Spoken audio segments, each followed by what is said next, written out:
an honor to welcome you all at the BRICS Youth Council Entrepreneurship Pre-Consultation event, an initiative that brings together visionaries, policymakers, and young innovators to empower Northeast India's startup ecosystem and strengthen national connectivity.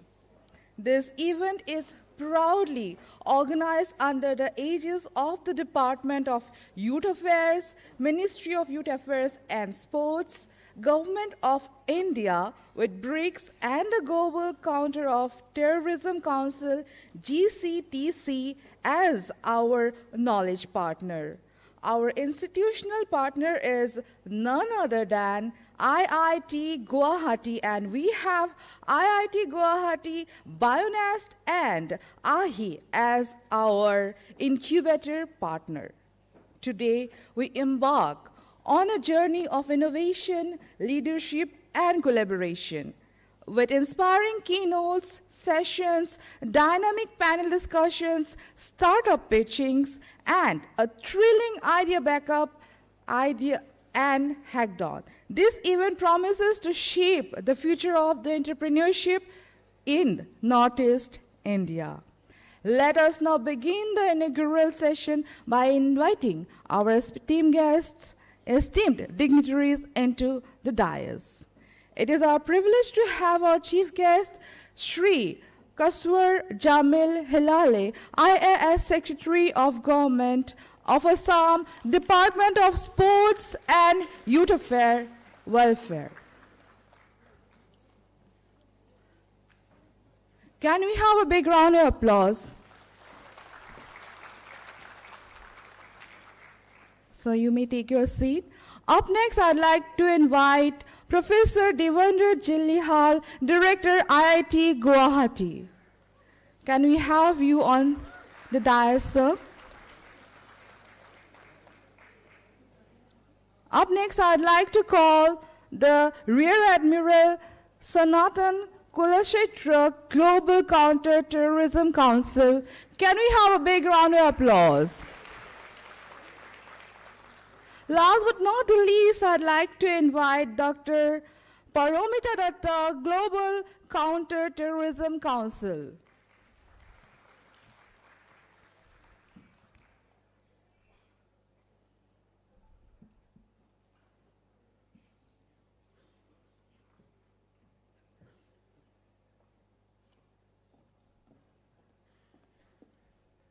Thank you so much, all the dignitaries, and we are very much privileged and happy to have you all here. Now it's time for the lighting of the lamp ceremony. As a symbol of knowledge and enlightenment, we shall now proceed with the traditional lighting of the lamp ceremony. I'd like to request all the dignitaries to come forward and do the honors.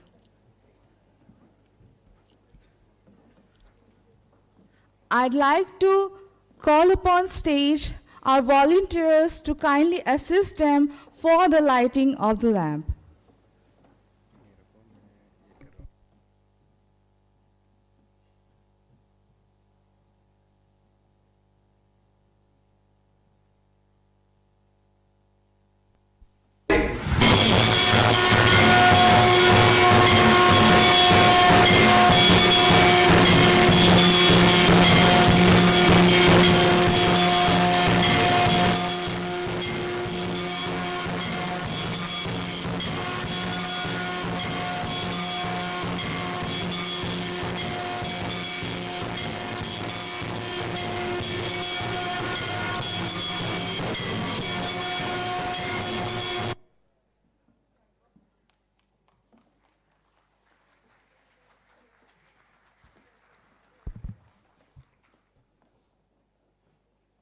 Thank you so much.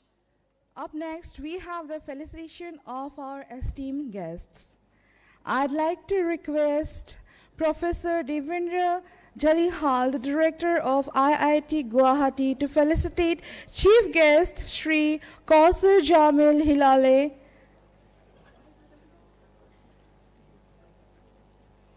with a Fulam Gamusa, which is a tradition of Assam.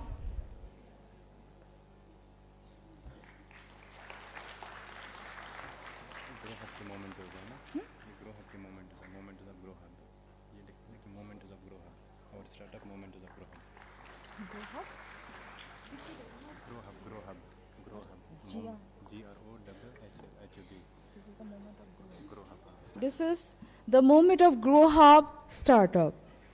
Up next, I'd like to request Professor Devendra Jalihal sir to kindly felicitate Rear Admiral Sanatan Kulashetra to felicitate with a beautiful Fulam Gamusa, which is a tradition of ours.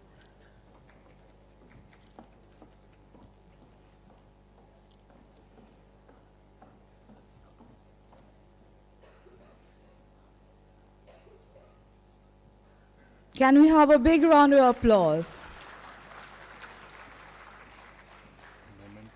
Mementos made by Next Startup Grow Hub. Next, I'd like to request Professor Devendra Jalihal sir to kindly felicitate Dr. Prabhumita Datta with a Fulam Gamusa and a memento.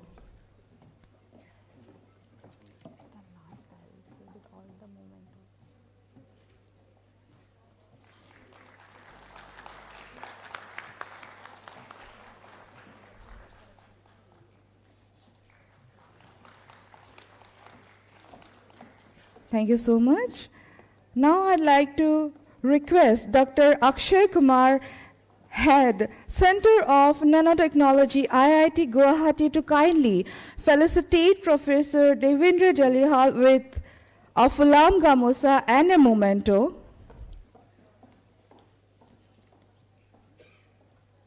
Can we have a round of applause? And in the meantime, I'd proudly like to say that the mementos are made by the Bionest startup Crown Hub. Can we have a big round of applause for that?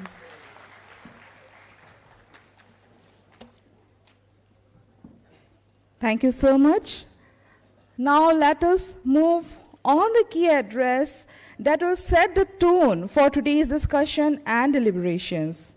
To commence today's proceeding, we are honored to have with us a visionary leader in academia and research, Professor Devendra Jalihal, the director of IIT Guwahati. With his expertise and leadership, IIT Guwahati has been at the forefront of innovation, research, and entrepreneurship.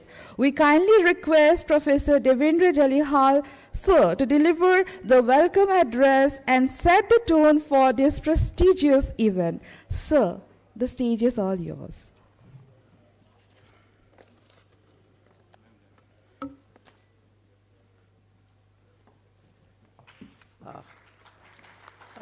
Good morning. Shri Kausar Hilali, the chief guest for this entrepreneurship event. Rear Admiral Kulashrestha and Professor Paramita, and my colleagues and the budding new entrepreneurs. Right, welcome. Right. So we are at the cusp, of our nation's history.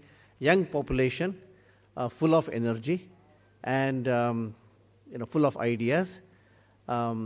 Ability to take risks. Right? One thing that distinguishes young and old is old people know what will not work, and so they are very timid because they have seen, this didn't work, this didn't work, this didn't work. So they have a long list of things that don't work, whereas young people don't know that, and that is a plus point, right? They're not, afraid of trying something new. And so it gives me great hope, for our country that we are here today at, a very vantage point, and going forth, we can see a broad change. Having said that, we often hear depressing stories in the newspapers about people not finding jobs, right?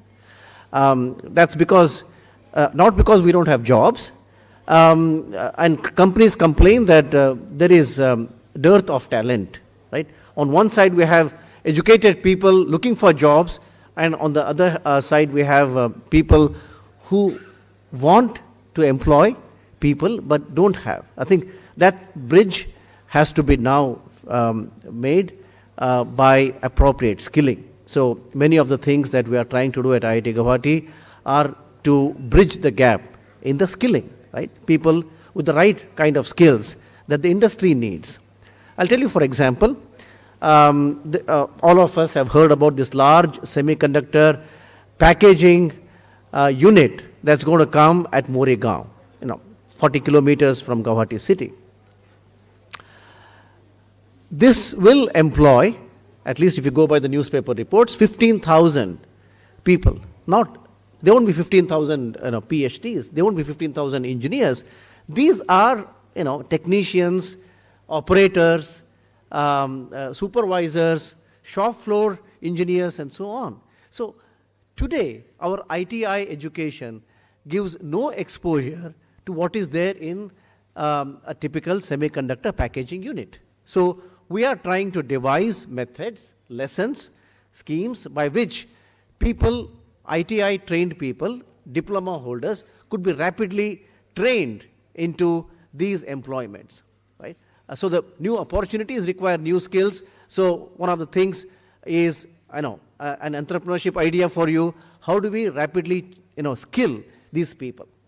Just this morning, somebody sent me a newspaper clipping from Chennai, right? I don't get to read newspapers from Chennai anymore.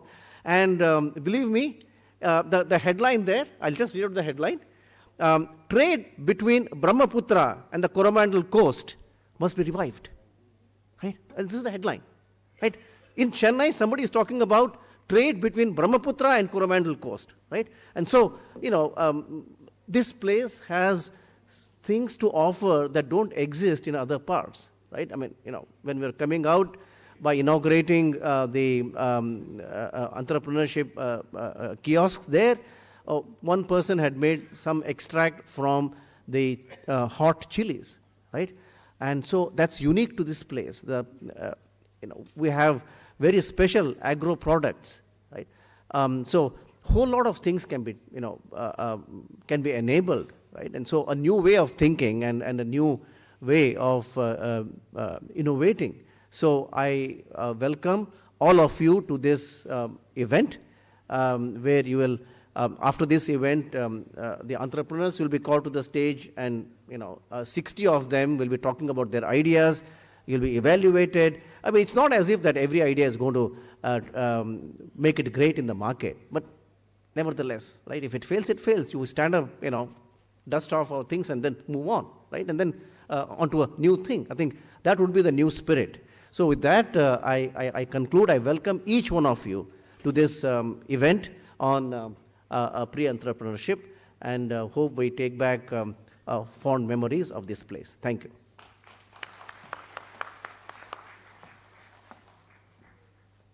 Thank you so much, sir, for your wonderful speech.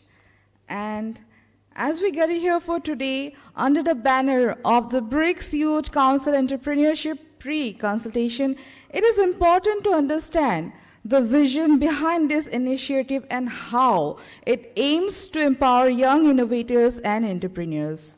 To give us an insight into the objectives and the roadmap of this event, we have with us Dr. Paramita Datta from the Global Counter-Terrorism Council, GCTC. She is a key contributor in shaping this platform for collaboration and knowledge exchange. Let us warmly welcome Dr. Paramita Datta to introduce us to BRICS and the pre-consultation events. Ma'am.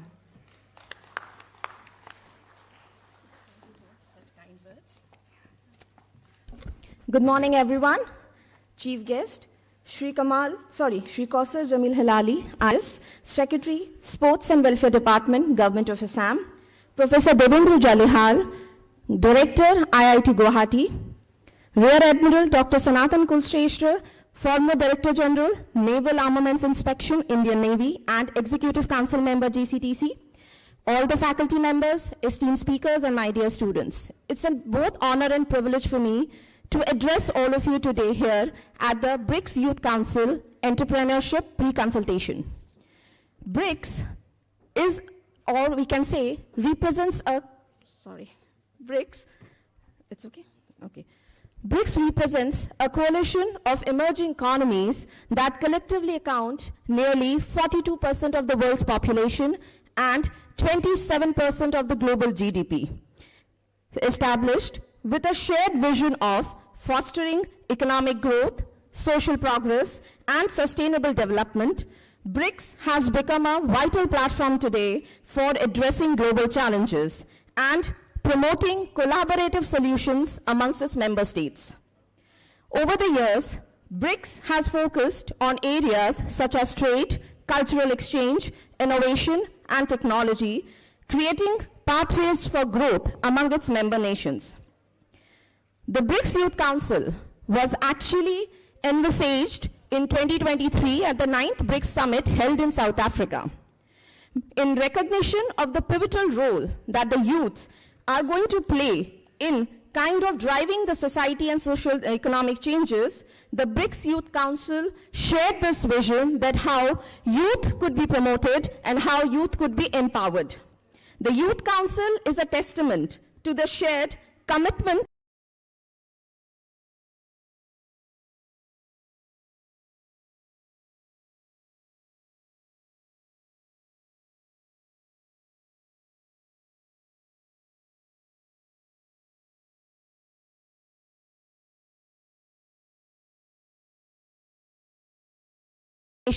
can be fostered, how resilience can be built up, how new opportunities for growth in terms of society, in terms of economy, both can be achieved.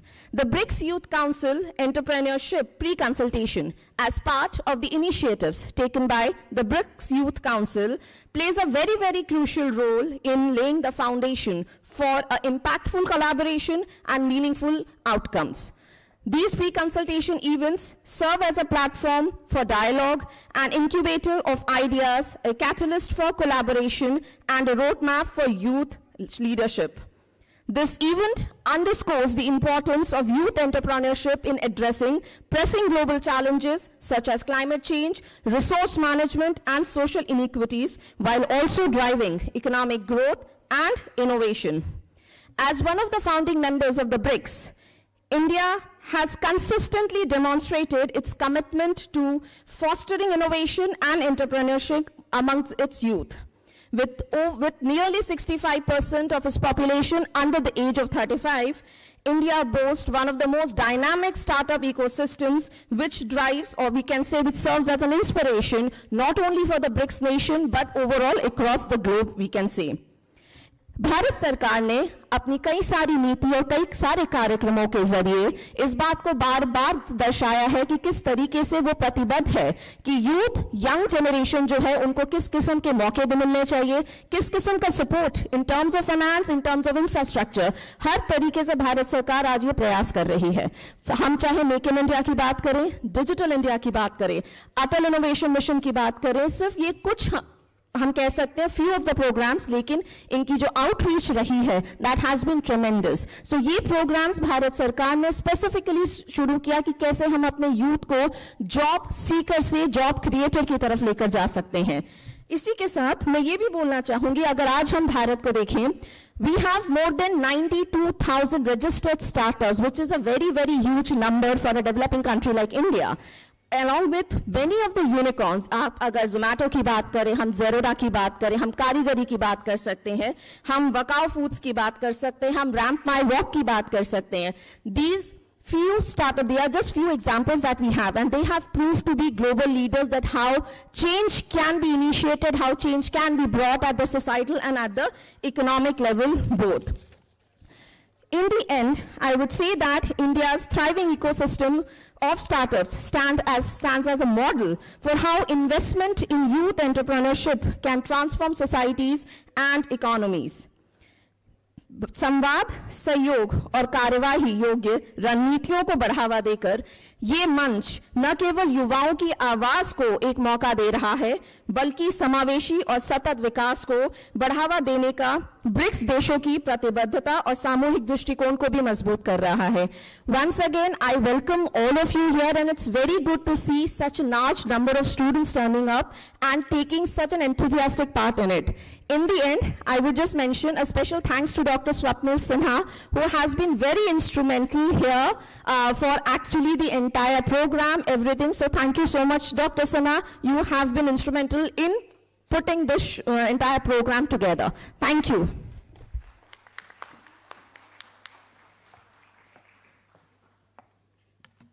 Thank you so much, ma'am.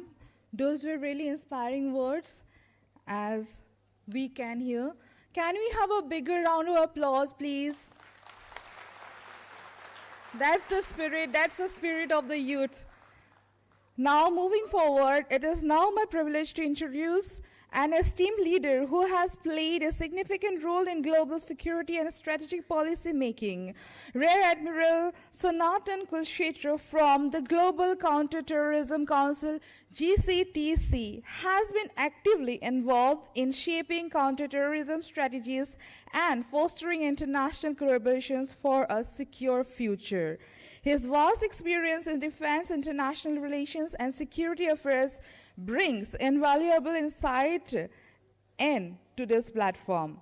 It is an honor to invite Rear Admiral Sanatan Kulshetra to address the gathering. Sir, the stage is all yours.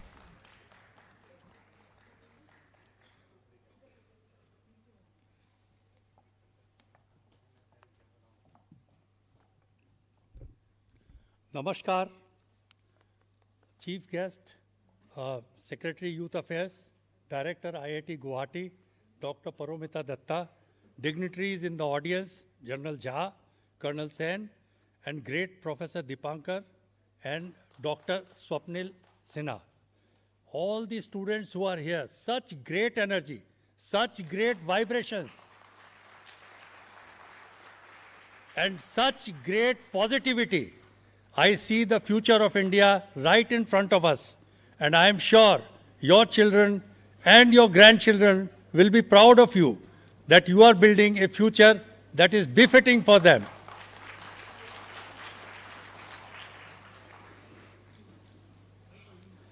Global Counterterrorism Council is a unique organization which is apolitical, works without religious and caste bias, and which has simple motto of India First. Our eminent members span academic engagement programs which provide a platform to the youth, not only but across the globe. Titled Youth Manthan, this series holds 8 to 10 interactive sessions spread over a month each year. The program is run by youth who participate by sharing their views on current local, social and international issues. GCTC also runs a few signature events for the youth, such as the Kargil Vijay Divas at the famous India Gate, where we enable participation of a large contingent of students and NCC cadets. The students create an electric atmosphere with their Josh and attract a large number of people who visit India Gate. I take this opportunity to invite you all, if you happen to be in Delhi on the 26th of July, to participate in our Kargil Vijay Divas event. We have MOUs with various colleges and universities and organize events for the students covering topics like counter-terrorism, cybersecurity, defense and national security. GCTC has an outreach program with schools where our senior members motivate students. One such event was conducted at the Ryans International School on launching of the Har Ghar Tiranga campaign. It is with this background of GCTC that the Department of Youth Affairs decided to make GCTC a knowledge partner for the BRICS Youth Council Entrepreneurship pre-consultation events.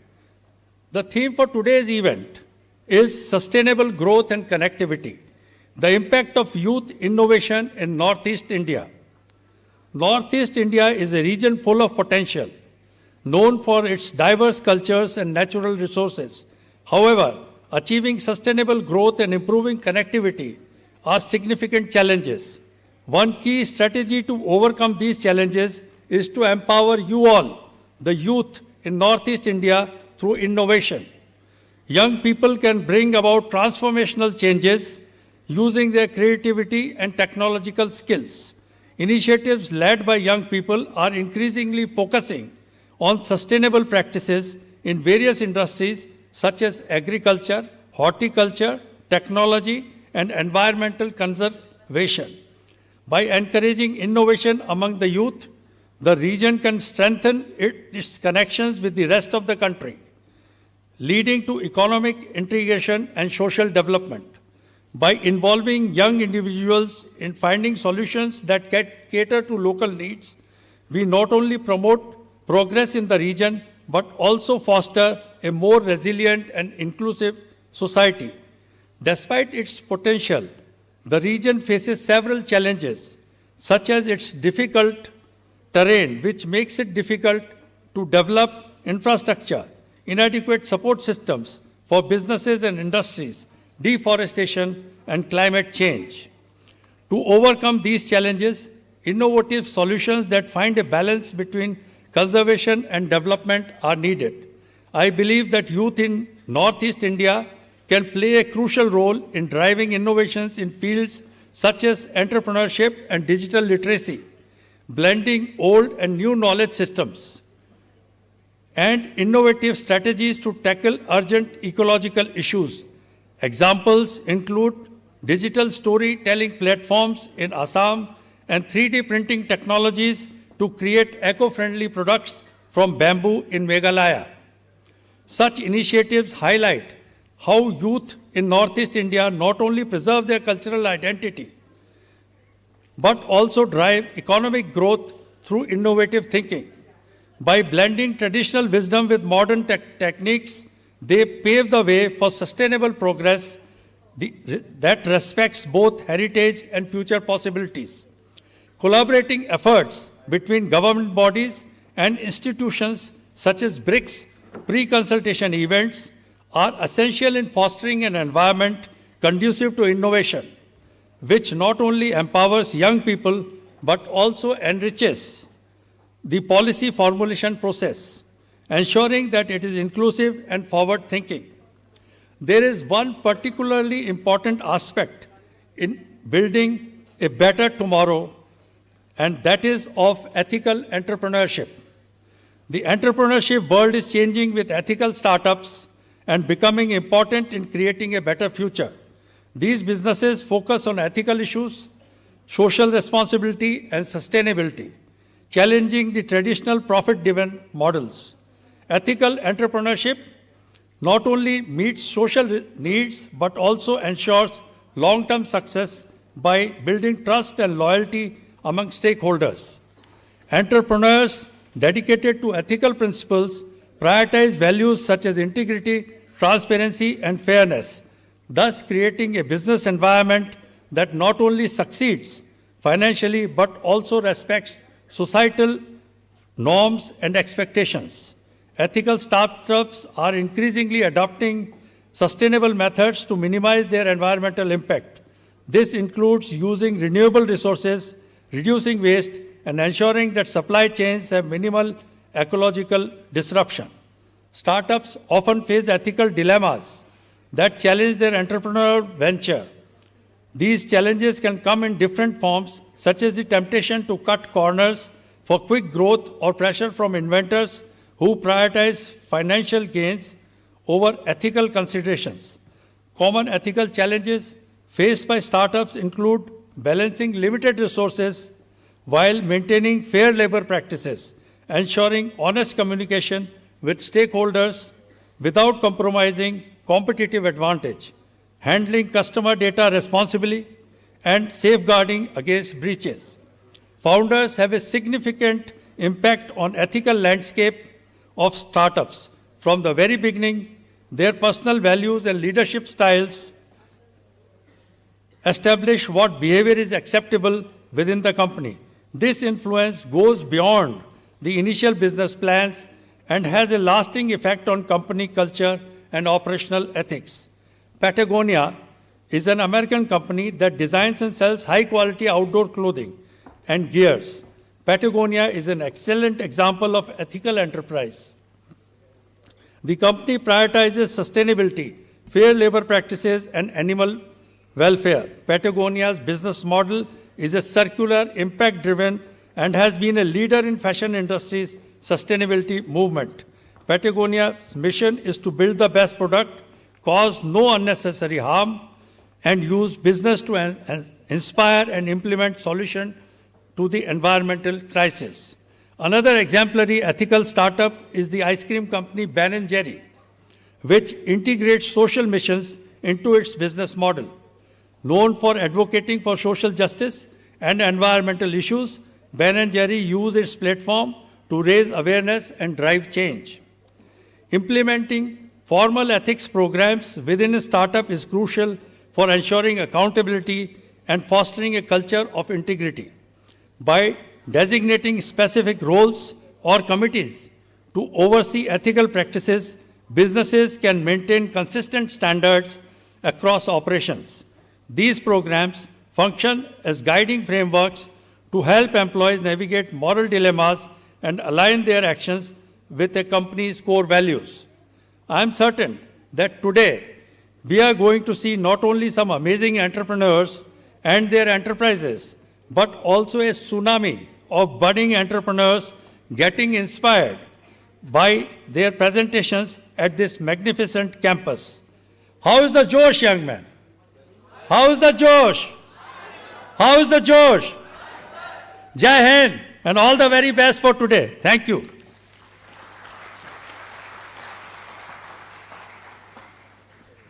Thank you so much, sir. I think now we all are gagged up and जोश पूरा हो गया है. जोश है ना अभी full? Yes or no? I can't hear you. Yes or no? Wow. Thank you so much, sir. You have truly has changed the entire vibe. Okay. Now up next, moving on, we are truly honored to have with us Shri Kausar Jamil Hilale, IAS, the Secretary of the Government of Assam, Department of Sports and Youth Welfare, as our chief guest today. A distinguished administrator, he has been a driving force in empowering the youth, promoting sports, and fostering the entrepreneurship in Assam. His visionary leadership continues to inspire countless young minds to dream big and achieve their goals. Today, he is here to share his wisdom, motivation, and insights with all of us. So, ladies and gentlemen, let's welcome Chief Guest Shri Kausar Jamil Hilale for the inaugural address and, of course, the motivational speech. Sir, the stage is all yours. Thank you. The wisest amongst us sitting on stage, Dr. Devendra Jaliyal, IIT Director, Guwahati, Rear Admiral Sanatan Kulshrestha from GCTC, Dr. Paramita Datta, also from GCTC. I don't see Dr. Sinha, or she's here. Dr. Dipankar Banerjee, General Jha, and all you young kids. In fact, before the Josh ka shout, I thought you'd all fallen asleep. You know, I am honored to be here because first and foremost, I think this is actually a place that is going to witness over the next one day significant ideas that will probably translate into reality, ideas that are probably already in your minds, but in requirement of that little push for you to bring them out. Now, you have to understand that this is an opportune time for you. Why I call it opportune is not because we did not have a similar, time for ourselves. We did. The time is opportune because there are opportunities galore for you which we did not have while we were your age. I remember those times when we were in college and in university, and most of our friends used to either end up, being doctors and engineers, and the good ones, of course, in the uniformed services, some into the bureaucracy, because there were limited opportunities. And this entire thinking about creating a space for yourself, being able to look at your own livelihood when you came from, particularly if you came from middle-class families, that simply did not exist. What has changed? The change that we see is the change that you have, that you carry. You are way more curious at this age than we were at your age. You are way more decisive today than we were at your age. You are wise because you're exposed to all kinds of information. And the best bit about you all is that you are able to filter out the information that you want to take forward and, kind of leave all the other negative information behind. Over the centuries, every single movement, every single, movement in history has been, by and large, precipitated by youngsters. Old men dream, old men are cynical. Old men are physically incapable too of doing things that you do.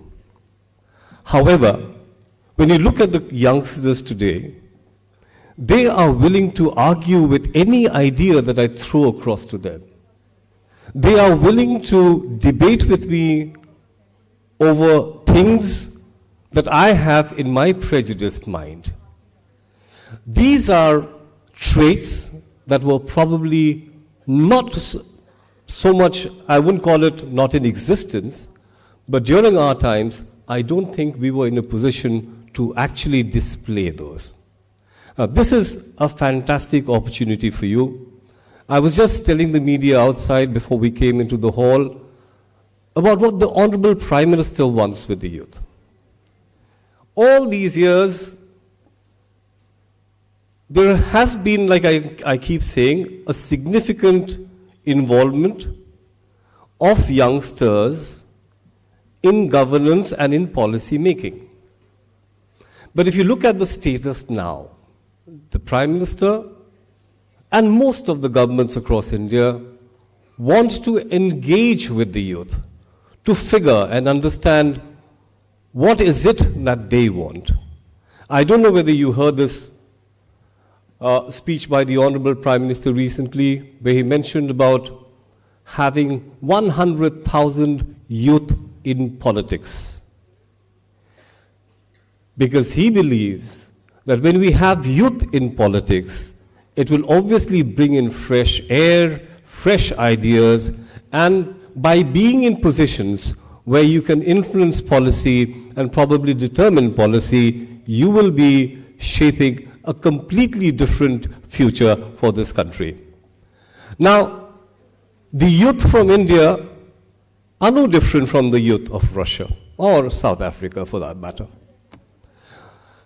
All of you are aspirational. All of you just need that ambience, the environment that we as government are supposed to provide you for you to fulfill your heart's desire. What is it actually that you need? You need tech support. You need to be constantly told too that you are quite capable of doing stuff that's right in your head, but you don't bring them out or let them out because you imagine your peers and your friends laughing at those propositions that you will probably throw. Now, that is something that we need all of you to throw out, really. The fear of being judged because of the ideas that you propagate. The fear of being told off or being laughed at. Those are things that need to get out of your head. Like I said, there is absolutely no difference. I know, because I was in the Department of Industries for a bit, and I know it for a fact that we have these fabulous entrepreneurs who are actually making not just a name for themselves, but also making significant amount of money through their own startups. I don't know whether you've heard of David Gogoi. I don't know whether he's been called here today. He has a brick brand that goes by the name of Gerund, if I remember right. And he has a potential turnover of 100 crores this year. There are boys who have studied in the Central Institute of Technology in Kokrajhar who are currently based out of Hyderabad, a couple of them. One is from Rangia and the other is from Kokrajhar. Young, 23-year-old kids, just like you probably, making enormous amount of money by simply tweaking a technology that's already existent in the world. This is the technology that actually allows you to read signals about diseases in plants. So they have a specific design for potato, and today they have not just patented it, they have shared this technology and sold their technology to companies in New Zealand and in Israel. So there's nothing that can actually stop you. The only thing that can stop you are the cobwebs in your head. And let me tell you this, because I have daughters your age, and I know for sure that those cobwebs are just imaginary cobwebs. All you need to do is wake up one fine day and tell your parents. And I think, being a parent myself, and all the parents here of youngsters like you will agree with me, that we are way more kind of agreeable to ideas than my parents were at that point in time.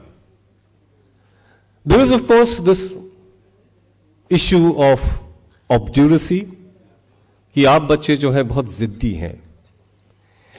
And that potential that you have, the ideas that you have in your mind, the only worry for people like us, and perhaps also for the GCTC, is that ये बहुत radical नहीं होना चाहिए. आपके ideas बेहतरीन हैं. It's all right to be curious, to be wise, to have knowledge, to be ziddi too, to reach your goals. But mind you, you will have to draw a line somewhere. Whenever you have these radical thoughts coming in, that's the time when we start having problems across the globe. And again, very interestingly, जितने movements चल रहे हैं, whether it's climate change or whatever, some may call it radical, some may not, but they're all led by youngsters like you.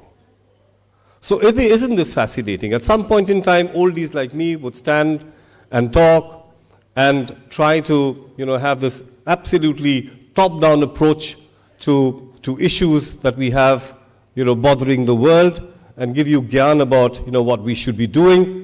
Here now, we have people like Greta Thunberg telling us कि ये नहीं करना है, ये करना है. It is the same with all of you.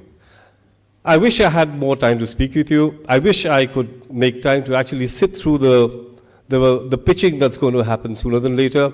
As part of the Viksit dialogue, young leaders dialogue that we organized in Guwahati recently, not just in Guwahati, across Assam recently, we had 30 young kids. I don't know if you all participated in the online quiz and the vlogs that were supposed to be written. There were 30 brilliant kids who pitched so beautifully in our presence about ideas that were, completely like out of this world. At some point in time, perhaps, if that, those ideas were placed before me, maybe 5 years ago, I would have just shut them down. But here you were we were willing to listen, we were critiquing them as well, but all 30 kids went to Delhi, to the Bharat Mandapam. There was this presentation that they made before a very, very eminent jury, and one of our kids just lost out on the opportunity to dine with the Honorable Prime Minister. So there is nothing that we can't do. This is the thought that you must have. I mean, like somebody was saying, yeah, there are a lot of good ideas, but they are not followed by good money. Basically, the thought that we have is that you can come up with interesting ideas, but where you actually get into a bit of a problem is when your resources don't support those ideas. So I think the government is making, at least the state government in Assam and the union government, making, taking a lot of measures to ensure that, funds support you and that they're, but in all of this, if you imagine that the government is to actually take entrepreneurship forward, I'm afraid that's not exactly how it works. You need to have, bigger industries actually listening to you. So your pitching, whatever ideas you have to be super to draw the attention of, say, Anand Mahindra, or to draw the attention of, say, the CEO of Tata Industries. Those ideas have to be big enough for you to be able to sell the idea to them. So I think what you need to understand is to develop that capacity to, the articulation that you actually require to pitch. Ideas could be there in your head. The director IIT was just telling me that they have fascinating, laboratories here, and people like Dr. Swapnil Sinha and Professor Dipankar Banerjee working day in and day out to support all of your ideas.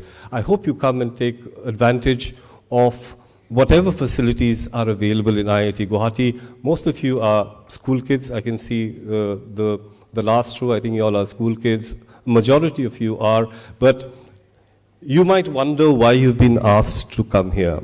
You are here because we want you to see what your peers are doing and be excited about it, and to have a similar kind of enthusiasm to not just look for government jobs, here and there, but also to imagine yourself to be in the shoes of all those who will be pitching here. Thank you once again for having me here, Dr. Jalihal. It's wonderful to be amongst kids. I always, kind of enjoy this. The last time we had an NSS event here, I spoke for almost 20 minutes. I think I've taken a lot of your time, but it's beautiful watching you, and I hope by the end of the day we will see fantastic ideas coming forth, and they can end up going to whatever, not the pre-selection, going to the final rounds of the BRICS Entrepreneurship Consultation. Thank you once again.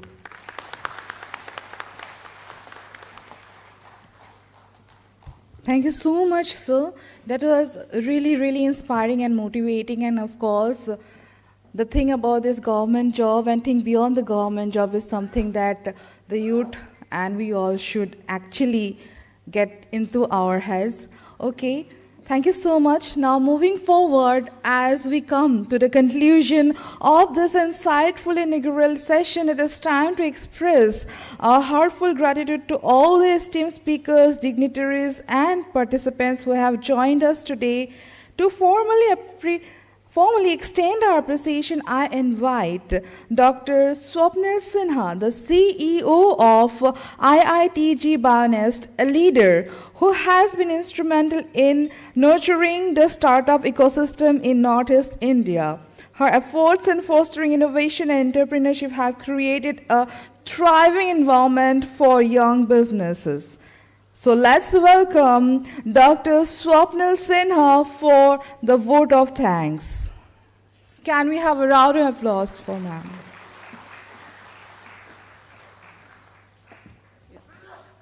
So as we come to the conclusion of this inaugural session, it's my great honor and privilege to extend a heartfelt thanks to our director, Sir Professor Jalihal, and to IIT Guwahati administration for hosting this impactful gathering and providing us with an inspiring environment to foster innovation, entrepreneurship, and collaboration.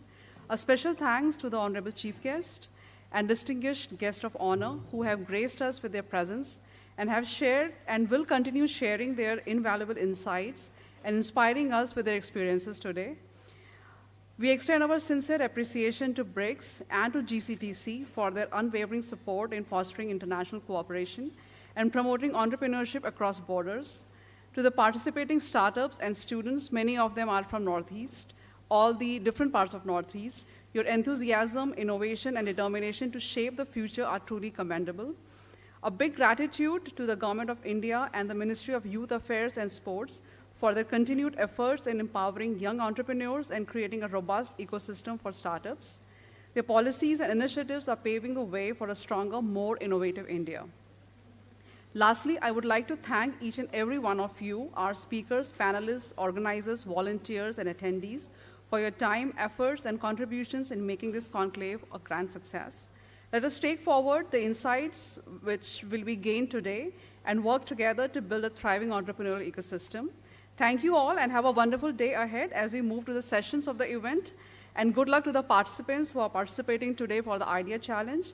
And take this opportunity, I would request all the students to take a round of IIT Guwahati, visit the stalls. You also visit Bionest, where you'll see how startups work and how this ecosystem is created. Thank you all.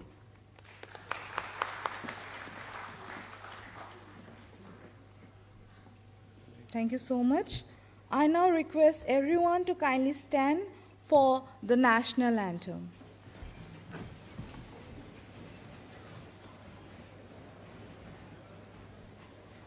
जनगण मन अधिनायक जय हे भारत भाग्य विधाता पंजाब सिंध गुजरात मराठा द्राविड़ उत्कल गंगा विंध्य हिमाचल यमुना गंगा उच्चल जलधि तरंगा तव शुभ नामे जागे तव शुभ आशीष मांगे गाहे तव जय गाथा जन गण मंगलदायक जय हे भारत भाग्य विधाता जय हे जय हे जय हे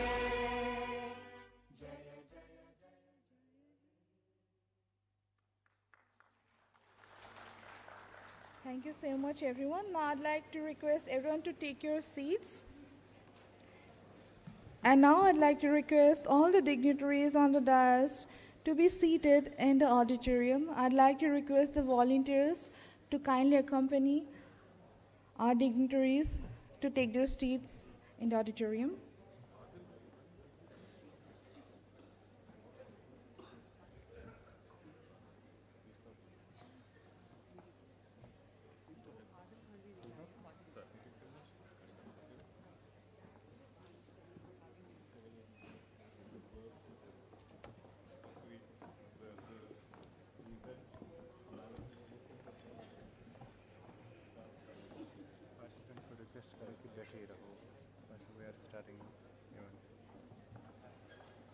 I'd like to request all the young members out here to be seated, as this is just an inaugural session and we have many more sessions to go, and all the sessions are just specially prepared and programmed for you, and this day is going to be one of your very, very important and productive days, that is for sure.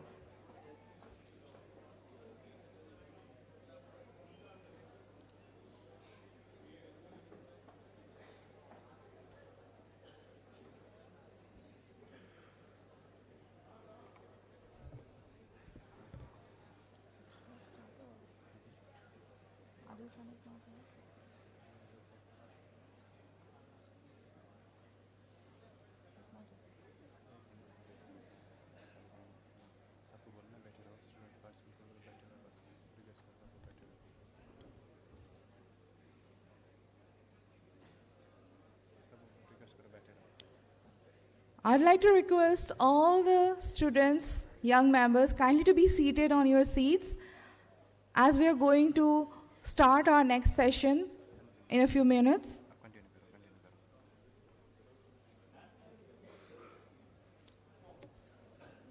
Okay, as we do not believe that time is precious and we should not waste any time, any moment in our life. because every moment teaches us something good or something bad is always a lesson. So now moving forward with the inaugural session complete, let us now move forward to our keynote session. It is our privilege to have esteemed industry leaders and policymakers joining us here. So I'd like to call upon stage the guest of honor, who is the Deputy Commissioner of Kamrup, Shri Deva K. Mishra. Can we have a big round of applause for the Deputy Commissioner of Kamrup?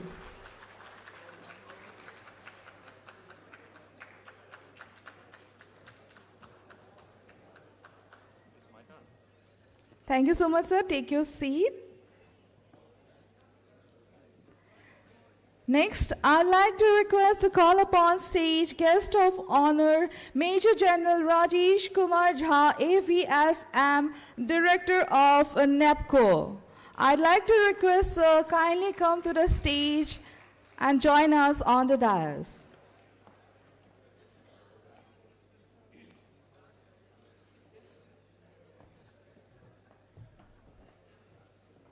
Now I'd like to request our guest of honor, Mr. Sagar Daria, co-founder and CEO of Wow Momos. Can we have a big round of applause?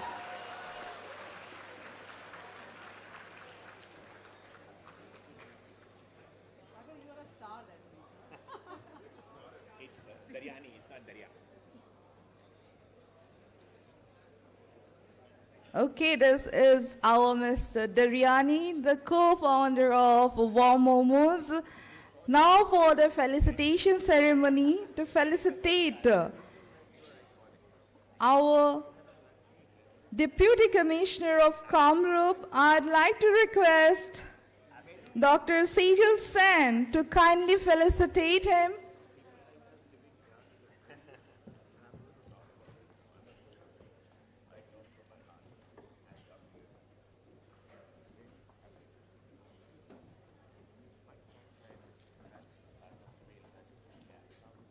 But of course, the tradition, the beautiful Falam Gamusa, and a memento.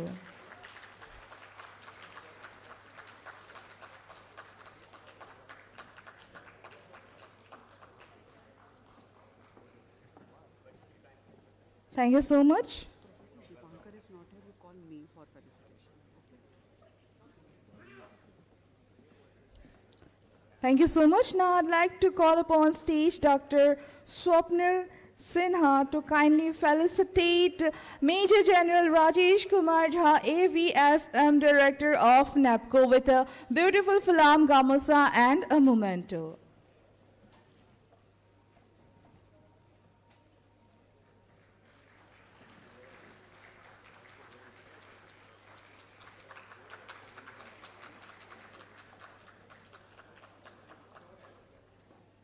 Thank you so much.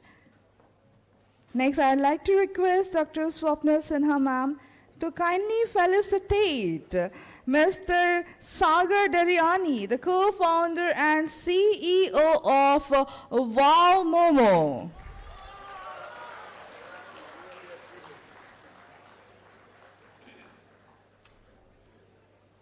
We really can see a big fan following here. Thank you so much. Now it's my privilege to introduce our first speaker of this session, who is none other than Shri Deva K. Mishra, who is the Deputy Commissioner of Kamrup. Ladies and gentlemen, please join me on welcoming Shri Deva K. Mishra on stage.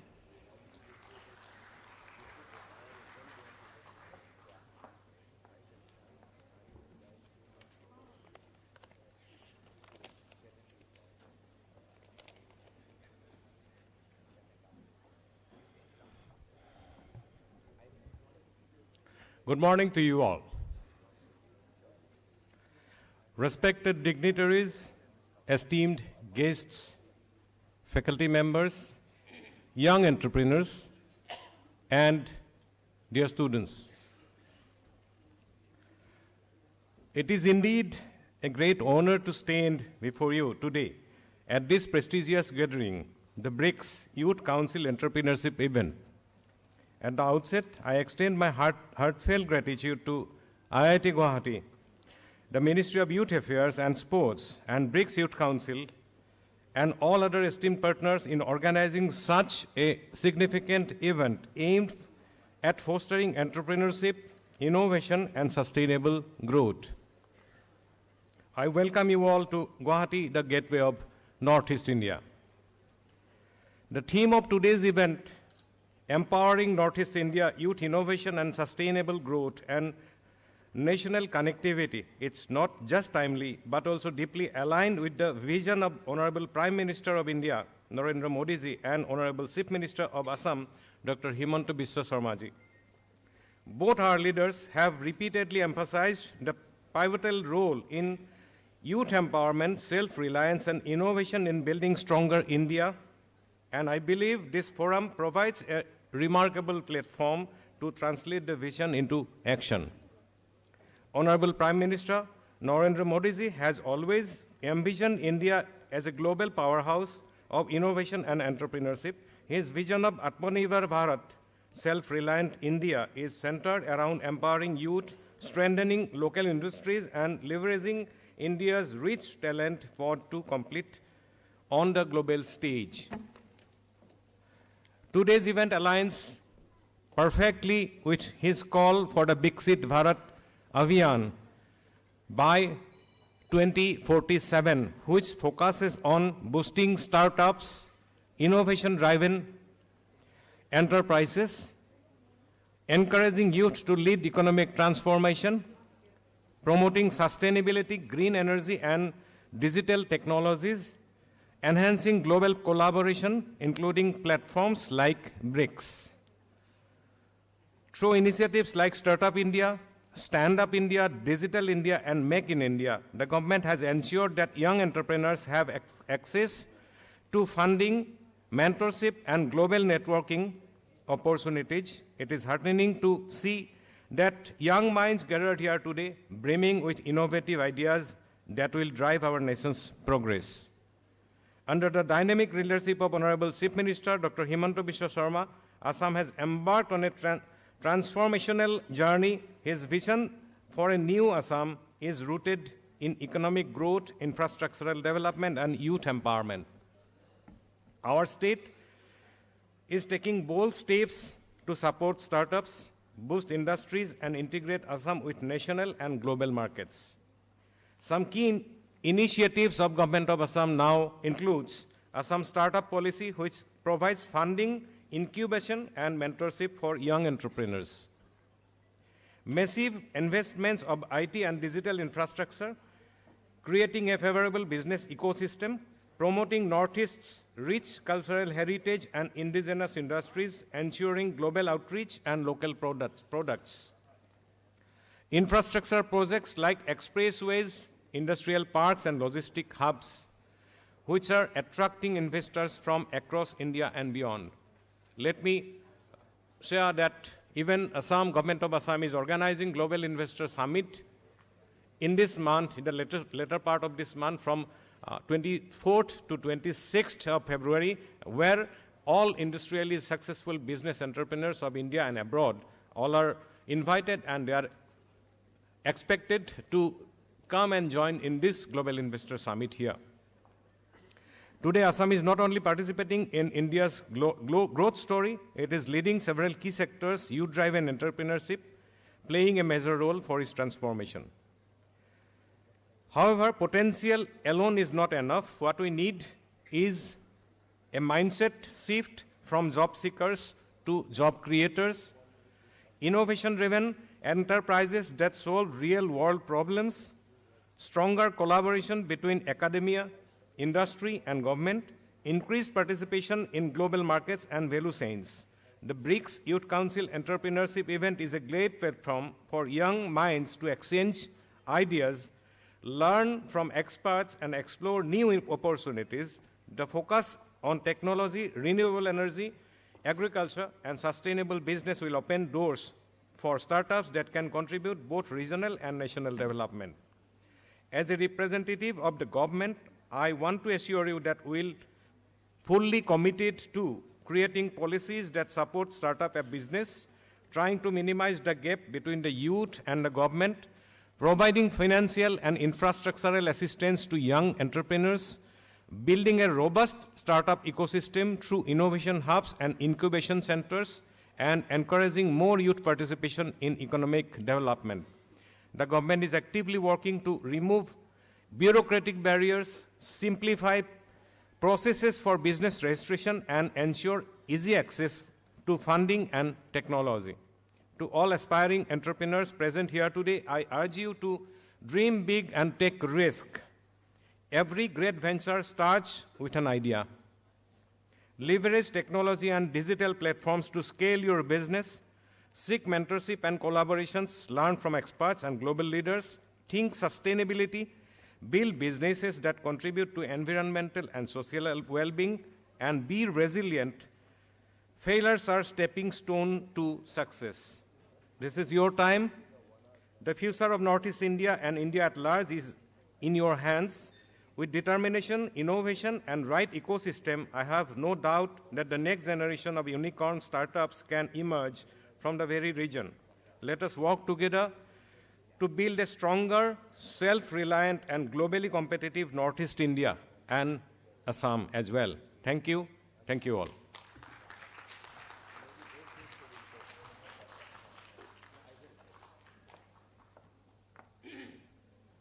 Thank you so much, sir. Your presence itself makes us special and bringing out your time.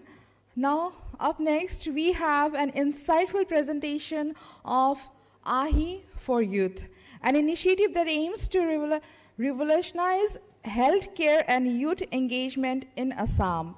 To present this, we have with us Dr. Sejal Sen, the Chief Operating Officer of AHI. With years of experience in healthcare innovation and youth welfare programs, he has been at the forefront of strengthening Assam's healthcare ecosystem. Let us welcome Dr. Sejal Sen on stage.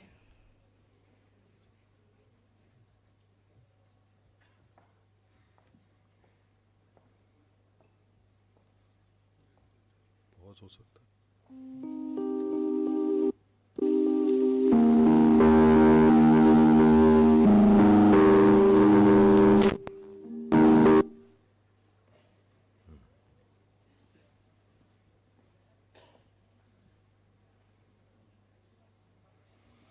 Good morning everyone. सुनाई नहीं दिया? और good morning. Okay, I have only 2 minutes, and you can see a picture on slide. Something wonderful is going to happen in Guwahati and in Assam. The engineers, doctors, researchers, and scientists, they are going to work together in this mammoth infrastructure, the picture of the video which you see. In our country, we have been importing more than 1 lakh crore worth of medical equipments. And when you take consumables and everything, it goes 3 times. And we are totally dependent on an import burden. And a healthy nation, you require that you should be self-reliant as a national security agenda also. So we are coming up with this wonderful hospital of 400 beds with all kind of cutting-edge technology and super specialty disciplines. We will also have a research building where the scientists, researchers, and faculty of IIT will do medical and medical technology research in peace to evolve solutions which are required, and it is going to happen for the whole world in Guwahati, in Assam. Those who are health tech and those who want to, pursue the career in healthcare technology or health assessment or preventive health or genomics, those kind of sciences, all of you, you should prepare yourself for future roles at this kind of facility, which is likely to be operational in 2 years. 14 operation theaters, all modern gadgets, invasive, non-invasive, personalized medicine, nanotherapeutics, nanomedicine, precision medicines. We have everything available under one roof, and it is just 2.5 years away. So gear up, and we are not leaving Ayurveda behind. We are also doing a lot of work towards the traditional medicine and gathering evidence so that the world accepts it. We don't have evidence. So integrated medicine, and particularly arthritis and diabetes, this is our focus area.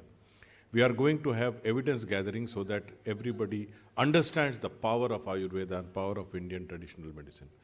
So this is going to be one of the topmost and foremost medical technology research hub in the country. And I'm sure many of you who are in the science stream would definitely like to explore more. Come over someday to our office, we'll let you know more.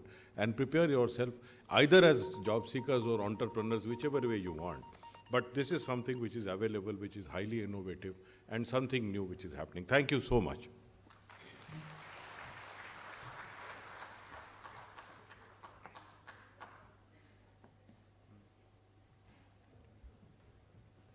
Thank you so much, sir.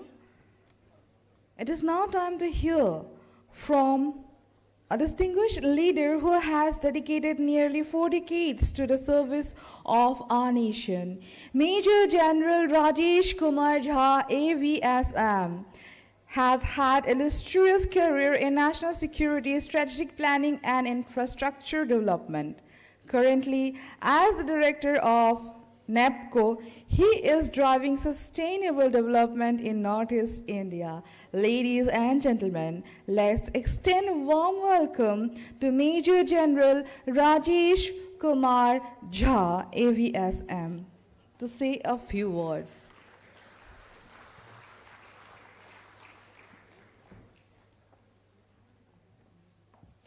Thank you. Good afternoon, ladies and gentlemen. It's very difficult for a soldier to come in a gathering of academia and the future entrepreneurs.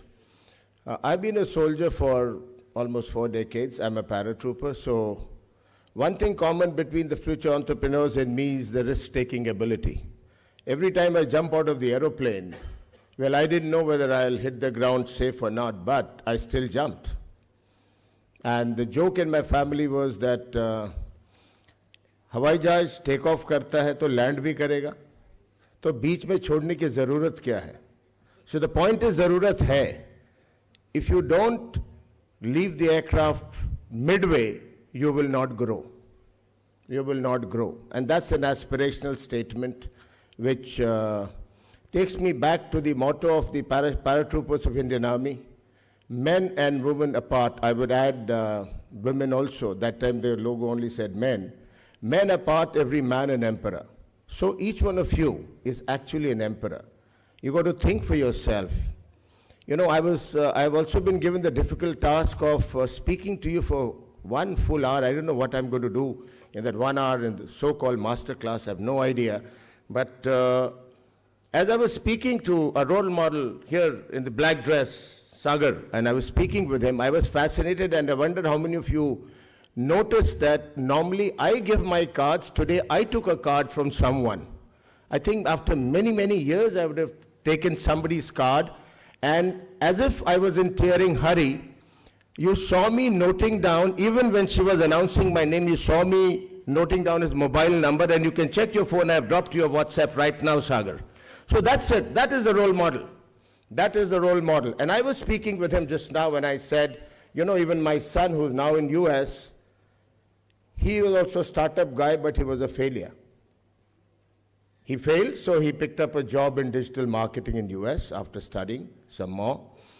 And so I was talking to him, he said, no, sir, he's not a failure. Don't call him a failure, because in his attempts to become a successful entrepreneur, he learned so many things, so many ropes, that he's a well-rounded personality and he can carve a niche for himself in whichever field he or she is. So don't be afraid of taking risks. I will talk a lot about it a little later with specific examples from my combat operations of 4 decades.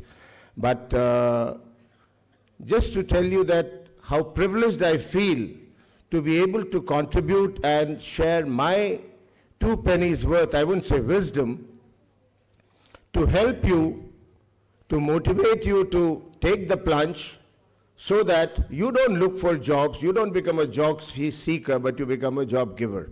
So I would like to thank all the organizers, and my esteemed senior Admiral Kusresh sir is here. I think he spoke a lot about how's the Josh.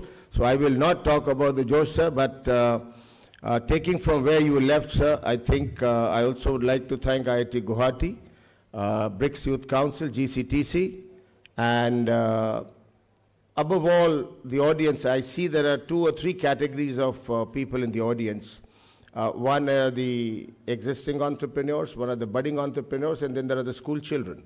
So I think my message goes to all of you that don't be afraid of taking risks. And finally, I would like to say that entrepreneurship is like soldiering. Entrepreneurship is actually like soldiering. You need to build resilience, you need to take calculated risks to the extent that you live to fight another day.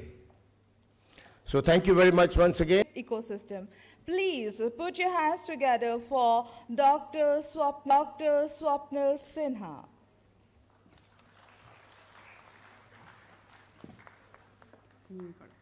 So I've been coming on this podium long since morning.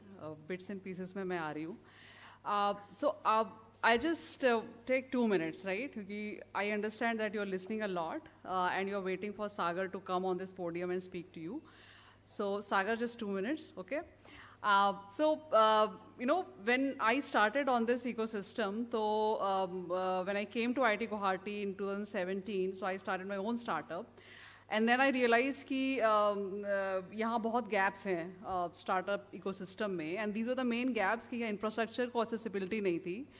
मेरे पास students आते थे, वो बोलते थे कि भाई मेरे पास तो बहुत अच्छा idea है startup बनाने का, but कहाँ बनाएं? Infrastructure कहाँ है, right? And then since I was a biomedical scientist, I still am. So I thought कि we should create and being IIT, you know, it gives you a very huge podium. So we decided that, you know, we should have a kind of a bio incubator here in IIT Guwahati where we are going to support biotech related startups or biotech innovations. But now we have diversified. We support more, you know, any deep tech innovations. So we established the center in 2021, and then it was a slow start because उस time COVID चल रहा था. And now our main focus is to, you know, create the entire Northeast as a biomanufacturing hub and support the industry for innovations. So I'll just give you a little recap. You know, हमने इतने साल से किया है 3-4 years. So we have around 20 plus technologies we have developed. 8 products have already been commercialized from the incubator. We have 63 portfolio companies which are from healthcare, agriculture, clean energy, and any other diversified portfolios. We have created, altogether, our startups have created around 300 plus jobs since 2021.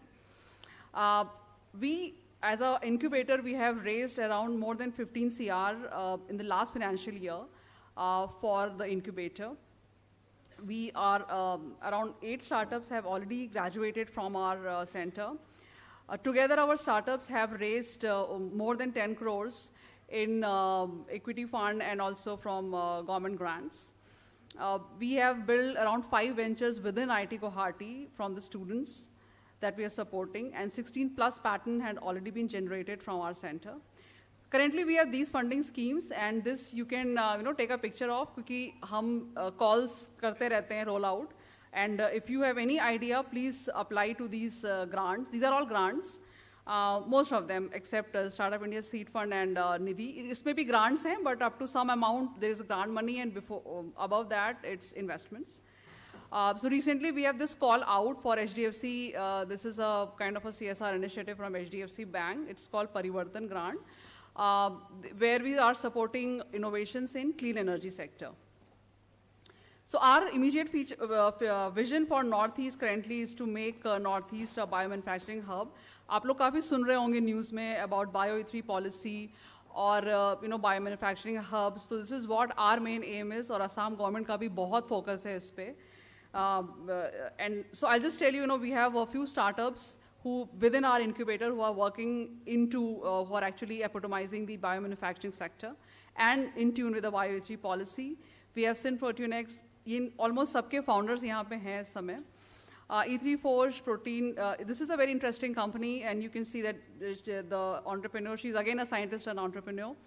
Brahmaputra Techno, so all these startups, if you see the names, they're all here. Most of them are putting stalls, just interact with the founders, and definitely the students will find something really new. Then we have, you know, different startups who are redefining Industry 4. most of them, I think, except one, all of them are from Northeast. We support a lot of women entrepreneurs, and these are my 5 star women entrepreneurs of my incubator.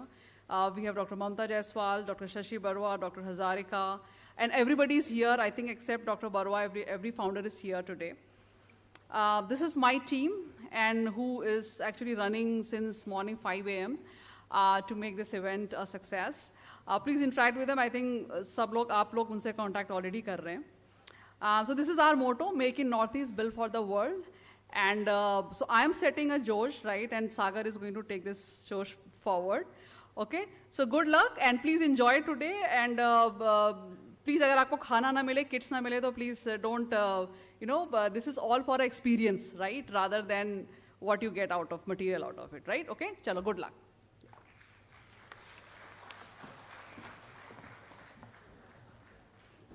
Thank you so much, ma'am.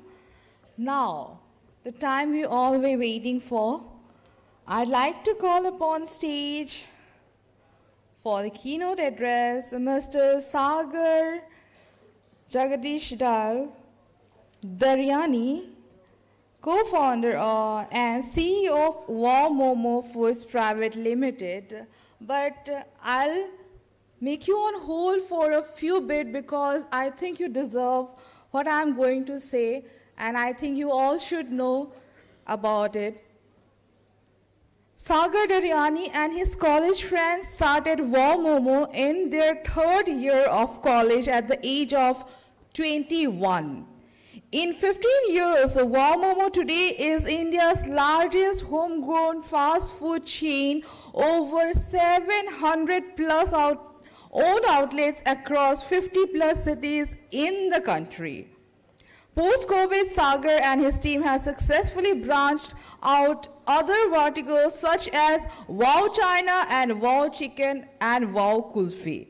The chief anchor and architect Sagar is considered as the game changer in the Indian startup. He serves as the National Restaurants Association of India's vice president, making him the youngest person to hold the chair in the country.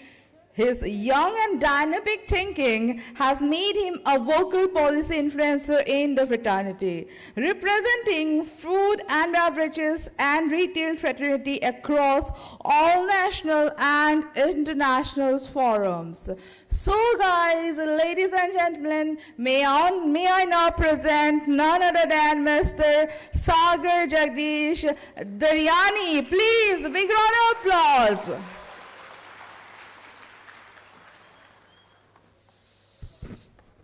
Thank you. Thank you so much for all the love, affection, respect. Sharing the stage with a soldier, with an army ma'am. All I can say is, मंजिलें हैं तो मुश्किलें हैं तो हौसला है तो विश्वास है, क्योंकि फाइटर हमेशा जीतता है, right? Friends, my last 16 years as an entrepreneur has been nothing less than a Bollywood blockbuster. There have been days when I have been very happy, excited, full of life, और इतना खुश था कि रात को नींद नहीं आई. And then there have been days where I have been anxious, I have been confused, I have felt like giving up. I've had tears in my eyes, I've been very scared, और रात को नींद नहीं आई. But in this entire journey, one thing I've learned कि आपके सपने इतने बड़े होने चाहिए कि वो आपको सोने ना दे. I feel I'm blessed that I'm living my dream 24/7. And वो जो कहते हैं ना कि अगर जिंदगी में कुछ करना है, आगे बढ़ना है, तो मुश्किलें आएंगी, लड़ना है, उसका सामना करना है, लेकिन आगे बढ़ना है. And that's one thing I've learned in this journey, that when times are very good, you should run, you should sprint. When times are okay, you should walk. But when times are bad, don't stop. At least crawl. Even that 1 inch helps. Even that one task in a day helps. But keep moving. And this is what I've learned in this journey, and I would want to leave behind with all of you, that keep moving. Even a stopwatch, एक घड़ी जो बंद हो जाती है, even that is right twice a day. So keep trying, keep moving. Sir spoke about failure, and I think failure is a very big stone to success. Failures are good in a way. आपको बहुत कुछ सिखाता है और हमें सीखना चाहिए.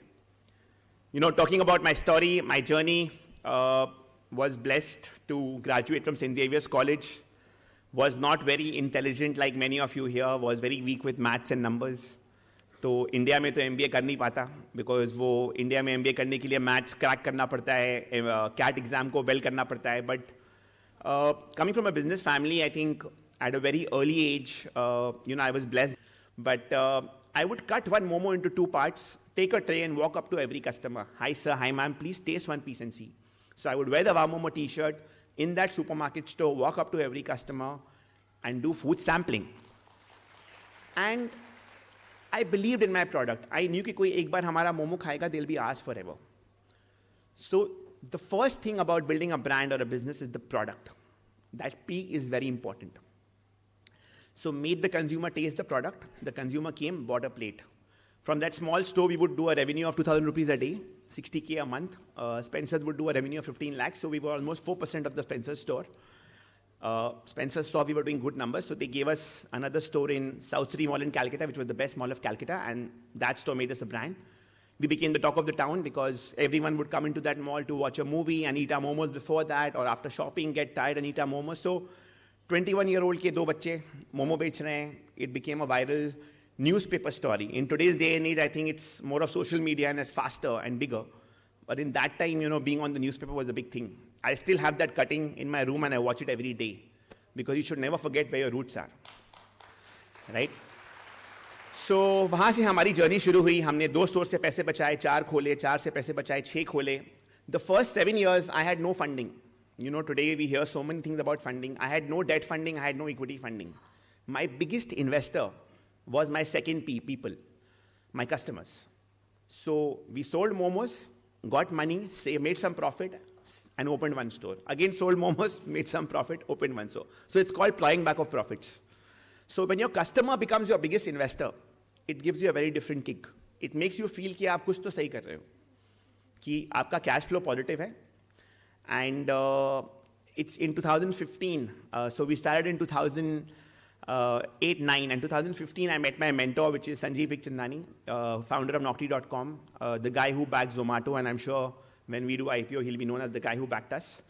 Sanjeev invested in us. He became my lead investor, and we did the largest angel round in India at 100 crore valuation. Raised 10 crores. But the interesting thing is that the same angel investors had come to me in 2011. So 2015 में 100 crore में मैंने raise किया, but वो same investors मेरे पास 2011 में आए थे, मुझे 10 crore का valuation दे रहे थे, और मुझे बहुत tempt हो रहा था, but मैंने confidence के साथ no कहा, because मैं ready नहीं था funding के लिए. और उस दिन मैंने ये सीखा कि life में no confidence से बोलना बहुत ज़रूरी है, because tempt होना बहुत easy है, but no बोलना बहुत difficult है. अब चाहे आप अपने गर्लफ्रेंड को नो बोलो ब्रेकअप करते वक्त, या अपने पेरेंट्स को नो बोलो, अपने को फाउंडर्स को नो बोलो, या इन्वेस्टर को नो बोलो. नो बोलना इजी नहीं है, बट कॉन्फिडेंस से बोलना चाहिए, बिकॉज जब जरूरी होता है तो बोलना पड़ता है. A no is a no. So या 2015 में we raised our first round of funding. I think what the funding money did, it not just enabled us to grow faster. Before funding we could open maybe 8 stores in a year. After funding we could open 30 stores in a year. But more importantly, it gave me people whom I could hire. You know, people who have grown a Domino's and a KFC to a level, but have the hunger to grow, but haven't got equity or ESOPs there. So got them on board, gave them equity, gave them ESOPs. I got in a third co-founder. So when I was valued at 100 crores, I actually gave 10% equity and got in a third co-founder, because you need to share wealth to make wealth. You can't keep everything to yourself. You know, my first chef who joined me in 2008, I would pay him 3,000 rupees part-time. He used to come for 1 hour every day, and I would pay him 3,000 rupees a month as a part-time salary. That same chef today draws a fat 5-figure salary. He could not speak English, he still can't, but his daughter just passed out from the best English medium school in Calcutta, and now is doing, is doing Mass Comm honors in one of the best colleges of Calcutta. So he has a 4-wheeler to himself, he has a house to himself. So you need to share wealth to get wealth. Your people need to grow with you. So yeah, in 2015, decided to bring in people, give them ESOPs, give them equity, got in a third co-founder. Jumped from a 20 crore revenue to a 100 crore plus crore revenue, raised money from lighthouse funds. December 2019, one of the biggest investors in the investing space, Tiger Global, came and invested in us. There was a myth that Tiger Global only invests in tech businesses. We had nothing tech about us. It was all food, food, and food. And broke that myth, raised money when I didn't need to raise money, fortunately, because March 2020 was when COVID happened. And when COVID happened, a 200 crore business fell down like this. And from doing 16 crores a month, my revenue for the month of April 2020 was 1.2 crores. So for the first time in my life, I saw a loss of 6 crores in a month. To the 2,500 employees, you have to pay everyone's salary. You have to pay rentals, you have to pay overhead cost, no revenue, everything is shut. Airports are shut, malls are shut, railway stations are shut, all your stores are shut. You are in the house with a laptop, which is your world, to interact with your team. You have elderly parents, you can't show them you are upset and worried, but you are scared, you are worried. डर तो सबको लगता है. It's not that वो कहते हैं ना Mountain Dew डर के आगे जीत है. Mountain Dew पी के भी कोई help नहीं हुआ उस time. But yes, फटी थी, बहुत बुरी तरह से फटी थी. But I was like, yaar, this is the social sorrow. It's not just happening for me, it's happening for everyone. And if we can surpass this, we'll surpass anything in our lives. This is the biggest challenge. We are back to square one. We decided not to do any job cuts. We were very fortunate. Like I said, I raised money from Tiger Global in December 2019. So within 3 months of raising funding, I had a lot of money in the bank, and a crash of COVID happened. So I was fortunate, I was well funded. And we decided we will not do any job cuts. We will do pay cuts, because what you do in tough times matters for times to come. So I told my investors that for next 6 months, no job cuts. People who come to the store will get 70%. People who don't come to the store will get 50%. The founders will take no salary for 6 months, but we will not let go of any employee. On the other hand, a lot of listed peers, had to let go of people, had to move to hourly wages. A lot of job loss happened. I think that is the day we built. We actually walked the talk, and we would always say that my employees are my family. I think that is the day when we proved it that they are family, because we didn't let go of them in bad times. We stood by them, and today they stand by us. And today we have 6,500 people directly on our payroll, so from 2,500 to 6,500 people. And I can promise that whenever we do IPO in 2 years' time, the company will have at least 50 plus millionaires, And I think that is the power of building something in a country like India, where your population is your biggest strength, right? When I was growing up, I would read in economics that, population can be a big disadvantage, but I think it's been the biggest strength for a country like India, where earlier it was commerce, then e-commerce, now quick commerce, and things have become so quick that I gave Sir my card and he saved my number and sent me a message also so fast. So that's the power of speed. But yes, COVID ke time mein, what did we do differently? How did we survive it? Okay. So we said, okay, we've built a very strong brand over years. Before COVID, our delivery business was just 10%. We said, okay, if customers can't come to us, we will go to the customers. So out of the 250 stores we had, which were there before COVID, only 67 stores were operational. We said, okay, we will go to the customer, we'll start delivering. So we worked very closely with Swiggy, Zomato. We learned what e-commerce is, we learned what cost per click is, we learned what online growth hacking is, what tech is, changed the entire packaging of momos, created solo meals where you get a momo for ₹99, you get, a meal for $149, meal for $199, so meal for one, meal for two. Because COVID changed consumption patterns. For us, entire ATL, BTL became digital. So you open a Spotify, you'll see Wow Momo, click on the thing and you'll go to the Zomato page or the Swiggy page. You put on YouTube and you'll see Wow Momo. I think before COVID, we would do 1 lakh online orders a month. In December of 2020, we did 10 lakh online orders a month in the peak of COVID. So we transformed ourselves. We took it up like a challenge, like an opportunity to grow the business. Also, the birth of my second vertical, my second brand, Wow China, happened during COVID, because the stores were open, the dining in place was shut. We had extra space, right? We had to get maximum throughput sales per square feet to survive. So we said, okay, if we are delivering Wow Momo, why can't we deliver Chinese food? Because there's a big demand for Chinese across the country, from Kashmir to Kanyakumari. After the local cuisine, I mean, after North Indian food, it's Chinese. After South Indian food, it's Chinese, which is in demand. Okay, let's create a Chinese QSR brand because we are anyways competing with people. Now let's take them head on. So Wow China became the Desi Chinese brand, which got its birth during COVID, growth during COVID.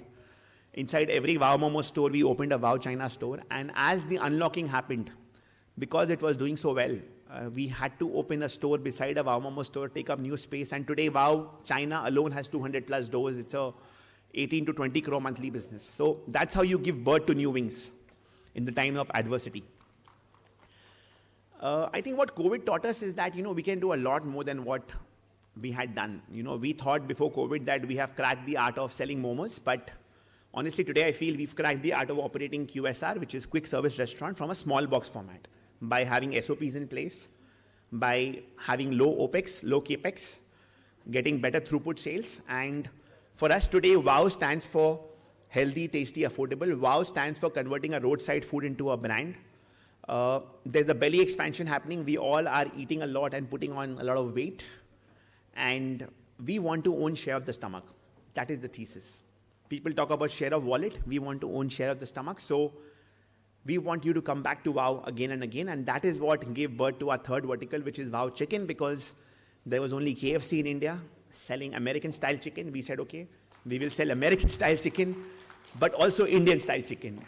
If fried chicken can sell, why can't tandoori chicken sell? And I think Indianization has been a core of the growth of Wow Momo, Wow China, Wow Chicken. 6 months back, we launched our dessert vertical because dessert was missing in the menu. We only had chocolate momos earlier, but dessert was kulfi, Wow Kulfi, and I can proudly say that Wow Kulfi has become a 1 crore monthly business within the first 6 months itself. So yes, you identify the cuisine gap, you give the consumer what they want. What is it that made Wow Momo Wow was a great product with a lot of innovation? So steam momos, everyone sells steam momos now, okay? Roadside momos, you would get more of onion, less of chicken, more of cabbage, no vegetables. We said, okay, our chicken momo should be full of chicken. A veg momo should have cabbage, carrot, beans. But why can't we do pan-fried momos, where the momos are, fried and tossed in specially prepared sauces, which is spicy, which is chatpata? Because Indians like something spicy. Indians like the mix of flavors and spices coming together. We had to convert this snack into a meal. I would go to a KFC or a McDonald's and I would see people carrying food in a tray. I was like, what can we do differently where we can carry our food in a tray? Because momo is just one plate. So we launched a momo burger, where you can stuff 2 pieces of fried momo between the burger breads with the spicy red sauce, the green sauce, and mayonnaise. So you add 100 rupees to your momo, you get a burger and a Pepsi with it. So that's how you convert a snack to a meal. Then we launched thuppa, we launched chili momos, dessert was missing, we launched a chocolate momo. So we had a great product, by God's grace, but more than that, we had a great audience for that product, which is people like you who make us what we are. So today, Wow Momo has no celebrity. We don't need a Bollywood star to promote us, and we will never have a celebrity. For me, my biggest celebrity is my customer. So when a new store opens, who cuts the ribbon? The customer. Who is celebrated? The customer. Within that vicinity, it's the customer's photo which is celebrated. He gets free momos for the whole year. He can bring his family. He is celebrated because he or she makes us what we are. So it's people like you. How many of you have eaten Wow Momo? If you can raise your hands here. It's people like you who make us what we are. And to give you a good news, I always do this with students. Download the Wow Eats app today. It's a new app that we have launched. You will get 100 rupee instantly there. Plus, for you people out there, just add the coupon code WOWSD100. So Wow, SD is Sagar Datyani, my name. So Wow SD100, you get 100 rupees more. So I'm giving you 2 plates of momo to try it, because the best way to build a brand is sampling and tasting. You can show as many presentations as you want, but aap jab tak khaoge nahi, aap samjhoge nahi. So I hope you guys are happy. I don't hear the cheer. I mean, free momos, guys, come on. I told my team that, we should have had a stall here. Make use of every opportunity. 5 years back, I went to IIT Madras, and then we had an outlet in IIT Madras. 1 year back, I went and gave a talk in IIT Kharagpur. Today, we have a big outlet in IIT Kharagpur. So, you know why I'm here today, right? But to be very honest, I'm here to, get inspired and inspire. Yes, so coming from that decline of COVID, building more verticals, today we are a 800 crore business. We are growing by 35% year on year. Raised our last round of funding at 2,500 crores. But more importantly, every morning when I wake up, what gives me a kick is 6,000 people are employed. How can I take this to 60,000 people? How can I take it to 6 lakh people? And I think that kick is a very different kick because you feel empowered. And with empowerment comes responsibility, and with responsibility comes, the power of being diligent, the power of being, the perseverance power comes in. You can face anything. I think the fact that we could survive COVID, we can survive anything. And that's the confidence that such challenges draw upon you. 2 thoughts I leave you with. We all know demonetization. It happened in 2017. Everyone stopped coming to the outlets to buy food, buy momos, buy whatever. Everyone was standing outside ATM counters. What did we do differently then?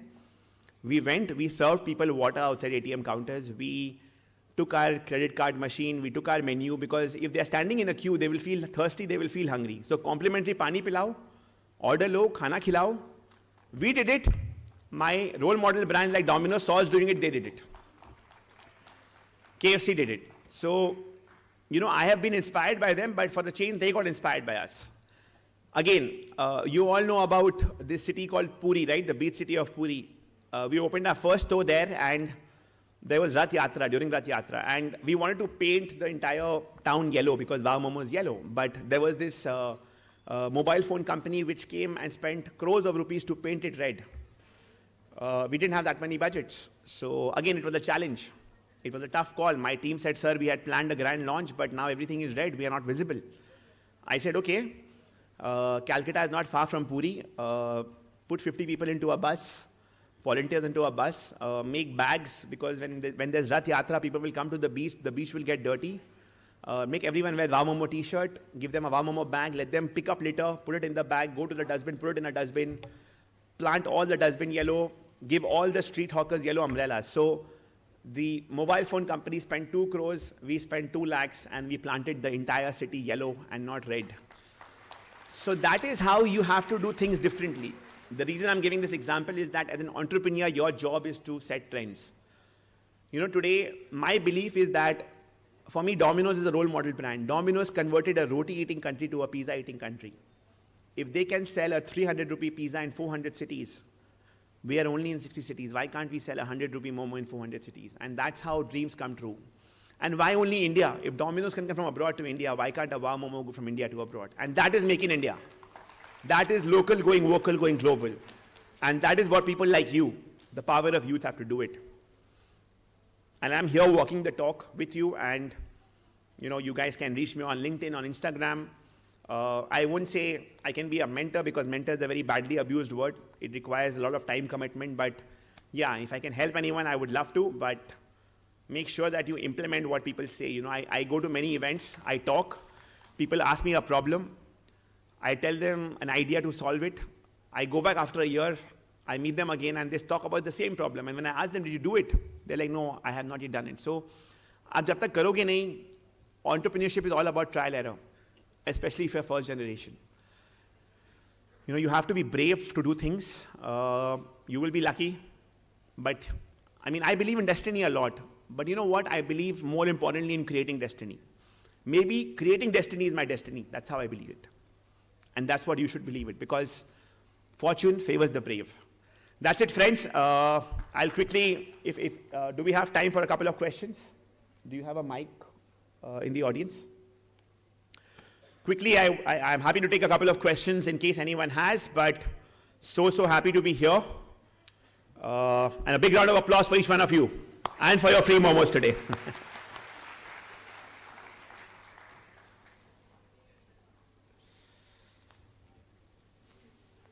If you can raise your hands, and I think the mic will reach you. If you have a question, that is.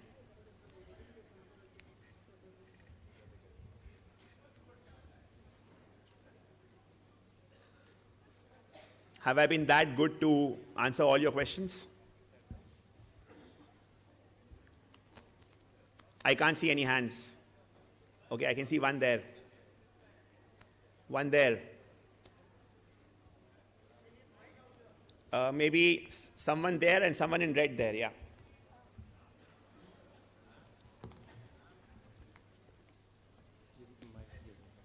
Hello. Sir, आपने coupon code क्या बताया था?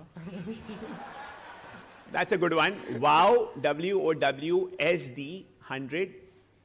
Don't forget SD, so you remember my name, Sagar Daryani, so WOW, SD 100. Sir और आपने कहा 2 plate मिलेगा, 2 plate कैसे मिलेगा? 200 रुपए मिल जाएंगे आपको, आप ऐप डाउनलोड करोगे तो 100 मिल जाएंगे, आप ये कूपन कोड डालोगे तो और 100 मिल जाएंगे, 200 में उससे ज़्यादा क्या दूँ? आप बताओ. Okay. इसके बाद आप बोलोगे सर मोमो भी खिला दो और पैसे दे दो. Yeah. Someone was there with a, yeah. Hey, hi Sagar, I'm Sucharita Thur. I just wanted to ask, you spoke about your time when you did not raise investments. You self-funded it for almost 5-6 years of Momo. And then you went for like big investments like, you said about Sanjay Bikhchandani and other investors. So, but today when we see new entrepreneurs jumping into the field, the first thing we think is investment. Within one... Your money, right? So, I think responsibility is good at times, but I think there's no exact answer to this. It depends from business to business. There are businesses that will require funding from day one, and there are businesses that can get bootstrapped to an extent and then have funding. But the common answer there is that, you should be funding ready. So back in 2011, when I got my first term sheet from the Indian Angel Network, and the same people fortunately came and invested in me again in 2015, I wasn't funding ready. The entire business was micromanaged by me and my co-founder Binod. And, we felt that we can't do everything. We have to transmit our passion and build a team. You have a particular top line into a valuation so that when they put in the money, your top line will grow, your profitability will grow, and their valuation will grow. So if they put in money in you, say at 100 rupees, they expect the valuation to grow at 500. So they can make a 5x, right? No one is doing charity here, right? No one is doing a feel-good factor here. So I think you have to be funding ready, and that answer has to come from you within, and you have to be very honest about it, right? You have to self-introspect. So there are some businesses that might require funding in the first 6 months because they need that funding. Today, if a Zepto has to be created, it requires a lot of funding from day one, from the very beginning. Whereas, if a consumer business has to be created over time, which is initially localized and then, it has to go scale, it can be bootstrapped for some time till when you learn the nitty-gritties. Because, see, I feel a lot of mistakes that entrepreneurs do is that I meet a lot of people who do a lot of back-end work on systems and processes. And they're like, I have excellent processes. What will you do with the processes if you don't have sales? You can only make systems and processes when you have volumes, when you have sales, right? So I think for me, customer first approach is first. I mean, for the first 7 years, I didn't even know how much did my per piece of Momo cost. I just went by cash flows. And I'm happy I did that. And today when I have a CFO and, I get so many pushbacks that ye wo nahi ho raha hai, I feel my creativity is dying. But that is needed today. It wasn't needed then, right? So I think you have to first sell. You have to know how to sell. You have to have a market. People have to buy your products. Otherwise, having a very, very sorted backend, having a very fancy backend processes, but no sales is dead capital investment. So you have to know when you're funding ready and when you need the funding, and try and pull for consumer businesses like retail. Today also it's become very different. Like it's online, offline, both. I mean today it's more of 50% business has become digital, it's become online, right? Which is, again, not easy to make money because you're paying such high commissions to aggregators, etc., etc. Now aggregators are also coming up with private label, and you must have heard me in news talking on behalf of NRAI, which I feel is very unfair, that they have all our data and they exactly can migrate my customer to their customer without even telling me.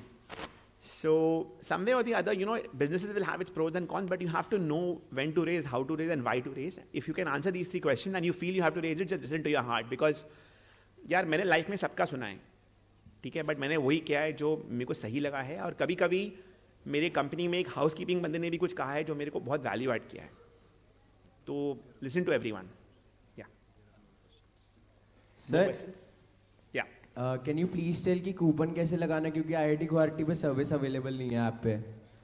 आप wow Yeats app download करो, कोई भी wow Yeats store के पास में आपको मिल जाएगा, उसमें आप कूपन डाल देना.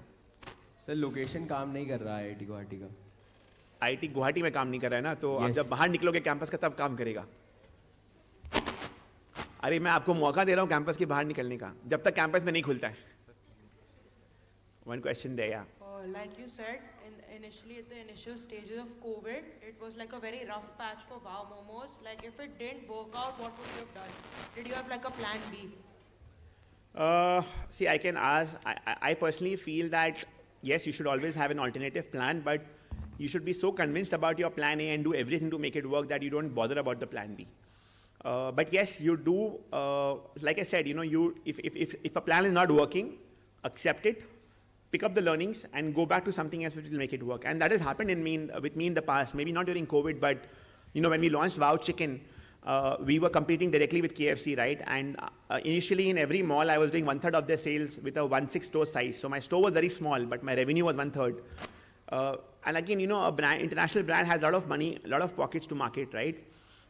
They went and aggressively marketed themselves and my revenue started falling. And then I said, okay, if I have to really compete with KFC, I cannot be doing what they are doing. So I doubled down on grilled chicken. I said, if they are selling fried chicken, let me do things differently. I did a price war with KFC on fried chicken, where I maybe reduced the size of the chicken a bit, but then I gave more variety and more quantity to the customer. So I think you have to change strategy. It's horses for courses. But I think as an entrepreneur, you become so resilient that there is no giving up. And I think one good thing that I think I've imbibed in my childhood is not giving up. And I'm 36 now, and by the time I'm 50 years old, it is my goal to build 50 hospitals, for the country. And I want to do it by contributing 1 rupee a momo towards that cause, right? Every plate of momo, 1 rupee will go towards that cause. Now, we have an army man here. He served the country by being on war. I think I am serving the country in my own way, and each one of you can serve the country in your own way. And that's what we should do. Yeah. Hello, sir. Can you introduce yourself, your name at least? Hello, sir. My name is Purav Agarwal. Yeah, Purav. Just wanted to say that in the years to come, Wow Momo can be one of my biggest competitors. So just wanted to drop in a hey. Thank you so much. Market mein milenge. Hi, Sagar. Hi. I'm a teacher who work in Kendriya Vidyalaya. My question to you is it's very inspirational to listen to you. But as a mentor, even though you say you don't like the word, what is it that you're doing to develop entrepreneurial mindset curriculum in the school level? Because it's so very important that when we say made in India, make in India, you want children to think beyond what they are capable. What is it that people like you, who are so inspirational, doing to bring that kind of curriculum mindset amongst the school children? Thank you. I think first thing that people like me do, which I'm doing today, come and address an audience. Trust me, the only reason for me to be here is to come and inspire even one person today out of the audience of maybe hundreds of you to take up entrepreneurship and drive it the way you can. I think for us, at our stage, time is very important. I literally work 18 hours a day. I went back from my office yesterday at 12:30 and I took a 6 o'clock flight in the morning. So I had to wake up at 5. I think for us, time is very important, and why I say mentoring is not the right word, because in mentorship you need to give a lot of time, and mentorship has to be done by people who've been there, done that, maybe are retired and then can give time. That's my thinking of mentorship.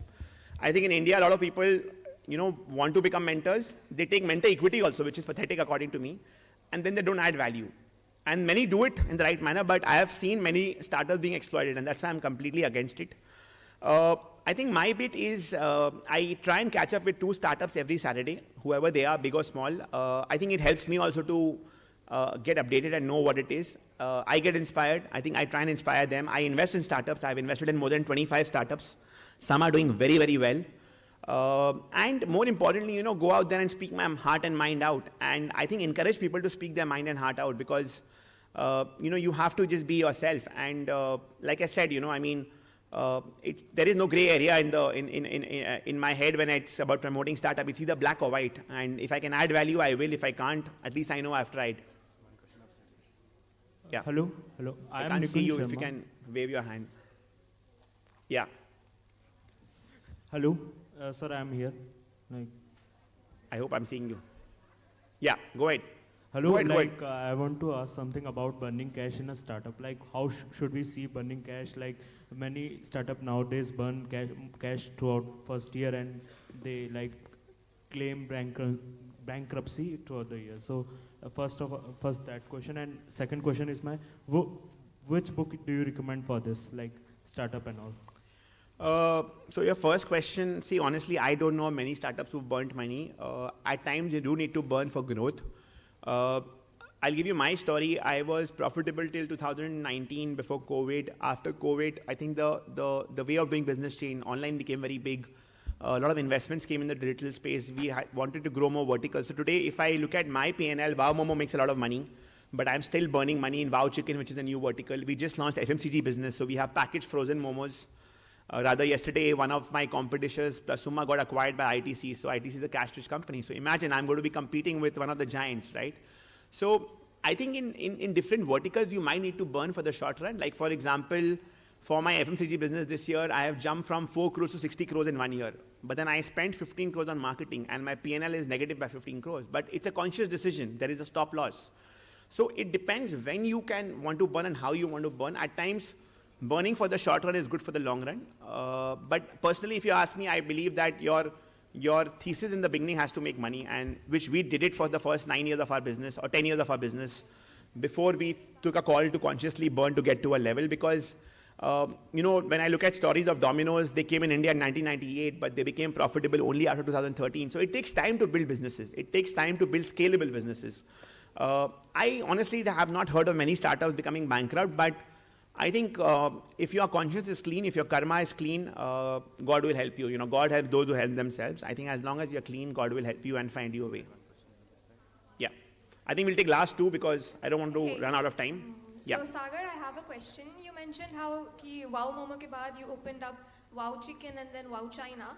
Is it advisable for companies to open up different franchises or branches or stick to the original concept? Like you were selling momos, then you went to chicken and then...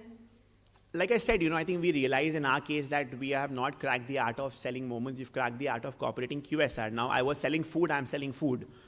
Maybe a different cuisine, but again, the brand was Wow. I did not name it something else because in my mind, building brands in India is very difficult. It involves a lot of sacrifices. And today, I think a Wow Chicken or a Wow China benefits from the success of a Wow Momo. So there's familiarity. I think it's all on the thesis, ethos of the company. I think you need to think big to make big. If I have dreams of building 50 hospitals, I can't just do it by doing momos, right? I have to do big things in life. I have to take my risks. I might fail, but at least I know that if I fail, I will say that, "Kash मैंने ये किया होता," वो अपने आप को बोलने नहीं दूंगा. So I know I took my chances. I will at least have no regrets. See, it depends from different stages. Wow China came in 10 years after Wow Momo. Wow Chicken came in after 100 stores of Wow China. So you have to time it in the right manner. You have to be very honest to yourself as to when you are launching what and how. Okay, Wow Kulfi came in only when Wow China became profitable. So I think the right timing is very important. Okay, and you have to diversify in today's day and age. You have to have a larger basket. Today, if you see even the likes of Jubilant are running Dunkin' Donuts, Popeye Chicken. I think if you really want to build a big business, and India is so huge, every city is like a country in a country. I think having multiple verticals in the same city reduces your overhead costs. But yeah, you need to crack it Wow. I mean, if you're saying it's Wow, it should be Wow. Yeah. Hello, sir. So my name is Raghav Kalita and I'm from Sarlavila Gyanjyoti. So my question to you is that, what are the biggest challenges for startups in India today? What are the biggest challenges for startups in India? Yes, sir. I think more than challenges, there are opportunities. I mean, 15 years back when I started, there was nothing known as Startup India, Stand Up India. There was nothing known as food tech, fintech.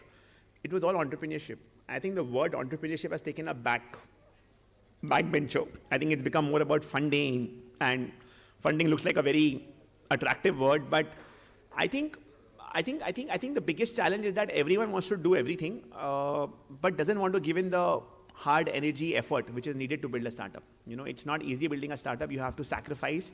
You have to make a lot of sacrifices if you want to build a brand. You have to work on weekends. You have to at times forget friends and family. So the call has to come from within. Like today, you have to find what's your calling. Today, for me, my work is my Zen mode. And I think it keeps me going. So you have to find your calling. Also, sir, I have one more question, sir. So according How to many you, can I take? one more question, sir. Do we have time? No. Okay, so we don't have time. One last question, guys. So according to you, what is the key feature an entrepreneur should have to succeed in life? What is the key feature an entrepreneur should have in himself or herself to succeed in life? I think the never say die attitude, wanting to learn, wanting to accept your mistakes, and wanting to always learn, because I think learning never stops. I always get to learn when I interact with people my age, younger than me, older than me. So keep learning, keep growing. Someone asked me what book do I suggest. Read that book by the Nike founder. I think it's called Just Do It. It's a beautiful book. I personally, to be very honest, have never read a single book in my life. I read newspapers a lot. But yeah, everyone is very different. My friends read a lot of books. My co-founders read a lot of books. But yeah, do what works for you, yaar. One last question for the guy in red here. Yeah. Hi, sir. Myself, Lucky.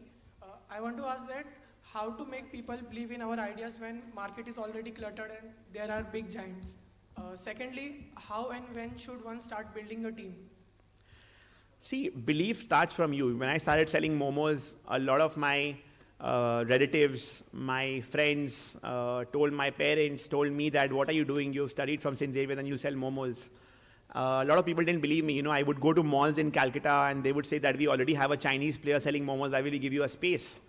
I think आपके mind में जो आपका idea है, बाकी लोग शायद समझ नहीं पाते हैं. आपको express करना होता है. But मैं तो आज ये बोलता हूँ कि अगर हमारे देश में एक चाय वाला प्रधानमंत्री बन सकता है, तो मोमो वाला भी कुछ कर सकता है. But honestly, you have to walk the talk. I have always taken a no for a motivation.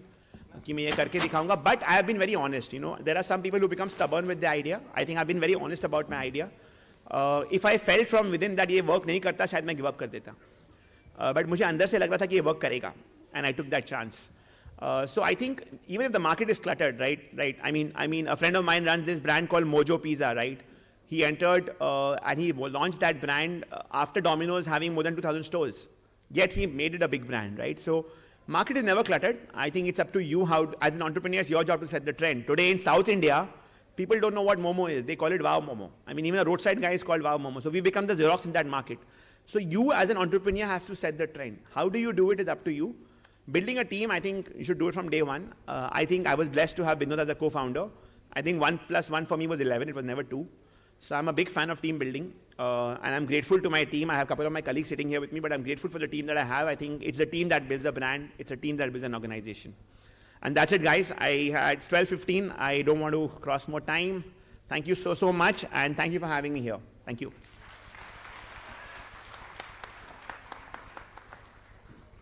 Well, thank you so much. That was Mr. Sagar Jagdish Daryani. Big round of applause for him.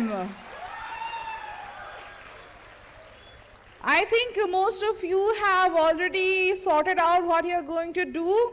Plan A, Plan B को pocket में रखना है and Plan A के साथ काम करना है, right? Okay, chalo, moving on. I'd like to call upon stage Major General Rajesh Kumar Jha, AVSM, for the master class. And before calling him, I'd like to say a few words for him. He is an experienced administrator with a 38 years career in general administration on operations, human resource management, and national security. He has a distinguished track record which includes spreadsheet national strategic programs, managing projects exceeding 20,000 crores, intensity, coordination, and leading a mountain division along with the sensitive line of actual control. He has created exemplary success in infrastructure development, strategic planning, operational logistics, including supply chain management, international UN mission, and diplomatic negotiations as Defense Advisor in High Commission of India, London. He is honorably recognized with the Ati Vishisht Seva Medal twice and 8 Commendator's Card for consistent distinguished services. Currently channeling our 4 decades of Army leadership experience into driving transformative energy initiatives and sustainable development in India's Northeast while serving at the Northeast Electric Power Corporation, NEPCO. So without further ado, let me call upon stage Major General Rajesh Kumar Jha sir for his masterclass.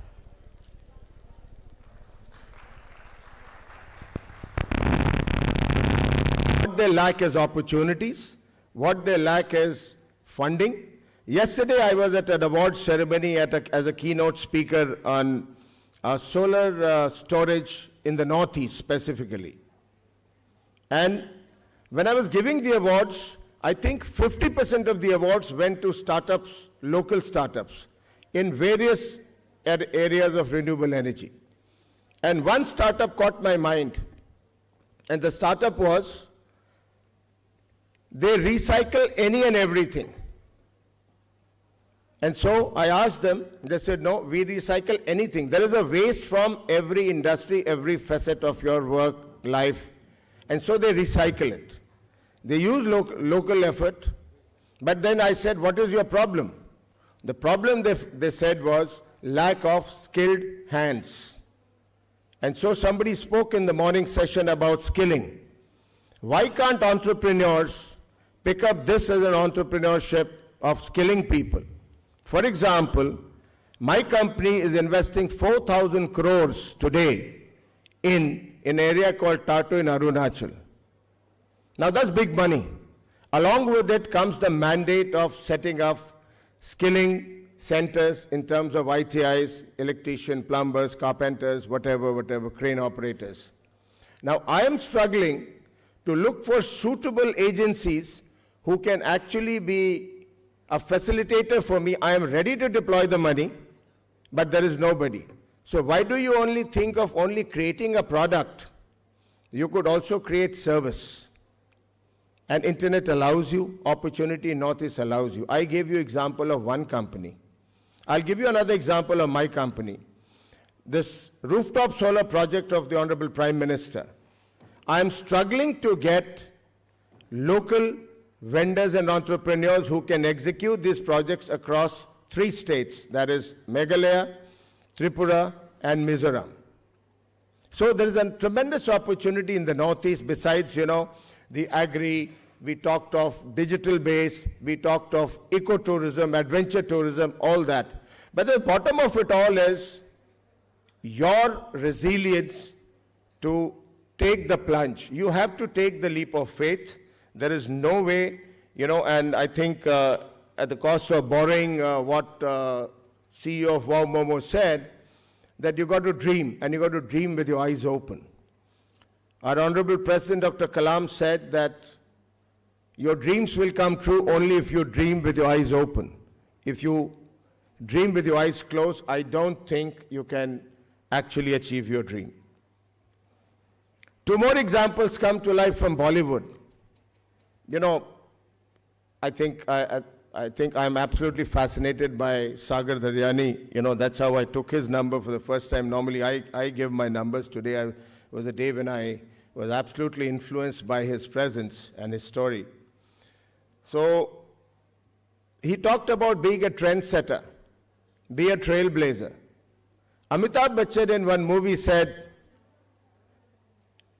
line वहीं से शुरू होती जहां हम खड़े होते. Have you seen this movie? Which movie is this? Anybody? Yeah, exactly. तो आप सभी में ये काबिलियत है कि लाइन वहीं से शुरू होनी चाहिए जहां आप खड़े होंगे. Closer home, your generation, you've heard of Shah Rukh Khan, right? So your entrepreneurship should address authentic problems of society. You should be able to convince that your solution is authentic, and so your startup will be successful. So what does Shah Rukh Khan say? Have you heard of this? How does he assure everybody? He says, "Main hoon na." You've seen this movie? So if you believe that line wahin se shuru hogi jahan aap khade hote hain, and you strongly believe ki main hoon na, I think sky is the limit. Sky is the limit. I will not bore you much because I think enough has been told to you about the government initiatives, about the potential, so I will not bore you. Being a soldier, I think I like to talk more from experience. And before I finally give you my closing statement, I would like to give you one more example of Kargil War, of resilience and perseverance. All of you have heard of Tiger Hill? Anybody who's not heard of Tiger Hill? Everybody's heard of Tiger Hill. I was a young major, And we launched an attack. There were one battalion, 18 grenadiers who launched the attack. And we thought we had captured Tiger Hill. And next morning, a heavy counterattack of the Pakistani Special Forces came on our troops. I was part of that as an engineer company commander supporting that operation. It was 1st of July, 1999. But when the daylight broke, we realized that we had not captured Tiger Hill, but we had announced. You look at the media, you'll say we had announced that we had captured Tiger Hill. Now there was a catch-22. We had to get Tiger Hill at all cost. This battalion was pinned down because there was a heavy counterattack by the Pakistanis. And so, what came in handy for Indian soldiers is their grit and determination, their resilience, their perseverance of never say die attitude. So another battalion called 20 Sikh went, launched the first attack, almost on vertical slopes. I still remember the day when 20 in a platoon went, 8 Sikh, all 20 killed, martyred. The second wave went after 2 hours. Out of the 30 who went, only 6 came back. And the attacks went on and on and on, and this was a battle of attrition that was happening. I will not bore you with the details as to what went right or what went wrong. But I am of the firm belief that what went right for us, that finally when we had the national flag on Tiger Hill, was sheer grit and determination of India. This is what an entrepreneurship should be. You try. If you have belief in yourself, you keep trying. You keep trying. And let me tell you that resources are not only those which you own. Remember, one lesson that I have learned is those resources are also yours, to whom or to which you can gain access by collaborative approach. One man or one woman cannot do it all. And this is a lesson learned from the Indian Army, that one person, one Rambo, one commando could not get Tiger Hill. It was a team which got it, because each one of us accessed each other's resources and capabilities, and we became successful. So, I can go on and on, it'll bore you to death. So finally, I want to sign off by giving you one line, and that is, create your own sunshine.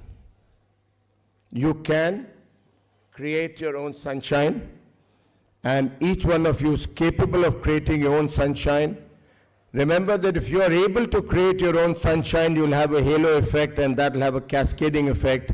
You'll be able to ensure the growth of people around you. Again, before signing off, borrowing from Sanjay Daryani's life story, that he said, share the wealth to grow your wealth.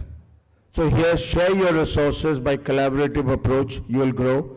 So finally, do create your sunshine. God bless you. Jai Hind.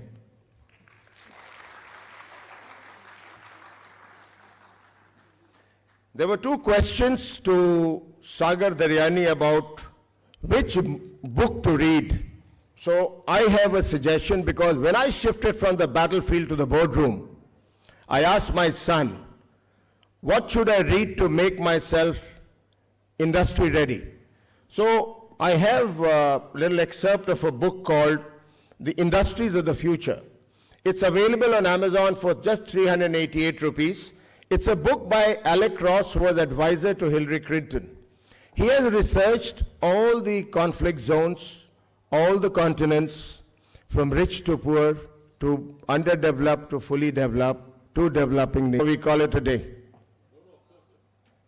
If there are any questions, I think bulk of them have gone to download the app Wow Momo. I also need to download it. Just please, my senior colleagues are here, just download it on my phone. What did it say? Wow SD 100. So 100 plus 100, 200. I also need to eat momos, so bulk of them have gone, but doesn't matter.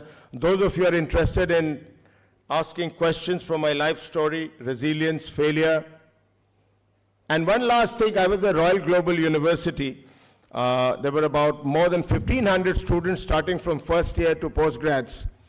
And one of the youngsters asked me, sir, what is the reason of your success? Tell me the reason of your success, sir, because you were a successful soldier, now you are a functional director in a very big company. How did this happen? So my short answer was, listen to it very carefully, my short answer was failure. Learning from failure, and that's it.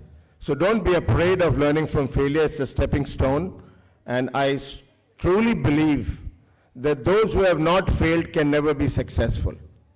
I strongly believe in that. Thank you. If there are any more questions, I am willing to take a few. So there are no questions. I have bored them to death, or either they have gone to Wow Momo. Are there any questions? No? All good. Thank you.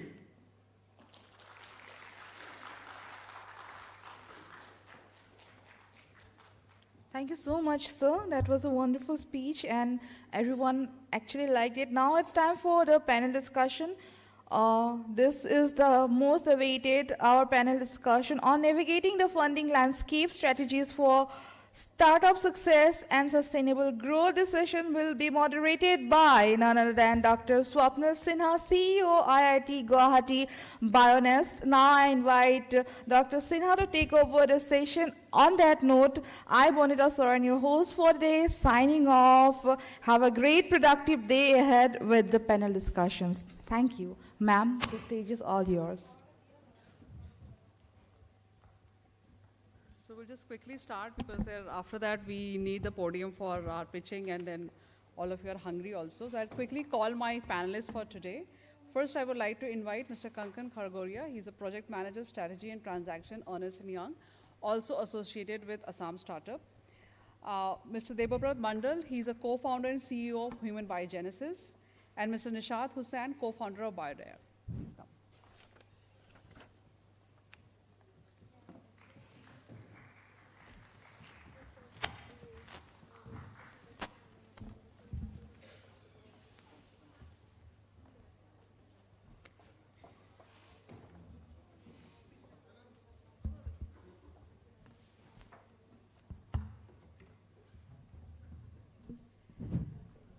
Yes, so I think since morning we have been talking a lot on, a lot of things I heard, skill development and how to motivate youth so that they become, job creators rather than seekers. So I have here a very interesting panel. So I wanted to keep this panel more related to, youth and real-time startup founders, right? And one of them is really near to my heart, because he was one of the first incubatee startup that we started supporting way back in 2021. And his startup is Human Biogenesis. And I know Kankan since few years now, and he's been, his organization, and he's been doing great, and you all know about Assam Startup. I would start, and also, I think I met you once, yes, and then I was not, because then you were introduced to me by one of my colleagues, and then I realized that we have met, and you had a really great product, and remember Petu, right? Yes, yeah. Petu Momo, so one more Momo brand, yes, after Sagar. Right. So I would like to start with Kankanji. So, you have been working in this ecosystem long, right? Yeah. And I know you have been speaking about a lot that what are the challenges and which are there in Northeast, which I think every young entrepreneur faces. So I think a lot has been talked about that, but I was just really want to hear one thing, that how do you think that Northeast enabler ecosystem, right, has evolved over the past 2-3 years? Yeah. Hello, my name is Kankan. So I'm representing Assam Startup, the state startup initiative. So coming back to your question, ma'am, in 2019, Government of Assam started the Assam Startup Initiative to promote the entrepreneurship. After that, under this scheme, Assam government supporting entrepreneurs with up to 50 lakhs of grant amount to start off any business. Initially 5 lakhs of grant amount to start off, then there's 45 lakhs of scale up. Grant. Then in 2020, and end of 19 or 20, Meghalaya government started the startup initiative. Then in the same year, Arunachal government also started their startup initiative. So now Meghalaya government is under the Prime Entrepreneurship Hub. They are giving their various support to the entrepreneurs. Same under Arunachal government, Arunachal APIIP is there. So they are also giving different supports. Accordingly, Nagaland also doing for the last few years. And recently in January 24th, Tripura government launched a startup policy on various schemes. These are the state initiatives supporting startups and the entrepreneurs. And apart from that, there's lots of private and academic incubators who are supporting. One of Sapnil ma'am is there. They are supporting from last 3-4 years various incubators. And, already ma'am mentioned on 5 funding scheme you have available under TIDF and Bioness. And then there's AIC Selco Foundation is there. They are supporting renewable energy startups. Then there's Agri Incubator in Assam Agriculture University, NEET Hub, AIC NEET Hub. They are supporting all agri and allied sector startups. They are giving different grants to start off for the startups. And there is technology incubation centers in IIT Guwahati, also TIC, Technology Incubation Center. Then there's one good incubation center in Assam called under Assam Downtown University. They are also supporting startup in various schemes for MITI schemes and all those things. So these are the incubators and the government initiative coming up in the last 4-5 years. Maybe you can say in the last 5 years, you can say 5 years, they are supporting startup in various level. And even I can give it a database of Assam government also. Assam government through the Assam Startup Initiative supporting as of now around 489 startups. So this 489 startups generated more than 5,000 employment as of now, and out of 489, 120 plus startup able to raise funding from different sources, and the cumulative funding size is 100 plus CR. You're sitting in Guwahati or sitting in Northeast or any part of the country, any part of the state of Assam, you can raise fund. Even Northeastern also, from Meghalaya, people are raising fund. From Arunachal also, people are raising fund. Then recently, last week, one of our Assam startup incubator, Ulati, raised 50 lakhs at certain season 4. So the system is growing, ecosystem is growing, people are supporting, and so that's it. It's a very supportive environment. Right, because when we started, and like you rightly said, there were not much, exactly, right, for the starters. But I think now the government of India even and government of Assam are doing huge programs for the startups, right, starting from very early stage to advanced stage startup. So I come back to Devabrat. You are one of the, what I would say, process of making a youth icon now, right? Because I know you're doing great things. So how should founders decide between bootstrapping, venture capital, angel investors, or any other kind of a funding? As a founder, what do you say when is the right time to take which funding? Okay, thank you, ma'am. First of all, I want to tell that whatever I am today, only for ma'am. Ma'am is a mentor. She is my guru. And always you have to think, आपको हमेशा सोचना पड़ेगा कि bootstrapping जो है, ये सबसे अच्छा है. If you have enough money to you, it is very good because उसमें कंपनी का पूरा का जो कंट्रोल होता है, it is in your hand. It's very good. But कभी-कभी क्या होता है ना, जैसे I have started my journey with zero. तो मैं zero से start किया हूँ, how I can get that funding. तो initially you have to get the funding, जैसे सर ने बोला, you can get it from government agencies. बहुत funding है, you can get it from there. Also we raised the funding. मगर as a healthcare company, I need so much funding because healthcare company is very tough to establish basically in India. तो उसमें VC is good, angel investor VC इसलिए अच्छा है क्योंकि VC आपको grow करते, इतना pressurized नहीं होते. You have to always remember one thing कि कितना आप stake dilute करोगे उसके ऊपर. Angel investor वो personal mentoring होता है, मगर उसमें आप सोचिए एक बात, जो अपना पूरा पैसा लगा रहे हैं, मतलब उसमें stress कितना ज़्यादा होगा, because they need the return. Crowdfunding is good, but crowdfunding मिलना इतना easy नहीं होता. Crowdfunding means you have a very good idea. You should have a very good market and you should have something revenue. When you will go to the revenue stage, therefore you can come to the crowdfunding, क्योंकि crowdfunding इसलिए अच्छा है क्योंकि crowdfunding में आपको अच्छा valuation मिलता है. जो आपको angel investor and VC के साथ आपको you have to bargaining with them, but इसमें crowdfunding में you can go for any kind of valuation जिसमें आप अपने तरीके से कर सकते. That's a good one. So I will suggest that bootstrapping is good, but if you really wanna go for the funding, initially you should go with institutional funding. That's the VC will be there. Institutional funding, just like मैं आपको बोलना चाहूँगा, just like the institution जैसे आपको grow करते हैं, just like the incubator stuff, institutional funding में आपको ऐसे ही grow किया जाता है, पूरा step आप जाओगे, आपको baby sitter जैसा आपको लेके जाएगा, and it will grow with you together. So I think it's. Yeah, that's I think very good take-home lesson from any newer entrepreneurs, especially उन entrepreneurs के लिए जो जिनका product बड़ा innovative है. राइट मतलब उसमें काफ़ी आपको पैसा भी लगाना है उसको डेवलप करने के लिए और फिर बाद में उसके जो मार्केट वैलिडेशन के लिए. So that's a good point. So I turn now to Nashad. So tell me your journey, because मुझे पता है कि नॉर्थ ईस्ट में कोई भी ब्रांड बनाना एक मुश्किल काम है, तो आपने कैसे अचीव किया ये नॉर्थ ईस्ट में काम? So as usual I started my career in corporate, let's say 17 years in corporate life, work across India. Then होता ना वो कीड़ा काटता है कि वापस आके कुछ करना है, धरती बुला रहा है. So that's how came back to Assam, and then one of my जो मेरे colleague थे, then we started a entrepreneurial journey with regards to wild teas. It's one of the second in the world actually, the wild teas. So first is China, and I think, and there's no virtual competition for wild teas.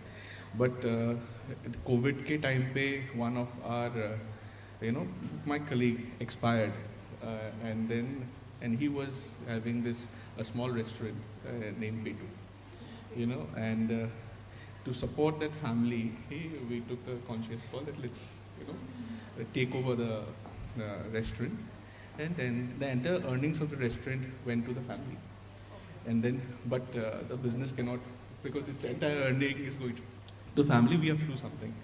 That's how we thought. We had started exploring what best can be done, and then we started doing a little bit of hustling and all. There where we realized that with growing real estate, the kitchen space in restaurants are becoming smaller. More and more restaurants, cafes, and horeca segment are moving to frozen food. One, because of convenience, and then second is basically, as I said, the kitchen space is getting restricted. The other thing is that due to the palates of every geography is different, right? So there is always a room for innovation and modification. So not all the frozen food that are coming to Northeast were from the mainland India. And we found, because we had a restaurant, we used to get feedback from the clients कि जो भी है, because there are limited options. Another thing is, in the frozen food line, the logistics is quite complex. Shorter is better. Right. Shorter is better. So by the time it reaches from mainland to here, it's become very costly. Anything in the frozen food section is not, more or less 300 plus on the average. So being a localite, we thought we could address that because it's shorter, it's merrier. The other thing is the penetration of the frozen this thing is more into the state capitals, primarily the big cities, Guwahati, but beyond Guwahati or the Shillongs of the world or the larger towns, it's very limited. Options are there, but it's limited. So that was the gap. And plus, that's how the birth of the frozen food of Petu momos started, because we are already making momos. We wanted to take that one step ahead, and our entire thing was more filling. Because that filling was something that from the feedback we used to get. So it was more heavier and more fuller. And plus we started with the market, understanding and the feedbacks, we did launch a pocket-friendly priced momo, targeting retail as well as the B2B. And that's how the journey started. We could start the journey, we could penetrate the market, and here we are, catering to Northeast specifically. And Northeast is a big market. It's more and you are planning to expand outside Northeast also? We did send one consignment to Bangalore. Okay. We did, but Northeast itself is a very huge market. Yeah, it is. To give you a lump sum figure, it's almost a 2,000 crores plus market. True. Yeah, and so that's interesting. But I think from what you said, how you established your brand, एक take home message है सबके लिए, because you really have to understand the market first. बहुत important है कि आप कोई, मैं जब भी सेशंस लेती हूँ स्टूडेंट्स के लिए, तो आई ऑलवेज से कि भाई आप कुछ एक नया बना, इन्वेंशन और इनोवेशन में यही फ़र्क होता है. हर इन्वेंशन को आप बेच नहीं सकते हो, पर इनोवेशन वो है, और अगर आप उसे बेच नहीं सकते हो तो किसी काम का भी नहीं है. So it's good that to understand the market is the important thing, and that helps actually to make a brand. So I again come back to Kankan ji, because you are an enabler here. So you have been interacting with founders a lot. आपके यहाँ, और in fact आपके पास north Assam के तो हर founder ही आपके पास है इस समय. That's a fact actually. So true. Everybody knocks his door. So. And तो व्हाट डू यू थिंक कि आप इतने फाउंडर से मिलते हो, what are the common mistakes जो आपको एक लगती है कि जैसे ये पहली 3 मिस्टेक्स हैं जो ऑलमोस्ट सारे फाउंडर्स करते हैं व्हेन दे स्टार्ट? एग्जैक्टली. पहला बात है मैम जो मिसअंडरस्टैंडिंग द मार्केट. राइट. मतलब मेरा प्रोडक्ट ये है, मैं कहाँ पे बेचूंगा, क्या बेचूंगा, कुछ प्लान ही नहीं है. जस्ट मैंने कुछ भी आइडिया निकल लेके ये मुझे आइडिया करना है, ये मुझे बनाना है, उसका मार्केट कुछ सोचा नहीं. ठीक है, उसका मार्केट कस्टमर खरीदेगा कि नहीं आपको पहले देखना होगा. ठीक है, ये उन लोग देखते नहीं है. नंबर 2 रिगार्डिंग फंडिंग एक इशू आता है. फंडिंग ये लोग कहते हैं मैं आइडिया लेके आ गया सर, ये आइडिया है, पैसा कब मिलेगा. ठीक है, ये आ जाता है. मतलब पहले आपको कुछ करना पड़ेगा, एटलीस्ट कुछ प्रोटोटाइप हो, you have to show something. ठीक है, प्रोटोटाइप हो, at least if you are in service business start something. ठीक है, और मतलब कुछ तो आपको दिखाना पड़ेगा, ये लोग नहीं करते. एंड थर्ड है जो रिस्क लेना होता है, that should be little bit calculative. जैसे सागर दरी ने इनसे बोला था, because his father wants to give him 4 lakh rupees, but he taken only 30 to 40,000, 10%. उसने लेके उसने स्टार्टअप कि मैं पहले रिस्क लेके देखता हूँ, लेट्स डू द पायलट. ठीक है, ये 3 चीज बहुत इशू होता है. और एक बात रिगार्डिंग फंडिंग, जो आपका इवन कनेक्टेड है इन्वेस्टर्स ऑल्सो, जब भी हम लोग उनको कनेक्ट करवाते हैं, प्रोडक्ट का स्टेज के हिसाब से you have to reach out to the investor. Initial days you can go for government grants or various schemes, like you are also giving different grants, we are also giving for some startup, different state initiatives are giving, different other incubators are giving. You can go to small grants, 2 lakhs rupees, 3 lakhs rupees, 5 lakhs rupees, go to the grants, take this grant, develop the product, at least थोड़ा revenue generate करो, then go to the proper investor. इन लोग क्या करते हैं, पहले investor जाते हैं, then think investor पैसा नहीं था, बिजनेस कैसे करेंगे. So that mindset we have to change. नहीं, ये माइंडसेट प्रॉब्लम मुझे भी बहुत लगती है नॉर्थ ईस्ट में, कि आपको ना रिस्क टेकर्स यहाँ बहुत कम मिलते हैं, कि आपको risk should be calculated. Exactly. पहले तो रिस्क लेना ही कि वो that I think that you very rightly pointed out कि ये, और ये मुझे लगता है यहाँ के सारे स्टार्टअप ऑलमोस्ट 90% मैंने देखा है, हर जगह पे होता है. एग्जैक्टली. सो ये mindset change obviously that is very important. And I think एक व्हाट आई ऑलवेज एग्री कि जो स्टार्टिंग में गवर्नमेंट ग्रांट तो दे रही है, पर उसकी आदत नहीं लगनी चाहिए स्टार्टअप्स को. ये एक मुझे लगता है बहुत हाईलाइटेड पॉइंट है सारे इनेबलर्स का भी. तो हमारे पास 2 स्टार्टअप भी बैठे हैं, मतलब हमको ये बोल रहे हो. But I think they agree, and that is why they are taking off, because they are taking risk, what you have summarised. So उन्होंने मिटिगेट की होंगी वो issue. So Devvrat, I again come to you.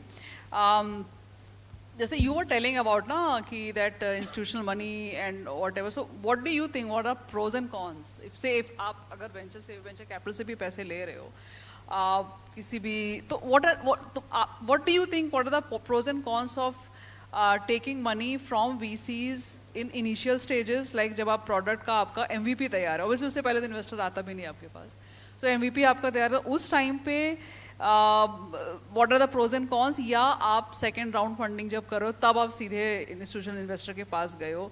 So what do you think that when is the right time, and what are the pros and cons at each stage? Ma'am, I think that आपको prototype तक जब बनाना है कुछ product, तो I think investor के पास नहीं जाना चाहिए. You should take the grants from government agencies, क्योंकि इतना आपको फंडिंग वैल्यूएशन नहीं मिलेगा. और कंपनी हम लोग बोलते कि इतना, मतलब जो अमीर बोलते हैं on the basis of the valuation, 2 lakh crore का कंपनी है, मतलब इसके पास नहीं है कि फाउंडर के पास 2 लाख करोड़ है. इट्स द फैक्ट, ये नहीं होता है. तो हम लोग वैल्यूएशन के हिसाब से बोलते हैं हाउ रिच ही और सी इज़. तो इनिशियली हमको सोचना पड़ेगा कि इनिशियल फेज में गवर्नमेंट की तरफ से पैसा लो, फिर आपको सोचना पड़ेगा कि ऑन द व्हाट बेसिस आपका मार्केट बहुत अच्छा है, you can go to the launch your product to the market and grab कर लेगा, customer is ready there to grab your whatever the product you have in your hand, तो therefore you can take the risk in a big manner कि चलो हम थोड़ा valuation को लेकर नहीं सोचेंगे, initially I should go some money to launch my product, तो उस टाइम में दैट इज़ गुड। मगर आपको और एक चीज़ भी देखना पड़ेगा, जैसे स्टीव जॉब्स का आप देखेंगे, स्टीव जॉब्स का क्या हुआ था, डायरेक्टरशिप से ही उसको हटाया गया था after some time later, because उसका जो स्टेक को हमेशा मायने रखना पड़ेगा, क्योंकि जिस बेबी को आप बड़े कर रहे हो आगे जाके बोलेगा कि चलो तुम्हारा कुछ है ही नहीं कंपनी में, तो बहुत वो फीलिंग्स बहुत खराब होता है फाउंडर के तरफ, फाउंडर को बहुत खराब लगता है कि Uber founder had a same experience, like the Travis has the same experience. सो ये बहुत ही खराब लगता है। तो always you have to think that आपके पास अच्छा इक्विटी रहे, अच्छा स्टेक रहे, उसके साथ का आपको डाइल्यूशन भी करना पड़ेगा टू बिल्ड ए कंपनी। तो ये तो अच्छा है कि VC राउंड जो जैसे आपने बोला VC round is good enough, मगर VC काफ़ी चालाक होते हैं, I have faced a VC as well, तो उसको पहले तो इतना स्टेक ले लेते हैं, वो पहले आपके पास रिटर्न भी चाहेंगे कम से कम 2.5 to 3 times within 5 years also you have to return them. तो ये काफ़ी चालाक होता है, और ऊपर से वो रिटर्न आप करने जाएंगे तो नहीं लेगा, you have to face that कि वो करंट वैल्यूएशन बोलेगा फिर आपको, तो मतलब जो स्टेक लेके बैठ गया वो तो बैठ गया, वो जाने वाले से नहीं है। हाँ, आपको कंपनी नहीं चल रहा है तब वो बेचेगा, और उसमें भी उसका पहला स्टेक उसका ही बेचेगा, that's the preferences share they generally want go, they ऐसे स्टेक नहीं लेते, प्रेफरेंसेस शेयर मतलब पहले उनका ही बेचेगा। तो ये जो चीज़ है आपको सोचना पड़ेगा, ज़्यादा इक्विटी डाइल्यूट नहीं करना पड़ेगा, यू हैव टू ऑलवेज, क्योंकि बाद में क्या होगा आपका कोई भी डिसीजन आप ले नहीं पाओगे, बोर्ड मीटिंग में आपका बात चलेगा नहीं ले पाओगे। तो you have to remember that one, पैसा तो उठाना ही पड़ेगा, जो भी कंपनी हो जाए, इवन द बूटस्ट्रैप छोड़ के, जियो जैसा स्टार्टअप नहीं छोड़ के, जो स्टार्टअप जियो नहीं है, जो हमारे जैसा स्टार्टअप है, तो हमेशा तो उठाना ही पड़ेगा इवन ऑल्सो। तो याद रखना पड़ेगा, don't dilute so much, risk लो, एक हद तक रिस्क लो फ्रॉम द अनदर पर्सन, उसके ऊपर ज़्यादा डिपेंडेंसी मत रखो, कंपनी तुमने बनाया, you have to be the brand, and इसके ऊपर कुछ नहीं, मतलब कोई ब्रांड के बारे में मत सोचो, कभी कभी हो जाता है, जैसे मैंने फर्स्ट टाइम जब IIT आए थे, IIT गुवाहाटी, तो मैंने सोचा था कि इट्स ए ब्रांड, चलो कंपनी IIT बना देगा, ऐसा नहीं होता है, कंपनी खुद को ही बनाना पड़ेगा, no brands will make you brand, you have to be your own brand. तो रिस्क तो लेना ही पड़ेगा, मगर हिसाब से लेना पड़ेगा, डाइल्यूट मत करो ज़्यादा। Very rightly said actually, तो but I think it all also depends upon कि आपका प्रोडक्ट क्या है और किस स्टेज पे आपने पैसा लिया है VC से, इस पे भी बहुत डिपेंड करता है। I think that's a never ending argument and discussion. So I come back again to Nishad. So so जैसे we are talking about ना कि what Devra was saying कि भाई किस स्टेज पे आपको VC फंडिंग लेनी चाहिए। So he talked about valuation, right? So how should founders navigate, valuation negotiation on that? ये बहुत मुश्किल सवाल है. It's very tricky actually. It's very tricky to also. Strike the right balance. Yeah. मेरे को कितना dilute करना है, कितना valuation quote करना है. So yes. So startups like us always has a dilemma on that. But however, first entering this valuation game, you need to understand actually कि valuation actually मेरा क्या होने वाला है, क्या मांगना चाहिए. So for that you need to understand the current the comparable startups जो आप compare कर सको कि these are, and the comparable startups do some market comparisons and of the geography of the stage that you are in, and plus there are lots of valuation calculations. So we need to understand, at least basic understanding होना चाहिए कि what are different methods of valuation this VCs do. तो वो थोड़ा सा understanding होना बहुत important है, क्योंकि आप एक सोच के जाओगे वहाँ से एक अलग हो गया. हाँ, तो बोलते हैं ऐसा तो होता ही नहीं है तुम्हारा इंडस्ट्री में, हाँ ये X होता ही नहीं है, हम तो 1X पकड़ते हैं. हाँ, so all those things need to understand. Second, best way is basically to provide them a proof of concept, then the revenue growth, the customer acquisition, and about the market impact that your product is creating. So these are the points that you need to push. At least you can negotiate on the valuation. Apart from that, I rightly agree with both of them. जितना आप equity dilution delay कर सको, it's better. Right. Because I think he rightly pointed out, I think there are options like debt notes, जहाँ पे at least you can delay it for 2 years, 5 years, around delay कर सकते हो, at least by the time at least you have some sustainable. अगर आप बहुत early stage पे जाओगे तो you have no bargaining power, nothing. Plus I think you need to engage with multiple investors, so that at least you create a demand of yourself rather than going to one and surrendering everything to them. और basically और एक चीज़ होना चाहिए कि what I feel is as a startup, me being also in a startup stage, I think you should approach a VC when you are at the peak of your revenue and the growth. मतलब ऐसा नहीं कि कभी भी जाओ तो मांग लो, because कुछ वैल्यू रहेगा नहीं उसके सामने आपका. So ट्रैक्शन आपका सबसे ज़्यादा हो. Investor भी interested नहीं हाँ, होता actually बिना traction and के so that at least you show that your product has a right fitment in the future. Plus current growth ये है. So all those things matters. I think this is what it is. And plus one more right point he suggested कि they should not be parasitic. क्योंकि you need to also कब withdraw करना है उस discussion से. Because जब आपको दिखे कि फ्यूचर मेरा थ्रेट में है, I don't see long term, ये इन्वेस्टमेंट आ जाएगा लेकिन मेरे को लॉन्ग टर्म दिख नहीं रहा है, so you need to just withdraw. Withdrawing also is you need to know कि मेरे को कब विदड्रॉ करना है. This is also important. That's like really nice insights, I guess. So I think we're running short of time. We can take one or two questions if somebody has, or we can you can have questions to any one of them, of the panelists. नहीं तो फिर I will summarize and then we can go for lunch. Actually, everybody's hungry now. But I think we had a really nice discussion, though short. But because we have been working in this ecosystem, me and Kanganji, since long, and we are very much aware of the mindsets. But I should say that we are seeing a change in this mindset in maybe last 1 year. That's what I have realized. क्योंकि उसके पहले जब मैं startup से मिलती थी वो उसी मतलब एक अलग सेपरेट माइंडसेट था. अभी मैं देखती हूँ they are more enthusiastic and they are well read now. Which is a very good point, positive point that I have noticed in Northeast कि they know the valuation game and सब चीज़ें कैसे होती है. मतलब उसका रीज़न कुछ भी हो सकता है, शार्क टैंक या कुछ भी है. मतलब they read a lot now and they get inspired by a lot of other stories. So which is a positive thing, I think. So with this note, I think I should stop this conversation and thank you very much, all three of you, to be here. And though we have few people here, but it's good that you talked and shared your insights, especially the entrepreneurs here. So get inspired by what they have been doing, they will be doing, right? So thank you again. Okay. And before we leave, I just want to give a small token of gratitude.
There is a small announcement that pitching and ideation start will at 1:30, so you can go for lunch and you can come back.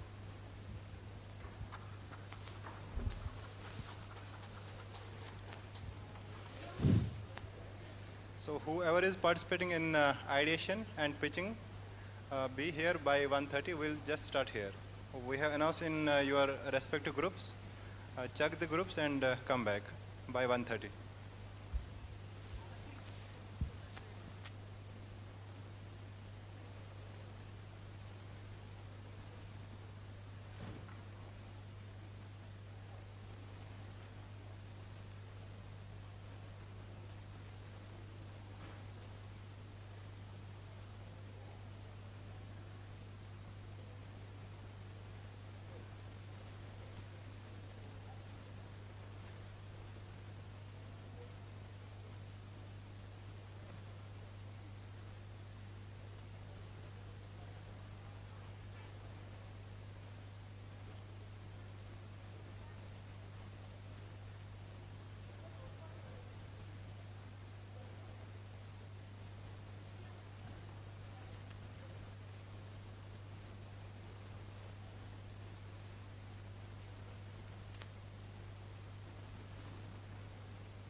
हाँ पोड़े ठीक चल check हाँ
Hope you.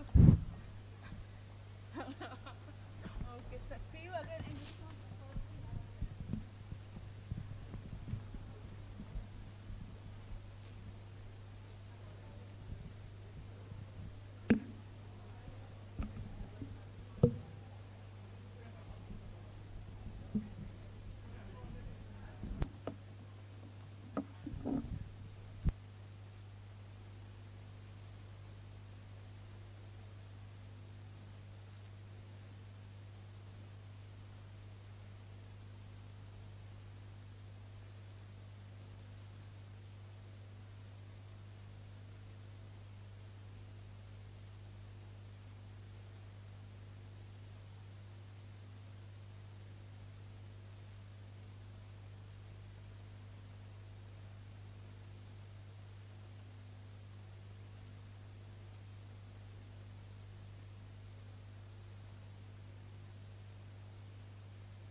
Any startup who is pitching here, please come here.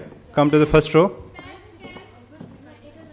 Come to first row and mark your attendance here. Anyone who is pitching, please come to first row and mark your attendance here.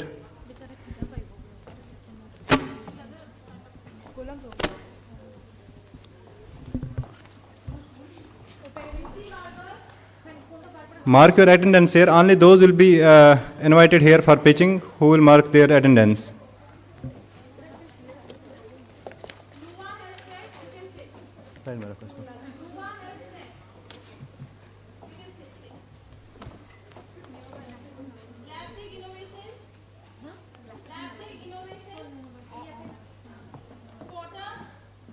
All startups, please go this side, next row. Everyone sit this side, yeah. We'll call you accordingly. All startups take second one, yeah. All startups who are pitching, please be this side.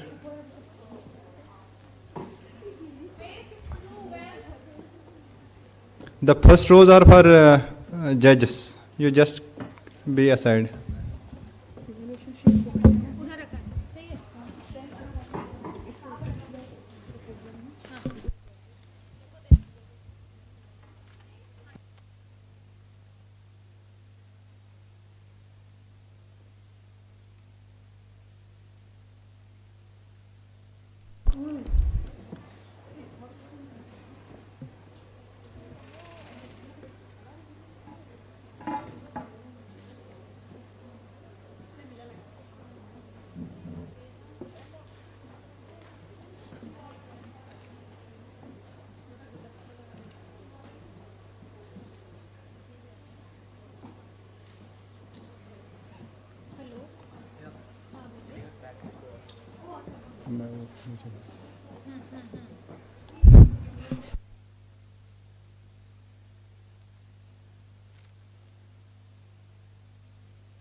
What about this one? Yeah. Good evening, one and all present here. Imagine you have made a startup and worked tirelessly over years. Yet, worked tirelessly over a year and your equity is worth of millions. But when it comes to funds, you are unable to get the funds when it needed. Sounds frustrating, right? Yes. Or you are an investor looking forward to invest into the next unicorn. But private equity markets are opaque, closed, and accessible only a few individuals. So there are very few entry points and no liquidity. This is a main problem. The reality is many of the startup owners, employees, investors face this problem. The market is huge. In India, it's around $10 billion. And with CAGR of 15 to 20%, there is no structured platform to fund this all market. This is where Zestofy comes in. We are building India's first tech-driven private equity marketplace. So if you are an investor or a founder or an employee looking forward to invest into the private equity, or you are an institutional firm looking to buy into a company, then you can do this through Zestofy through complete transparency. Zestofy not only lists shares, it values the shares using AI features and secure the transactions through escrow services and blockchain technologies. Yet there are many USPs which are also there in our prototype phase, from startup evaluation board to growth support. Unlike traditional brokers or fragmented networks, Zestofy is a one-stop ecosystem. AI valuation tools are present for fair pricing, escrow-backed transactions are for security, and also automated documentation is present. Zestofy makes money through commission fees, transaction services, and premium listings. Even 1% penetration to the market is huge of this $10 billion market. The untapped market is around 7.9 lakh crores in India alone, and 1 lakh crores is of secondary market potential. But still there is no competitor. This statement itself is bold. There are no direct competitors of Zestofy. The only competitors that we have are brokers, family offices, and financial investment firms. We'll be directly partnering up with them and onboard them onto our platform to provide them a secure platform or an ecosystem. The TAM of the market is, as stated, 1 lakh crores, and we will be working in the SAM of 25,000 crores only. As the rising sector of startups in private equity interest among the investors, increasing need of liquidity is prevalent in India. Here's our growth projection. In the first year, we will be completing 1,000 deals, generating a 7.5 CR in transaction fees only, and achieving 1,000 premium subscribers. We'll be adding 6 crores. And in the fifth year, we'll be expanding into the global markets, achieving a staggering amount of 500 CR revenue with 20,000 plus deals annually. The GTM is simple. We will be tracking the databases of investors and the startups which are 2 to 3 years to the IPOs, and getting all the investors who needed the liquidity through platforms like Traction and Crunchbases. And we will be also having strategic partnerships with e-cells and incubators for their partnership and community building events. Here's our winning team. Myself, Avtan Shukla. I'm handling research and development department. Our co-founders, Srijan Datta and Jasnu Singh Khalsa, they are in management, marketing. Krishan Walia handling tech department. He is in DTU. And Ayush Pal handling design.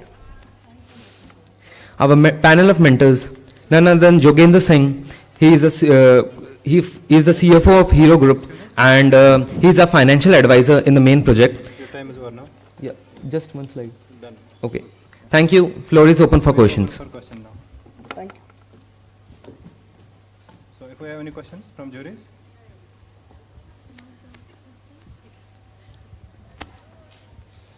How you justify the 7.5 crore?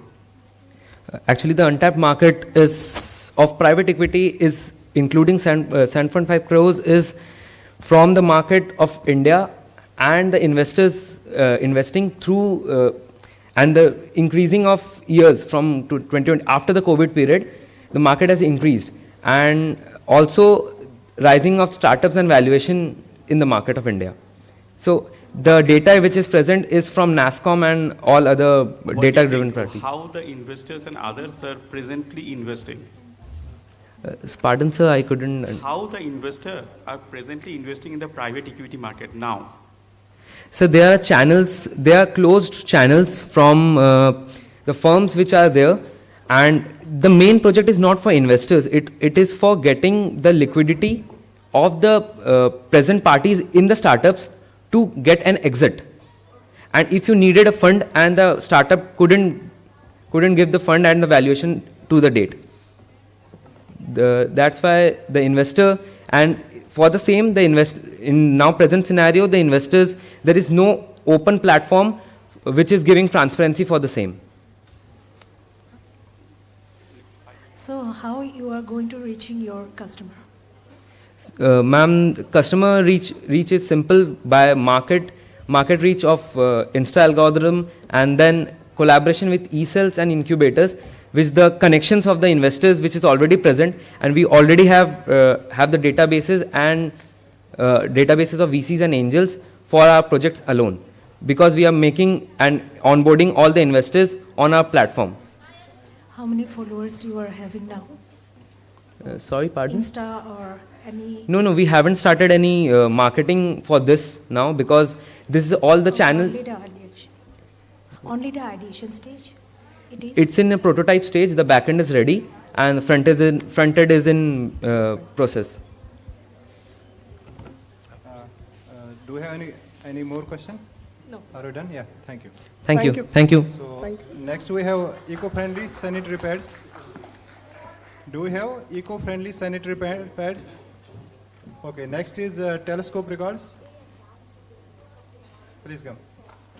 Your time starts. No, you start when we come here. Your time is only for 90 seconds up to 2 minutes we can give. No, And fine. Please try to finish in that.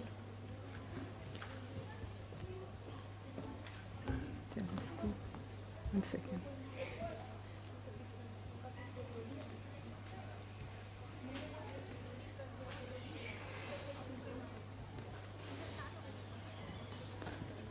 Yours is telescope records. Telescope I can records. see. Yeah, this one. You can take your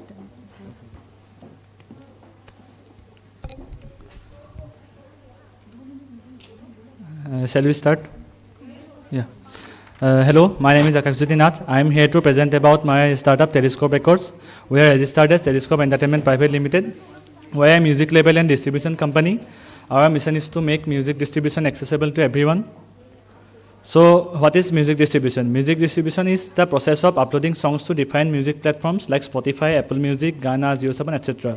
So, what we do, we take this music, album art and metadata from the artists. We act as a distributor and send it to the music stores. And through the music stores, they can reach a larger audience.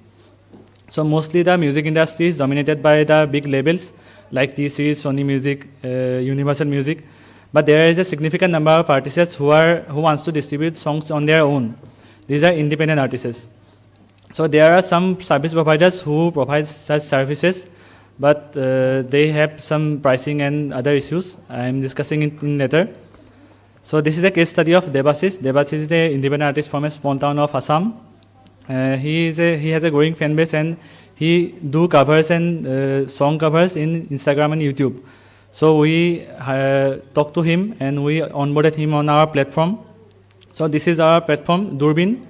Durbin is an app, a chat-based app where artists can upload their songs through a chat-based interface, and there is no upfront fee. And we also provide insights and analytics and a payment wallet. So these are our app screenshots. You can see there are different modules like distribution, promotion, and album art creation. And we can also add vertically many more modules. This is the payment space where artists can withdraw their royalties from the music stores. And you can also see the analytics in the analytics page. So the target market is independent artists who are not signed under a label, who are new to the music industry. And we also can reach to B2B music channels and small record labels or films and TV shows. So the market size is about 24 billion rupees currently, and it is estimated to reach 37 by 2026. So the marketing strategies, we sign exclusive deals with the artists. We also do social media marketing, performance marketing, and referral programs. We currently have 108 artists whom we got through word of mouth, and we have already released 250 songs, and we generate over 80K streams per month. So these are some of our competitors: Amuse, DistroKid, CD Baby. They are all our US-based companies, and we are the only Indian leader. So they also all provide some pricings per month or yearly basis, but we are free. So how we make money, that I am discussing in the next slides. So our revenue model is revenue sharing. We pay 70% to the artists, and we keep 30% to the Durbin as a service charge. So we also have some additional services with a fee, like album art creation, marketing and promotions. And some other sources can be music licensing and live shows. So these are financial information about the last 5 years. It's not from the app, actually. It's from the Telescope Records, the company. The app is not launched yet. We are currently testing it with our internal artists. You can stop now. Your time. Okay. We have done revenue from our record label, not from the app. App is under development yet. So Spotify में गाना सुन सकते हैं, हमारे app से गाना डाल सकते हैं Spotify में. मतलब जैसे YouTube में डायरेक्टली डाल सकते हैं, Spotify में नहीं डाल सकते क्योंकि लाइसेंसिंग वगैरह का, कॉपीराइट वगैरह का इशू होता है. तो इसलिए किसी डिस्ट्रीब्यूटर के थ्रू ही जाना होता है. तो हम वो डिस्ट्रीब्यूशन सर्विसेज प्रोवाइड करते हैं. वो तो आ सकते हैं, लेकिन हम वो प्रॉपर्ली चेक करते हैं कि कॉपीराइट वगैरह के. The Spotify works with the music labels and distributors. So we have already deals with Spotify, Hangama, and all other platforms. Yeah. Now we have already deals with the platforms, distribution deals. It's a distribution deal. The revenue is generated by them. Then they share the revenue is generated by the Spotify. They pay royalty. So we will share the revenue with the artists. We collect all the revenues from all the platforms on behalf of the artist. So we keep a 30% charge, and we pay other 70% to the artists. Do you have any other question? Yeah, all music platforms, Spotify. It's already been there. In the US, it's already been there, like I have told about the competitors, Amuse, DistroKid, CD Baby, they are all working in the US. Do we have any other question? Okay, thank you. So Thank next you. is Adari. If Adari is here.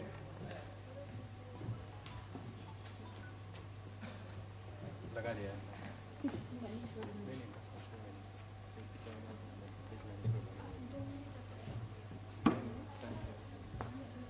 Adari, you have 2 minutes. Start now. Hello. Hello, gentlemen. Myself, Adari Kartikeya. I'm a BTech second year undergrad at IIT Guwahati, and I am the founder of Adari X. Aapka data, aapka paisa, aapka hak. The open secret to advertising industries is that they are built on exploiting our data. Everything which you do on internet is tracked. From your favorite websites to your favorite applications, everyone keep track of your data, what you are doing, and they build upon it, and they just sell it. I know that most of you guys would have ever been to a website, and a annoying pop will come up, accept all cookies, and you'll click on it. But it's actually not the cookies which they are dropping on you, but it's the tracker which they are dropping on you. If they'll say, I will drop a tracker on you, you won't allow it. So they do like that. And if next time I want you guys to go on the vendor list and click on it, and then you'll be amazed to see that just by clicking that one option of accept all cookies, you're giving permission to hundreds and hundreds of companies to access all your data. So what's the solution?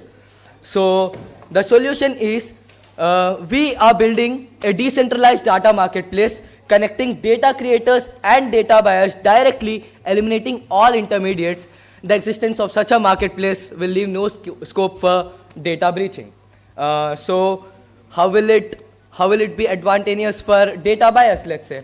Traditionally, they used to, pay inflated prices for raw, bulk, inaccurate data. Now they can access targeted data at a fraction of cost from we itself. And what is the advantage for data sellers?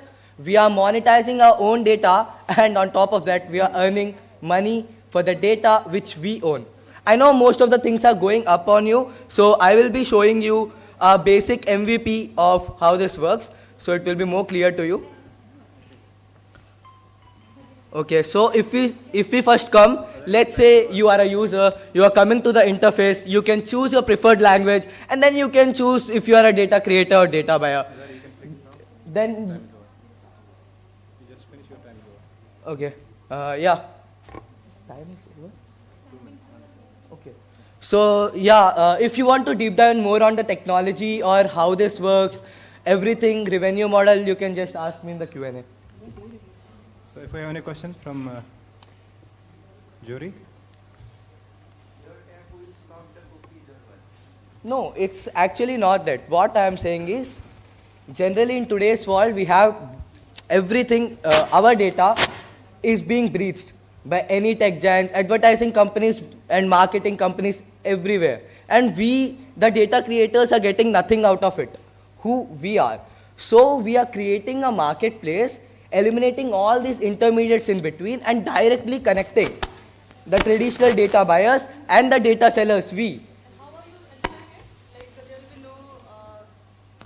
How are you ensuring your, the secrecy of the data that the people will provide to you? Yeah, exactly. So for that, I will explain your MVP. So first, let's say they choose their preferred language. They'll say they are data buyers or creators. Then they can connect via crypto wallet, or they can do KYC registration. Then by single click, they can, authenticate or verify their data. And then we will run the zero knowledge circuits to, verify and give them a genuine score, just like a credit score. And, then we'll encrypt this data. The data will be encrypted, and then this encrypted data will be uploaded to a decentralized storage. Generally, you take any hacker, they hack the data because it is stored somewhere which is centralized. But we'll be storing in a decentralized storage, like IPFS and so. And let's say a buyer want a certain data. Let's say I am a buyer. I will just search using keywords like I want the track of people who are above 40 plus age, who are living in Guwahati, and let's say they run 2 kilometers every day. Relevant data will be shown up. They can do the transaction with either crypto wallet or normal flat currency or UPI. And then now coming to your question, we will provide a decryption. We will be providing a decryption key which will be linked to the buyer's account ID. So they can't actually resell it, because if they resell it, the data is encrypted, and that can be decrypted only the decryption key which is linked to buyer's account ID. So if they share it, all the money in their account ID will be keeping your data in cloud, right? No, cloud is a centralized storage. I said we'll be storing in a decentralized storage. So it comes under the technology. So if you want more deep down on this, I have a complete, technology breakdown.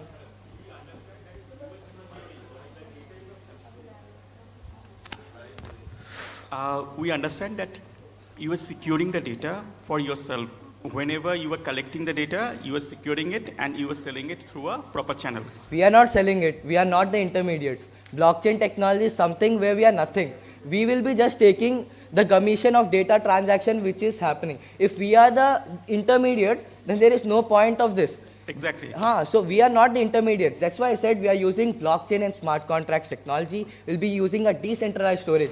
We ourselves also won't have any access to any personal data of any person. But still, the data breaching can still happen, na? Yeah.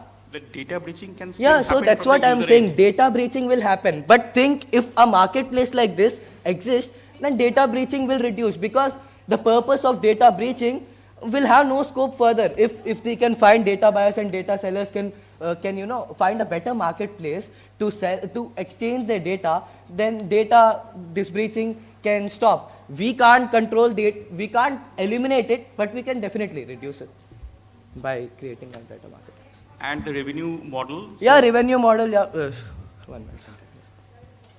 So revenue model is like, say you are a user, or let's say I'm a startup founder. I want generally we are targeting 4 types of data buyers. like small data buyers, big data buyers, marketing, advertising teams, or those who want to train their LLM model, their models, ChatGPT models or any models. So there are 4 types of data buyers. Let's say you are a user who want to, sell your data, and I am the data buyer.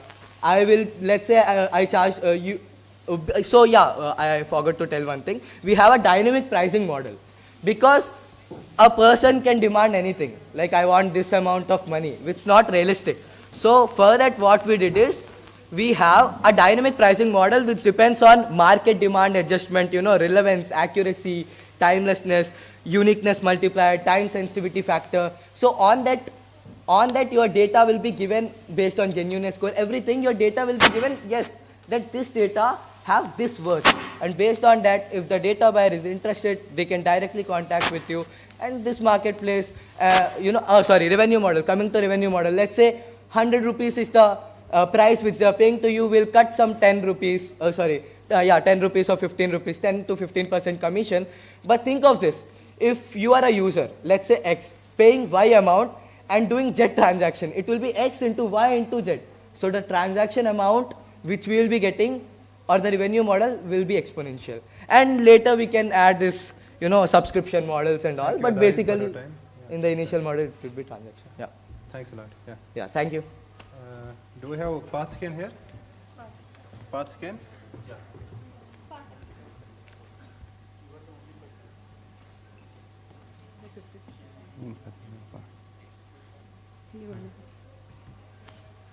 Now you can start now.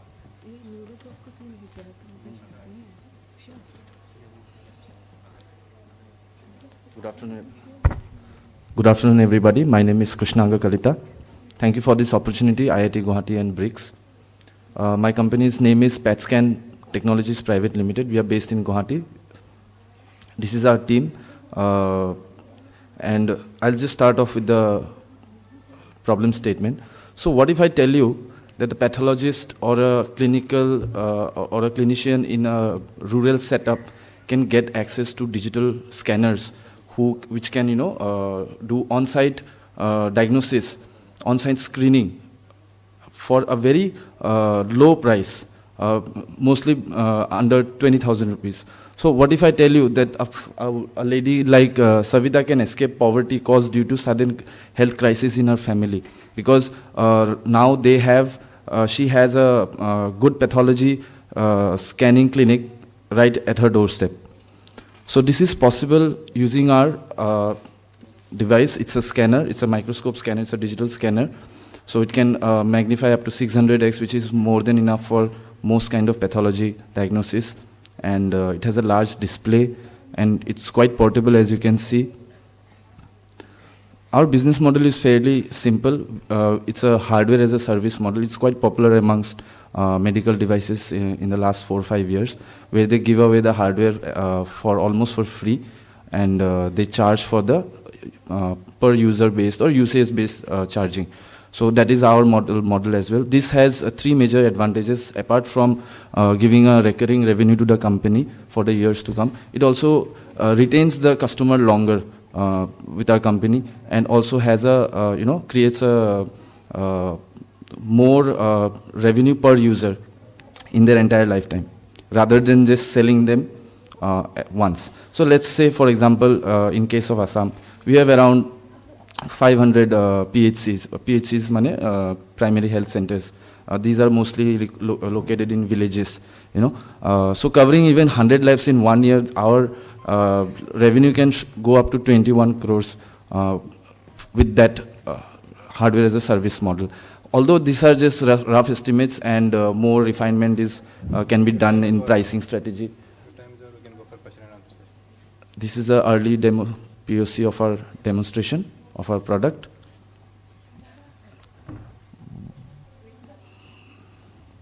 Do we have any questions from juries? What is the current stage now? You are in which stage? Ma'am, right now we are in validation stage. We have validated our idea in-house. What about the back-end data? Like there are so many diseases and so many tissues. So in that case, to have the accuracy, what is the strategy that you are using for the back-end data? Ma'am, for the back-end part, we are a little further behind, I would say, to answer in that stage right now. What data we have is mostly we have tested in-house inside our lab, and we are actually looking for more grants to go ahead into the market and at least put 2 to 3 units of prototypes out in the hands of pathologists. Then I can answer your question better way. For regulations and approvals. I'm sorry, ma'am? For this type of for this type of microscope or this type of equipment, what are the approvals till now you have received? Any approvals may be required? Yes, of course. CDSCO, NABL, no. FDA. I am asking you for this, what will be the requirement? The licensing requirement? Yeah, for this microscope. Licensing, CDSCO, ISO, some parts of ISO, FDA will be required. CDSCO will be required. NABL might be required for that. And some other ROHS. Have you done any background work on this? I'm sorry? Have you done any background research on this? On the licensing? Yes. Not yet, because... please do that. CE will be required, I think. I'm sorry, ma'am? CE. CE, yeah, right. That certificate may be required. You work on it. Yes, ma'am. Because right now, the stage that we are in, it's very difficult to predict what will go into the final product once we are ready for the... So... यार एक बात बताओ, तुम्हारा जो revenue model है, तुम सिर्फ hardware बेचोगे? And software. इसको why are you not selling the entire equipment?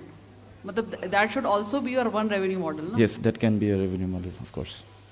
तुम्हारा कितने का इसके unit price कितना है? Ma'am, it will be around 35,000. और तुम्हारा इसको तुमने कितने में बनाया है? Ma'am, वही manufacturing. बेचोगे कितने में? वही बेचने का वही plan नहीं है. We want to just. Plan नहीं बेचने का तो फिर क्या धंधा कर रहे हो भाई? Not sell it directly, but we give it out for lease. That's what I'm saying. Yes. See, if you सिर्फ ये तुम्हारा ही 35,000 का है ना ये, right? अगर तुम्हें इसको बेचना है तो तुम कितने में बेचोगे उसको?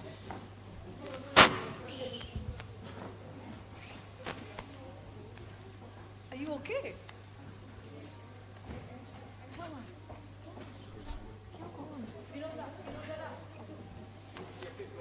Sorry. So if the product costs 35,000, then naturally we'll have to sell it for at least 70,000 to make 70,000, at least 70,000 or above that. कम से कम तुम्हें 1.5 लाख में बेचना But then it defeats the entire process. If you sell it on 70,000 ना, मैं तुम्हें बोल रही हूँ, तुम जो है 3 महीने में तुम लॉस में चले जाओगे. Right. Right, and what I think that if this is costing you just 35,000, so it's better to have a model in which you're directly selling this to the consumer B2B market. Right. तब ये तुम्हारा hardware और तुम subscription model पे कर रहे हो ना, तुम्हारा ब्रेक इवन भी नहीं पहुंच पाएगा उससे. Right. So suggestion. Okay. Sure, ma'am. We'll look into that. Thank you. Next we have. Thank you. Just one thing.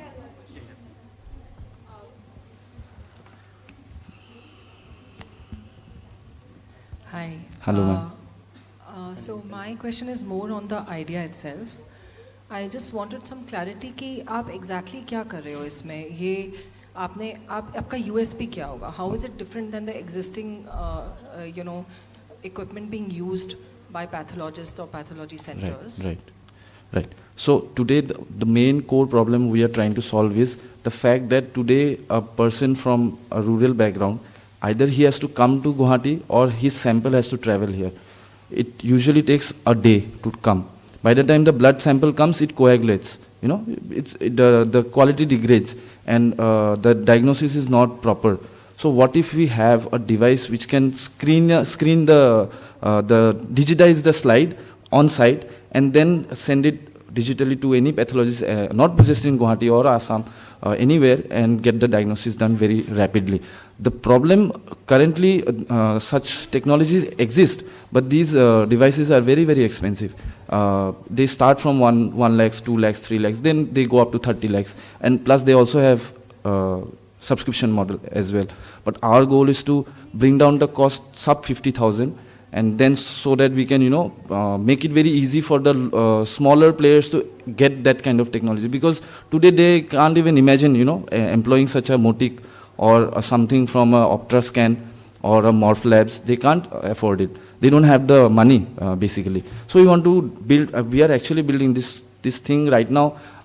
Might cost, it's our estimated it's 35,000, but once we reach economies of scale, easily it will come down to below 20,000, because the technologies we have used here, the components are quite readily available in the market, off-shelf components. Just the way of doing the thing, the tool we have built, it's different.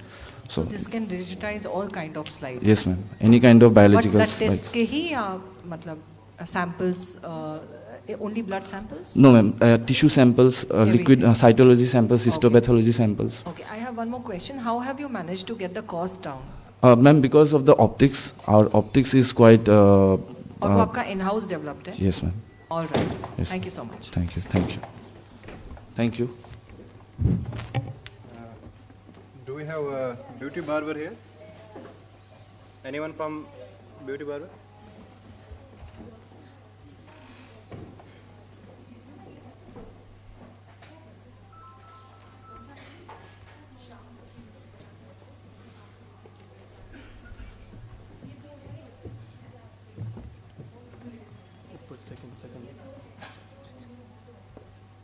How much time will it take? 2 minutes. 5 minutes? 2.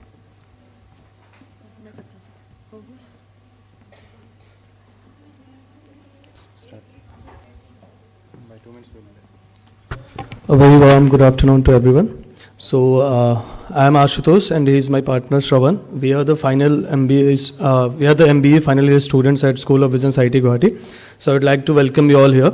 And now let's get into the topic. So our startup is named as Beauty Barber. It is a one-stop solution for women beauty care. So let's get into the problem statement. So the problem is people in the tier 2 and tier 1 cities are generally facing many issues like in getting the premium beauty services in the city because of some of the constraint like fund constraint or the time constraint or the traffic basically. So the current challenges that they are getting is the inconvenience of living home for services, very few parents, apartments, services, girls hostels or like any kind of hostels where girls are staying have their own saloon for women. So the challenges, suppose we have some of the brands in our country like Urban Company which is giving the home beauty services, but the charges are very high. It goes approximately 2 times, which again becomes a constraint for the women out there. Again, the charges the visiting cost from outside, and then there is a minimum hurdle which you have to take so that you can call them in the premises. So the solution is home beauty parlor in vanity van. We are giving vanity van services. Yeah, you heard it right. The same vanity van in which you would have seen your favorite celebrity roaming around. So that will make us precisely away from the market crowd out there. The key features will be the time saving and very convenient, the personalized beauty services at home. The USPs will be premium home-based beauty treatments in a luxurious vanity van.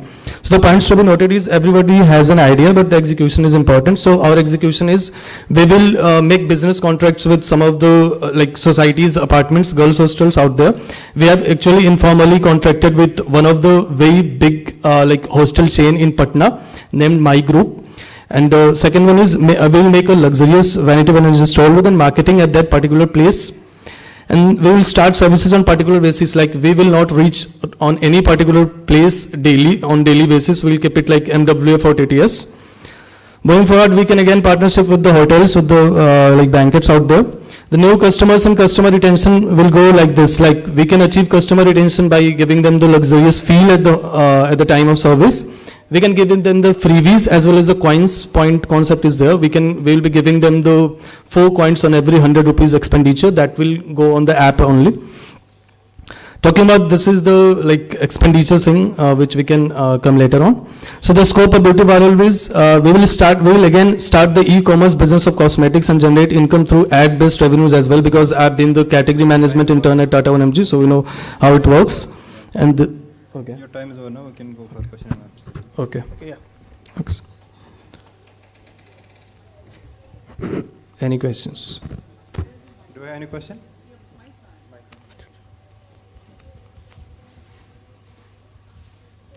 So what is the USP of your business?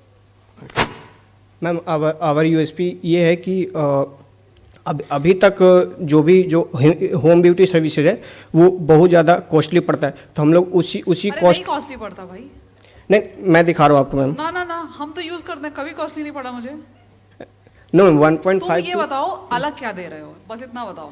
Ma'am हम लोग vanity van को आपके door step पे लाएंगे on a urban क्लैब भी लाता है।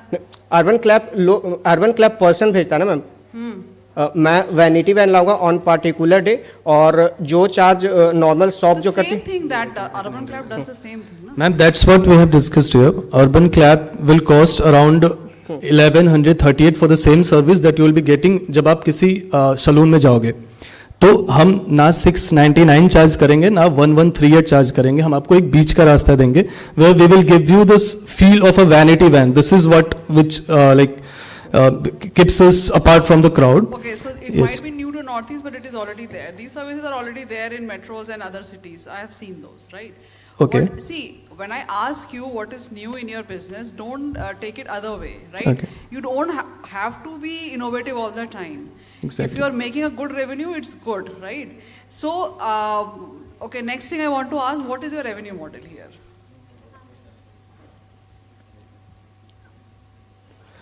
Ma'am, here we have mentioned the van-wise charges that we are going to get. Like suppose हम एक दिन में in our one van we will be giving services to 2 people at a time.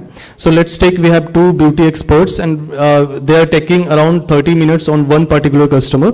So they will take around 35 persons in a particular day. So the charges will, let's take it on an average of 500 per person. So the monthly revenue will come up around 4,37,000. Talking about the spendings on one van, it will come around, I guess, 1,50,000. So the gross profit will come like around 1,12,000. You have to revise your numbers. They are very sketchy. समझ नहीं आ रहे. Okay.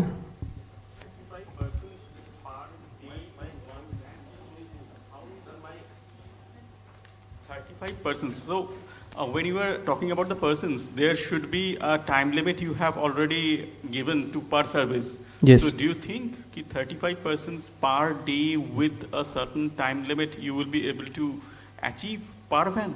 So that's just a guesstimation. So we have taken this on a general average basis at what urban company is getting. But if you are guessing it, all the revenue model is on that very guess. But just think 35 persons, half an hour. So how many hours you got? So we are around giving 20 hours, suppose 10.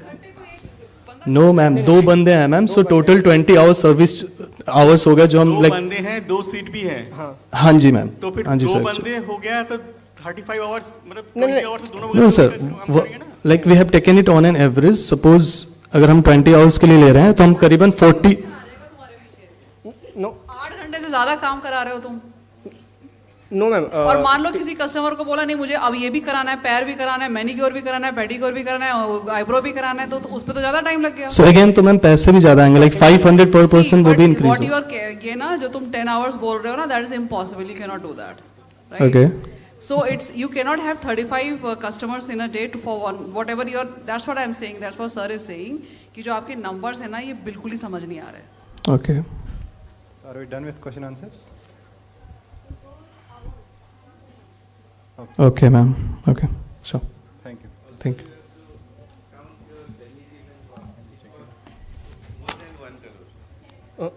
No, sir, not 1 crore actually. Sir हम लोग simple traveller को modify करके vanity van में convert करेंगे. We are planning for that. Yeah, you have to. Yes, you have to consider the cost, no? Okay, sir, like हमने cost के regarding चीज़ें देखी हैं. So we got to know that कोई अगर एक traveler आप लेते हो तो it will cost around 10 lakhs अगर आप second hand लेते हो in a working condition, and then we will invest around 7 lakhs on that.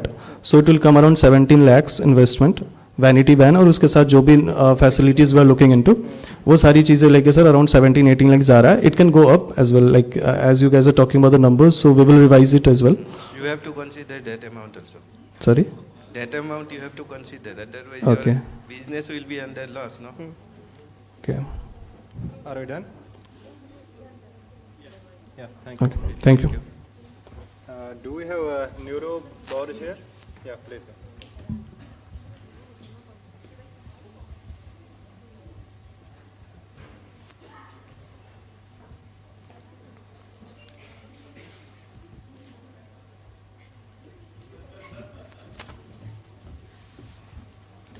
2 minutes. Please.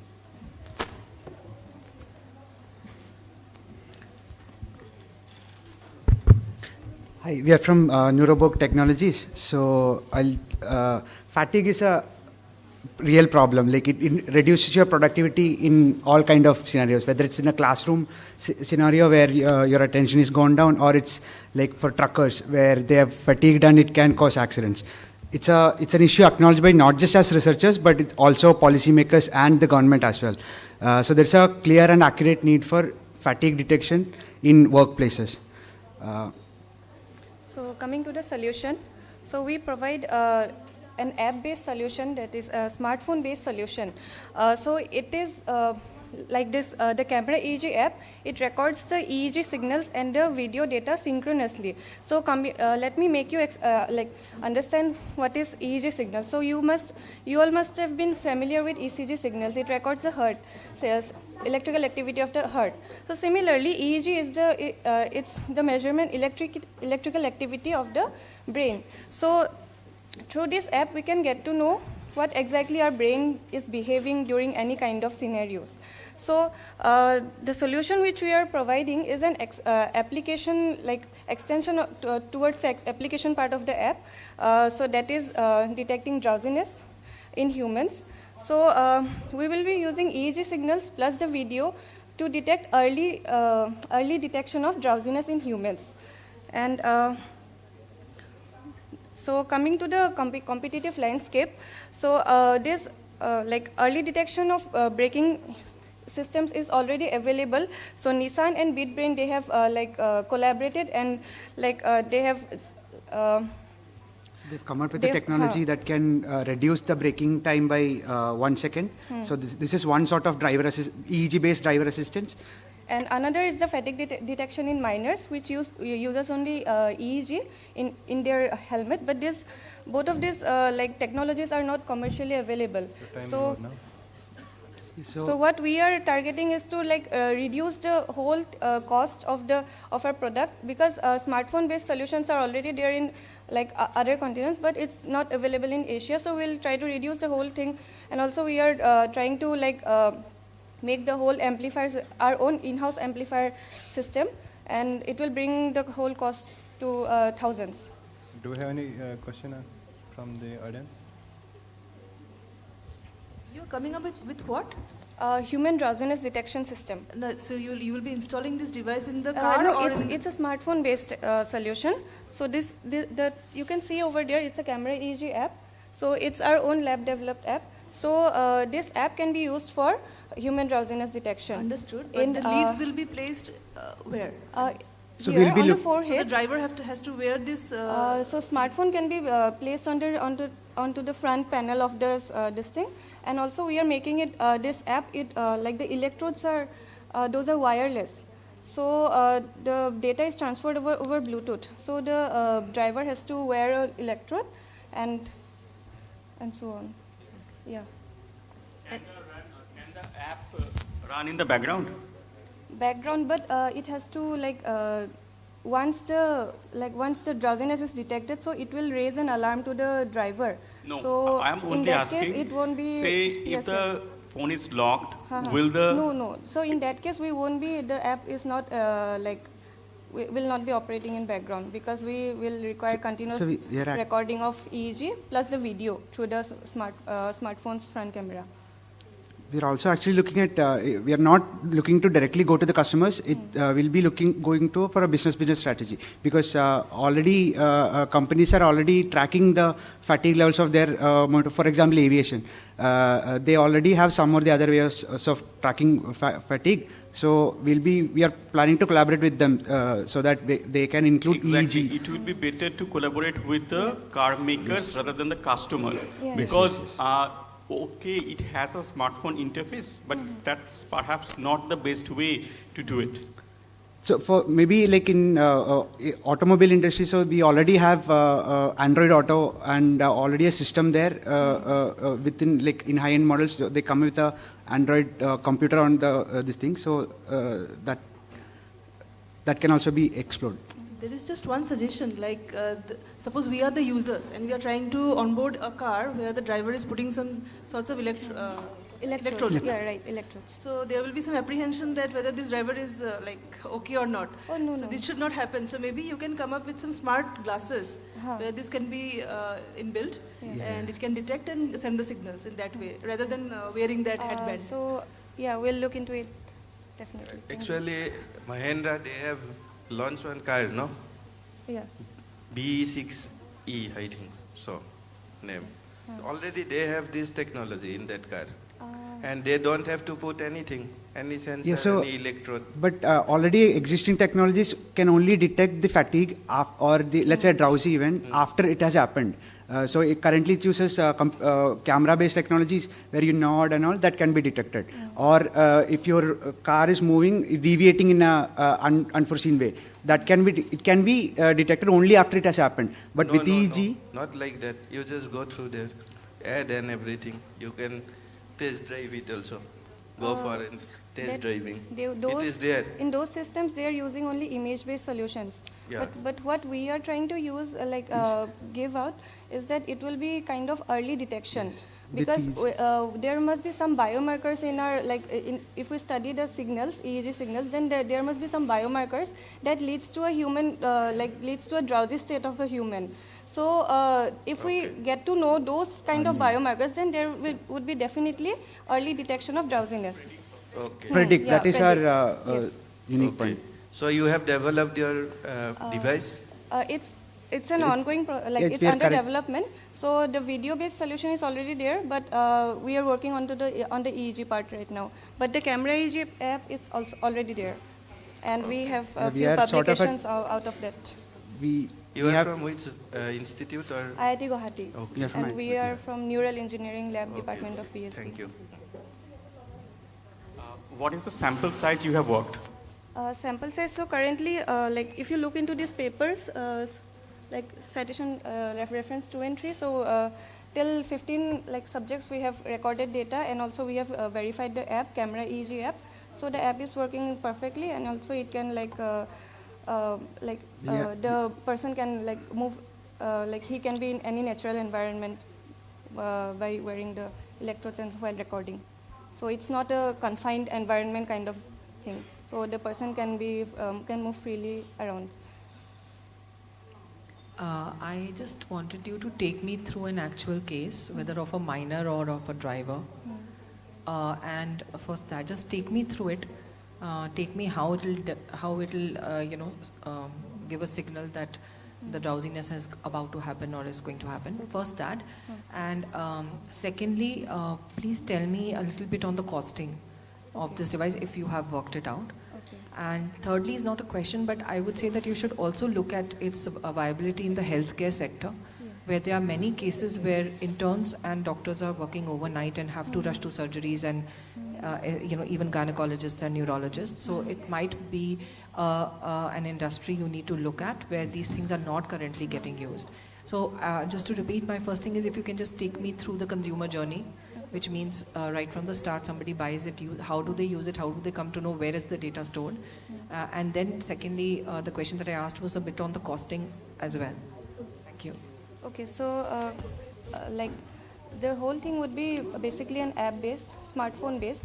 So we are trying to reduce the number of electrodes. That is, the human has to put 2 electrodes in his forehead. That's what we are planning to do as of now. So once the driver, suppose, let's say the driver is falling into a drowsy state, he's about to transitioning into that state. So few so I think seconds, we are done with the question answers. or at least a few minutes earlier, we will get the Sorry? She's asking a question. Continue. So, okay, fine. So she we'll at least get to know while the driver is transitioning into that phase, we'll get to know that okay, now the person is going into that state. So we will send an alert, alarm kind of thing to that, alert the driver. Advisory sort of, take rest, you are about to fall in. So then the driver will definitely stop the car, and he might take a walk or move around so that it can be prevented. And coming to costing part, so EEG smartphone-based apps are already there in like US or Europe, but those are very very costly. For our Indian market, those comes within lakhs.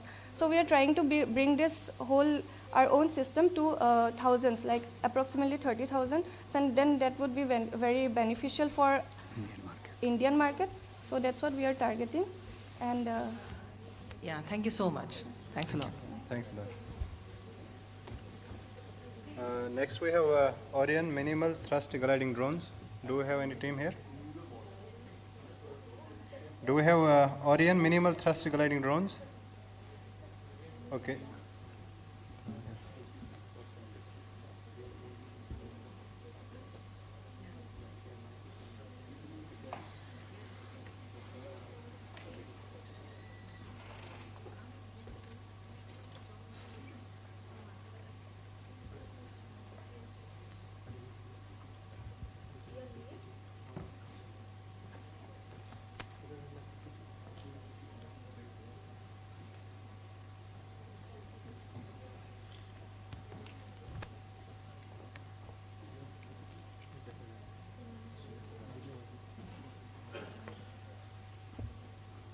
Greetings one and all. Myself Kausar Ahmed, and I have been working on this minimal thrust gliding drone since a long time. So I wanted to present it to you. So this drone actually it's based on thrust gliding. It should glide over a surface for a very long time, and it's supposed to take as much as it should cover an area for a long distance while consuming very less power. And the goal is to create here stealth drone with reduced environmental impact by utilizing minimal energy. So the problem statement that we have found is that existing drones require high power, large motors and heavy batteries, and this limits the flight time. And it also increases the cost. So keeping the energy efficiency in mind, we have designed this. And it might look a little bit odd because we cannot find such type of design in the present scenario in the market. But it's quite aerodynamic, and it's supposed to work well. And we have kept in mind the drone's lightweight gliding design minimizes detectability, as I have kept the bottom of this drone very flat so as to minimize the radar detection. So the solution, as I was talking, it's having a gliding mechanism. So if you have 4 motors, it will utilize more energy. But here we have only 1 motor that is just to propel it forward. So that's why it utilizes less energy. And it's having a lightweight airframe, of course, like aerodynamic, all these things. And it's like it's supposed to have like a solar also in the future, in the iterative models. So the market. Okay. So what we can do here, swarm technology we can do surgical strikes, we can do border surveillance and anti-terrorism, search and rescue missions, a lot of other things can be done. And here we have given an estimated cost, how much it will turn out. But this is, since we have not even started the prototyping, this is not like child's play, right? It's a very much huge investment needs to be done, very much development needs to be done. But what we have seen is that at most, at bare minimum, we need around, at a grand total, around 3 crores or maybe 4 crores. Time is over, we can go okay. for question and answer session. Any questions from juries? So kindly please ask some questions so that I can be better guided in the future. Yes? No. It's for defense, but it can be used for other purposes also. Sorry, I can't get you. If you are putting some add-ons for taking some weights, then the weight will be an issue, right? Yeah, exactly. For that, we have to design it in separate way. So you might have seen the current drones in the market. We can just attach anything and just send it into enemy territory. So at least you have placed some cameras or something already in this gladiator? Yeah, all those things will be there, but if you want to put some explosives, that will have to be designed by us only. We cannot put just any explosives in that. So you are in the ideation stage now? Yeah, it's an ideation stage. And it's powered by any renewable energy or something? It's battery. Battery will be there inside. Yeah, that's it. And of course, in the future iterations, we'll put solar panels also. Have you done any modeling or designing? Designing, I'm sorry, like this is a PDF. We have done the 3D models. Some videos were there. I couldn't show you here. I hope maybe next time, or do we have the PPT here? Okay. Anyways, like some things turned up. Analysis, have you done? Yeah, just you might have seen like a lot of people help me out. So together we have done like aerodynamic, all these things. But I will not tell you that it's been the perfect, it will turn out to be perfect, because we have received no investment. It's just an idea that I can prove and I can counter the questions. You are a student or? Yeah, exactly. I'm a student. From? Pondicherry University. Okay. So you have not done anything, CAD modeling, analysis, FEM, anything? That's what, like I've done the modeling and the rendering and all, but not the thorough like modeling and all these things. Like you can ask for. I will. Nothing. Zero. Yeah, last time I presented here like 2 weeks ago. So I have discussed with an expert. He came from like Ministry of Home Affairs and all. So again, like I am very much open to expert suggestions and how to, and to counter their questions, because if they prove it wrong, okay, that will be my time will be saved. And if they can show me some problems in this, I can work on that. Basically, like here, like everything, I've not taken any investment and all. So if I got incubated, maybe I can work on this further and provide better models in front of you. But it will be work as far as I'm concerned. As per what I can understand, Yes. now you are not eligible for pitching actually. Okay. You have nothing. Okay, sir. Okay, sir. Extremely sorry to waste your time, sir. Okay, thank you. Are we done? Not like that, but the thing is, maybe you have to work with the prototype. The build of the material will also has to be considered. They have this design, Exactly. make a prototype, and then maybe you will be able to. Yeah, last time also I got the same suggestion to make at least with prototype with a thermocol maybe, but then Not thermocol, but yeah. with the actual material. At least one prototype you have to make. You mean like it should be flying, ma'am? Yes. Okay, the thing here is that I couldn't get to this part.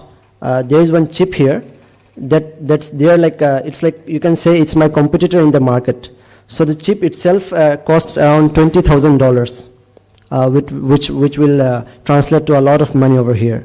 So it's for defense, and defense is no child's play. Like we have to get the cutting edge technology. One suggestion that I'd like to give you. Yes, have you visited any company who is making drone or who is giving training on drone? Yeah, actually I was taking that training on drone, and I'm always around incubation centers and all, and I visited lots of people who are making. Are you drone trainer? No, I have taken drone training, like you said. My suggestion will be you learn the mechanism of the main drones. Yes, ma'am. Okay, after that only you could design or you could make this type of drone, right? So Okay. better not the incubation center, just visit some industry or some companies, Yes, or ma'am. work in some companies who is associated with drone. Then you cultivate your knowledge. Yes, After ma'am. that you start your work. Yes, All like the best, like you huh? said, I'm in touch with various companies, and I've been working with them also. Like their models are quite huge and different, but I got ideas from there. Side by side, you start working with a model. Okay. All the best. Okay, ma'am. Thank you, ma'am. There is one suggestion you can go for FEM or KM analysis or CAD analysis. That you can do once you are done with that, and you can pitch anytime. Thank you. Okay, can I ask one question from our brave veterans, sir? Like, you want to ask? Yes, sir. Sir, please, like, it's thank you for your service to our country, but can you like ask any questions regarding this? See, Sir. that's what we are saying. If Yes, sir. there is no model Any ready, suggestions? if there is Okay. no CAM ready, at least FEM analysis you have done. Okay. Nothing else. So The only thing is once that we can see something, then we can like. Okay. do, actually further. there are some simulation environment where you can test it. Yeah, Yeah. Can I send you the video? I just want to show them at least. I sent you, but like it's in PPT, right? Okay, sorry, like it got some, I sent it in email, but something short got wrong. Extremely sorry. No issue. Thank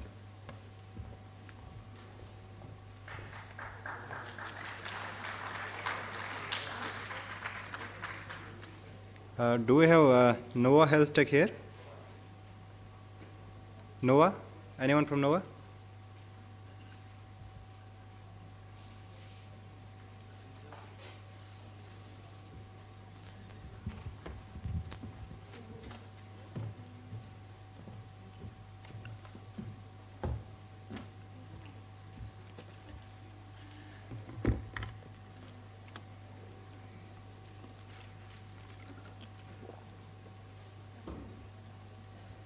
Hello everyone, my name is Biras and I am from Manipur. Today, before giving this presentation, I would like to tell you the story of how this idea came. As you all know, that Manipur has been right now facing a lot of conflict. Because of that, people are facing a lot of mental problems. And because of the reasons of it, I, as a BBA, pursuing, decided to work on this platform called NUA, which stands for Nungaiba Wakal in Manipuri, which means a happy mind.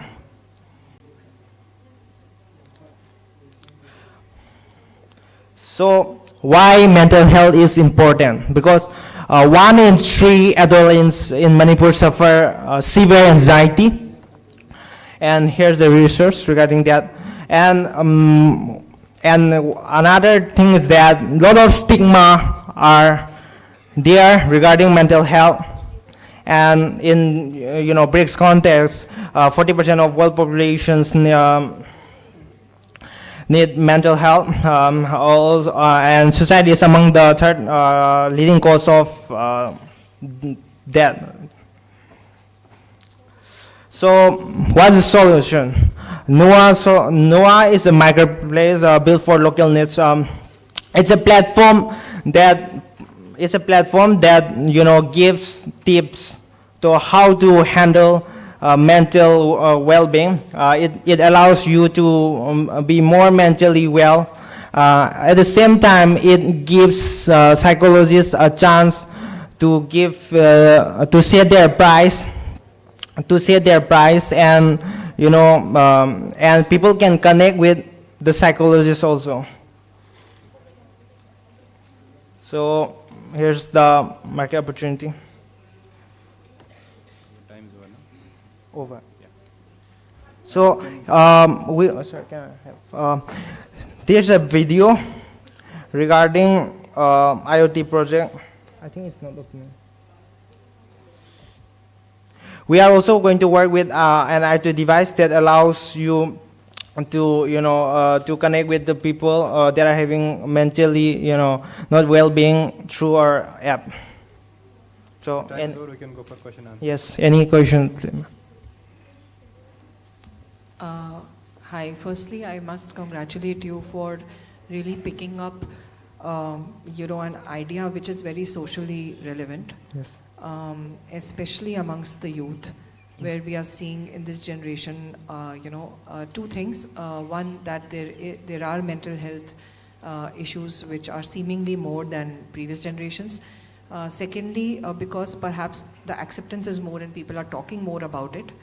And thirdly, there's a lot of awareness that they need to do something about it. Yes. So I think you are solving definitely the third problem, where people who are aware that they are anxious or are facing certain difficulties from the mental health perspective have now a way of approaching doctors and psychologists without having to discreetly, without having to ask too many people, because unfortunately that still remains a problem with our society, where acceptance, people don't talk openly about it. So first, I'm really happy that you've given more power in the hands of patients and people to take some action.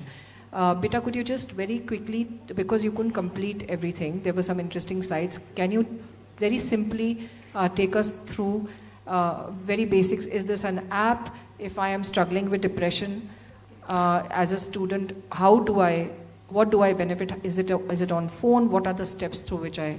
Okay, first of all, we are going to, we have different phases regarding that. First, we are going to have in a web basis, and later we are going to develop an on app, and through app you can connect. Okay, and आपने कोई MVP या इसका testing trial कुछ किया है? Chatting features में मैंने डाल दिया है लैपटॉप पर है, तो अभी PPT में नहीं, पब्लिक यूज़ नहीं कर सकते, सिर्फ लोकल रन पर है कंप्यूटर. कैसे आप हेल्प करेंगे through this particular service, whether it is app or website, how it will help? Through app. What kind of service? Say I am having some depression, so now what this app or website can help me? First of all, आपका user जो भी identity है वो collect करेंगे, और उसके बाद regarding every person is different, so because of that आपका जो लेवल है उसके हिसाब से ये करो बोलेंगे हमारे ऐप पर. और अगर आप वो खुश नहीं है तो फिर भी आप साइकोलॉजिस्ट में कंसल्ट कर सकते हैं. दोनों फीचर्स में हमने डाल. What's your background? I'm currently pursuing. I'm in first year in BBA. So the psychology thing, for that, whom you are consulting? I have worked with RIMS, regional in Manipur, RIMS department. Also Jenims department. I have consulted with a lot of psychologists, and they have given me feedback. Dr. Lenin, who is among the leading psychiatric in Manipur, is also giving me suggestion regarding what to do. Okay. It's a good initiative, but it needs to be planned properly, and all the revenue models and addressable things are needed to be done. Revenue models premium features दे लेंगे, जैसे कि जो अभी app AstroTalk जैसा app है वो chatting features डाल के रेवेन्यू बना रहे हैं, और अगर आप हमारे ऐप पर लाइव चैट करेंगे उसके लिए हम प्रीमियम फीचर्स लेंगे. प्रीमियम फीचर्स 1-to-1 के लिए आप बुक कर सकते हैं, साइकोलॉजिस्ट को बुक कर सकते हैं, उसका भी फीचर्स है. और आपका पर्सनलाइज फिट चाहिए तो उसका प्रीमियम यूजर है तो कई सारे बेनिफिट्स मिलेंगे. लेकिन आप चूज कर सकते हैं कि कौन सा प्राइस, साइकोलॉजिस्ट ने प्राइस सेट किया है उसके हिसाब से आप अफोर्डेबल भी हो सकते हैं, प्राइस फिक्स नहीं है. Okay, thank you. Done with? Next we have Thank you so much, sir. Anyone here? Lab Dig Innovations.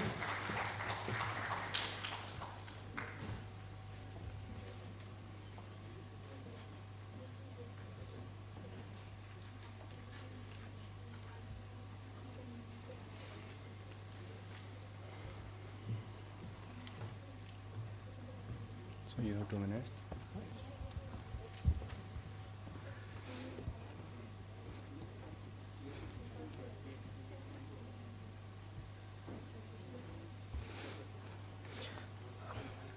Hello everyone, I am Abhijit Gogoi from LabDig Innovations.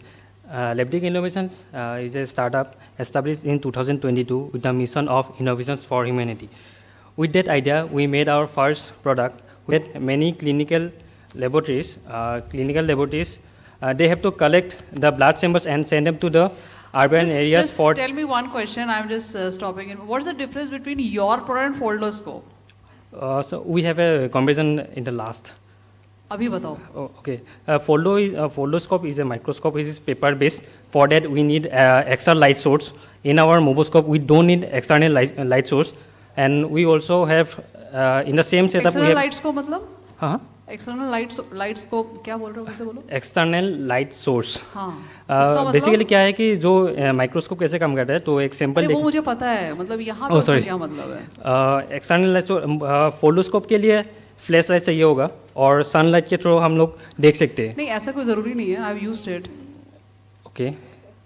It's not that. See, I just want to know that okay, what you are doing is Moboscope, right? And what I could understand, it's doing the same thing as Foldoscope is doing, and lot many other products, right? So what is the difference between them and your product?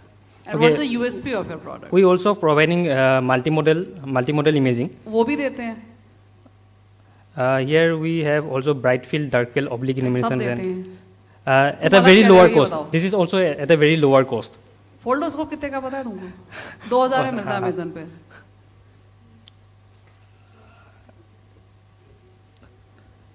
So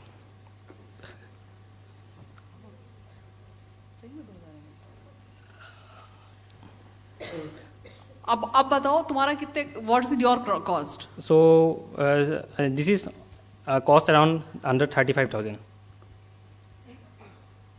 एक और pitch अभी आई थी, तुमने देखी थी? हाँ. तुम जब अभी पिच करने आओ, उसके फर्स्ट या सेकंड कोई हाँ, पिच देखा था, उसमें और तुम्हारे में क्या फर्क है? Basically, we are trying to reduce the general microscope thing into a small वो भी portable. 35,000 का ही बना रहा है. Our phone, we are also providing the AI-based solution, which यार AI तो सब डाल रहे हैं आजकल, हर चीज में. इसमें AI की क्या जरूरत है? to count the blood samples You for need to detect. come with a good business plan, right? See, it's just showing that you have how far you are in your product. कितना बना लिया तुमने? 2 prototype है अभी. नहीं, बंदा 2 करोड़ लगाया तो बना क्या? Sorry ma'am. Prototype है, अभी तक sales में नहीं गया हम लोग. That's what I'm saying. What is the level of your product? Is it TRL 5, 4, क्या level? TRL 5.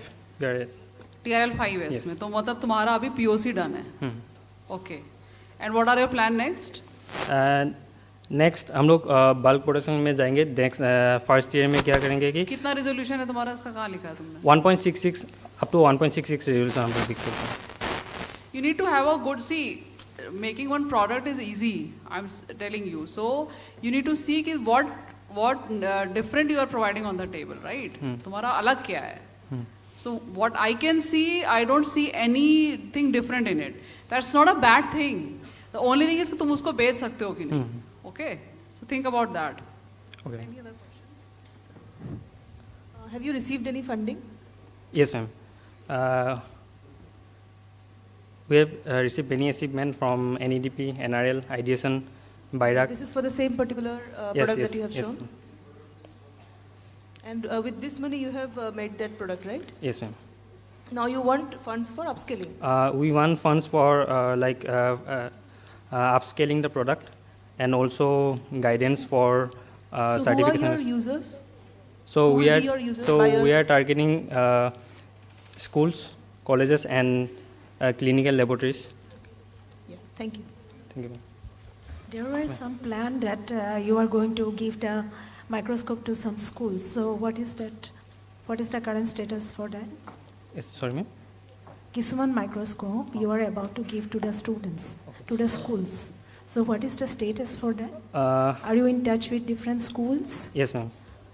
So these are the demonstration where we have demonstrated our products. So you have given this machine microscope to the schools? Yes. That is free of cost? Free of cost, demo purpose. Demo. For demo purpose. That means how many product you have you have made till now? Till now, Number of microscopes. till now we have made 5. So you are making the demo and then you are Collect, bringing it back. yeah. Okay, okay, okay. Are we done? Huh? Okay, thank you. Thank you so much.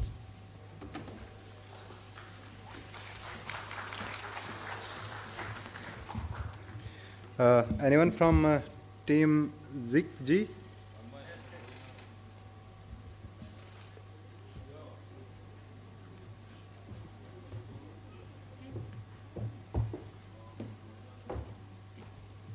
You have 2 minutes, huh? I'll try to finish within 2 minutes.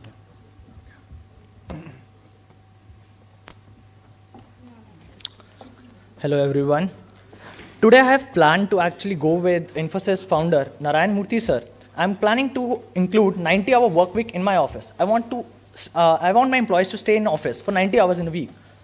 But sir, what about employees' work-life balance? Is there no personal life? So definitely that's where I'm planning to get ZigG. So India is facing 7.8 lakh crores of losses annually because the employees aren't productive as they were. According to NASCAM report, 2.2 hours of productivity is actually given in an 8-hour workday shift.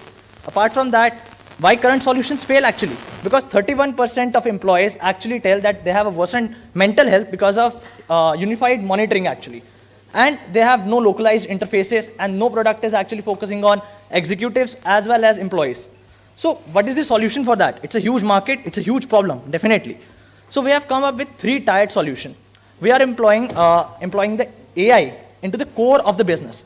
Businesses are using AI tools to actually increase productivity. But what if we actually include the AI into their core process and find inefficiencies into the productivity and the work-life balance between of the employee as well as the work style? So here, we give employee a personal pendant, which can be actually a second brain for him, giving AI-powered actionable item tracking as well as meeting notes and multiple other features. Apart from that, we'll be focusing on managers and executives, giving them heat maps showing skill gaps and collaboration bottlenecks into the firm. Apart from that, we will be giving executives reports for automation. Basically, for an example, an employee is working 3 hours or maybe 4 hours in a day to give email reminders to other employees. What if we just automate it with the AI? And if that AI is powered with the data of the company itself, it will be much more useful for the company. So the market opportunity is $1.2 billion, and the addressable workforce is around 63 million in India. And according to the research, 2.61 GDP can be actually boosted by integrating AI into that. So why there's no competition or something like that? Competition is there, but they are AI tools. If we actually collaborate with the hardware, software, plus employee manager tier, we are the first one to introduce it in the Indian market. What about privacy and security? Definitely the employee data will be pseudonymized so that the employee has control over the data, as well as it is secure. Apart from that, the storage will be given on premise. We have cloud-based storage as well, but that's on decentralized, definitely. So we are giving complete security according to the this GDPR Act and DPDP Act according to the Indian laws. We have smart mode control as well for employees. We have good revenue projections as well. If there's any question, I'm ready to answer it through the next. Any questions? Yeah, could you tell me where are you exactly in your startup journey? Well, we have developed AI. We are actually training it right now using different models, and definitely we are building our own AI NLP model as well. And we have partnered with 2 marketing firms as well at the moment. Hicks Media and Vomos is there. Vomos is an IT firm, and we have deployed for the training there. So we have collected some data from that, and apart from that, we have connections with 300 SMEs in the market. So we are trying to do the pilot run with them and turning them into the clients, in future clients actually. So how much, in terms of how many months are you away from a live launch in a client's? We just need to actually scale up our project. We have the basic AI model. We have developed it through, we have trained it with the right data as well, but we need more data to actually train it. So we need some tech team for that, and to scale it up, I think within 6 months at max, we'll be into the market, targeting 300 SMEs. And are you looking at funding? What are you looking at? Yes, we are looking at funding at the moment, and since we have projected a good revenue as well, we can touch more than 100 CR within 5 years, because it's an AI product and it's on 3 tiered level. So we are expecting around 3.5 CR at the moment to increase our tech as well as R&D, giving the data, right data for the AI, and increasing the efficiency of the AI actually. You are raising, means that you're in the process of actively raising? Yes, exactly. Have you managed to raise anything? No, actually we have come to the market for raising just like for the last month only, and this is the, yes. Okay, can you go back one slide to your mentors? Yes, please. All right, my last question before other people. I have still not very clearly understood how is it exactly that you're measuring employee productivity? Can you explain it to me in simple words? If you are an employer, you go to office. Now please explain it to me. Thank you. Definitely. So there's a style of work that an employee actually focuses on. Let's say that employee is working on emails, then it is he's going on to the another process. Let's say he's talking to customers, then he's going back to the manager. Now these type of structure is really inefficient. What we can do is we can find the better plan of action basically, that AI will be actually giving the report. This is the basic I'm telling you. I'll just tell you about a case study in IT and marketing sector. In IT sector in Vomos only, people are there in development. So there's one backend developer who is developing the backend of a company software, and there's a front-end developer who is developing the front-end. So backend developer does one thing and creates one program for one task, and he comes to the front-end developer and asks that please connect this. So rather than going like this, he can actually do one thing. He can update it on the AI, this notebook CRM actually, and the front-end developer can actually look back at it. But rather than doing that, he is completing one program and going back to the front-end developer. So this is an inefficient process. Rather than doing this, he can automate it, right? So this is one of the major bottleneck we found, and we actually created with our AI agent that we created through this data only, and it is quite functional and quite productive. According to our research and projections, I think the lowest time value which the company will be getting from each employee is 2.8 lakh rupees per annum, and it will give around 40% more productivity boost to the company. Okay, so I am a biomedical scientist. Definitely. Honestly, मुझे समझ नहीं आया तुम कर क्या रहे हो. ठीक है? So मुझे एक simple चीज़ में बताओ कि what exactly you are doing. Sure, ma'am. So, ma'am, if it is fine, मैं हिंदी में इसको explain करूँ? बिल्कुल. Right. राष्ट्रभाषा. So, yes, ma'am. So, ma'am, simple है कि ma'am हम काम कर रहे हैं काफ़ी सारी चीज़ों में, and एक हम product manager hire करते हैं to actually increase the efficiency of the product and project. Rather than doing that, आप एक AI को एम्प्लॉय कर दो हर एक प्रोसेस के अंदर में, जो आपका रेगुलरली बता रहा है कि आप ये काम कर रहे हो, आप इसको और एफिशिएंटली इस तरीके से कर सकते हो, आप ये काम कर इसको और एफिशिएंटली कर सकते हो. कैसे बताएगा? मैम सिंपल है. आप फॉर एग्जाम्पल हमारा जो प्रोडक्ट है, मैं आपको सिंपली बताता हूँ, आईटी सेक्टर के अकॉर्डिंग बताता हूँ. हम आईटी सेक्टर में हम रेगुलरली रिपोर्टिंग कर रहे हैं जाके मैनेजर को, और फिर उनसे आगे मांग रहे हैं कि आप हमको आगे बताओ अपडेट क्या है. Rather than doing that, आप सारा कुछ अपने CRM पे अपडेट करते जाओ, एंड AI ऑटोमेटिक से आपके पास मैनेजर के पास रिपोर्ट चला जाएगा और मैनेजर ऑटोमेटिकली आपको बता देगा. That's one. सेकेंडली मैम, आप जब यहाँ पर आप जा रहे हो, एक काम कर रहे हो, किसी को शेयर कर रहे हो, क्या कर रहे हो, दीज थिंग्स आर देयर. ये इनएफिशिएंसीज को वो AI रेगुलरली ट्रैक डाउन करेगा. एक software, AI software is there जो रेगुलरली आपका पीछे सारा डेटा कलेक्ट कर रहा है, which is actually finding the inefficiencies in the process. AI तुम्हारा जो मॉडल है वो that is only trained on कि whatever documentation that person is making, that employee is making, based on that the AI is actually giving reports. No ma'am. Is that so? No ma'am, no ma'am. There is a software that is actually tracking all the movements of all the actually actions being done, being taken by the employee as well. So ma'am, वो उसका एक document create कर रहा है, and it is actually taking the data and feeding it to the AI. But those documents are actually created by the employees only, na? No ma'am, employees. Ma'am, I'm working on this. I'm just moving the cursor here. I'm going on to the next project. I'm changing everything. This data is being collected by AI itself. Isn't it too much data points? No ma'am. Actually ma'am, the data will be collected and the data will be collected for 72 hours. And all the useful data will be collected and delivered to the AI for the training. And rather, all data will be discarded. Okay. Yes ma'am. So are there these kind of products there in the market used by corporates? No ma'am. Actually, there are different tools that are there in the market, but not a cohesive product. For example, there's one AI human, I think everyone has heard about it. Human AI is there. It is actually taking live feedbacks and giving meeting notes and everything. But this is one tool. And there is no actually cohesive platform. So what if we actually build a product for enterprise? For corporates, or it can be diversified into other sectors? Ma'am, it is into corporate for basic function, ma'am. It's a huge market in corporate itself. We can plan into going into other sectors after a long time, but for now we are focused in the business sector itself.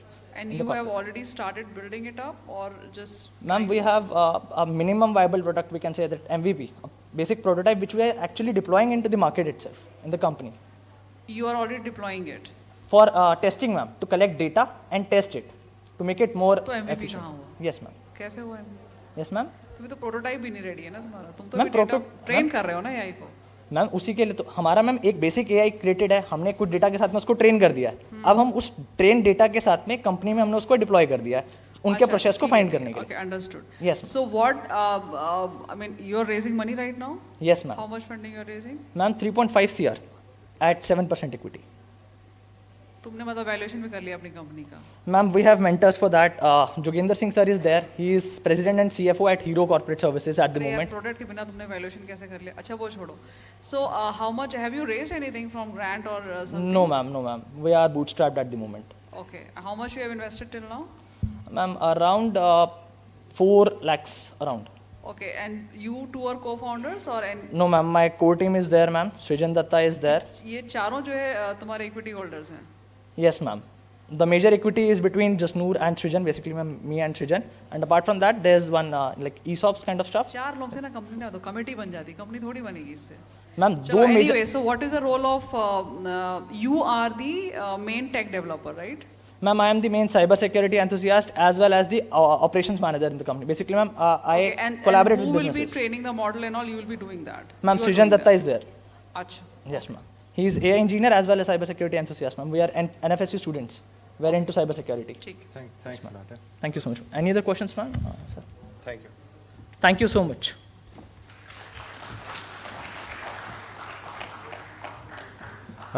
Next is the supporter. Do we have supporter here? Wait. नहीं लगा सकते. Okay. Continue. 2 minutes.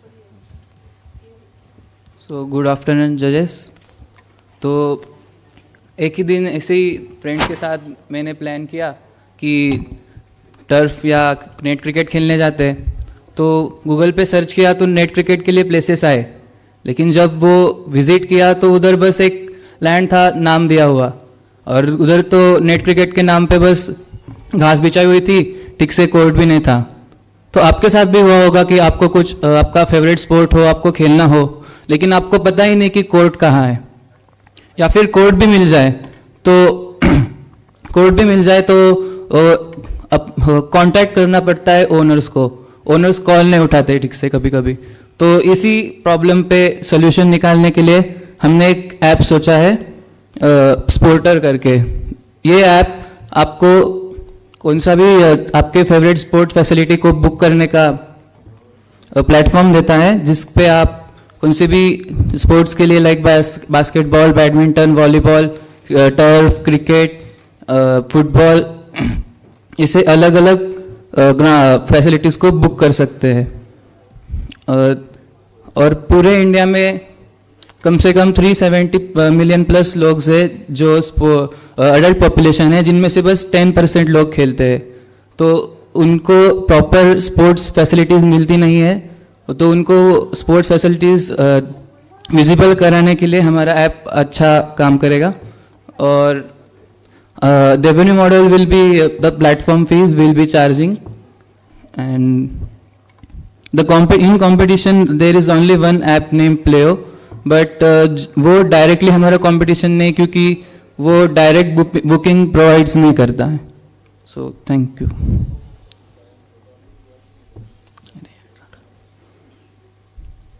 Do you have any questions?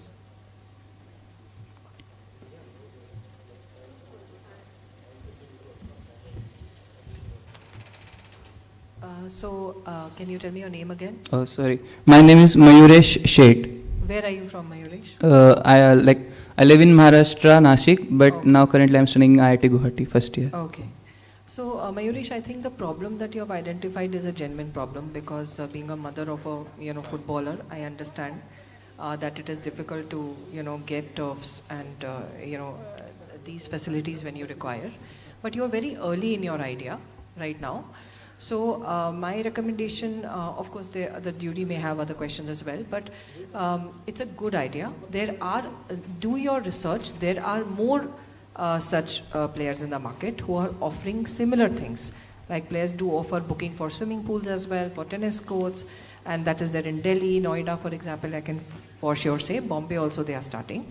So do your research. What are they doing? What are they lacking in? Work on your USP and decide which geographical area you want to sort of do the MVP or the sample trial of this. All right. So it's very early. It's in the right direction. This is something that we need, but you need to thrash it out better. Thank you so much for coming. Okay. Done? Are you done? Thank you.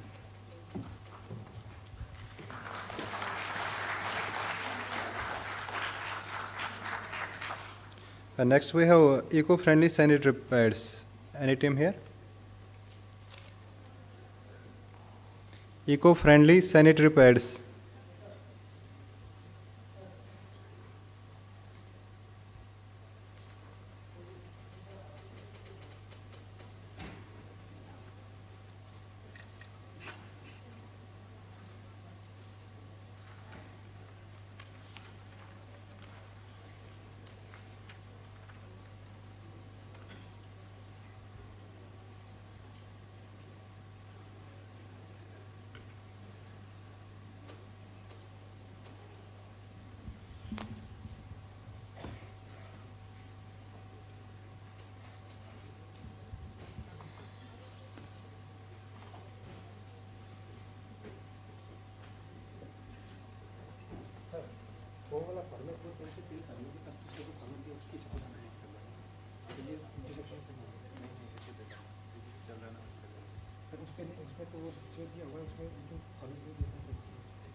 Good afternoon, everyone.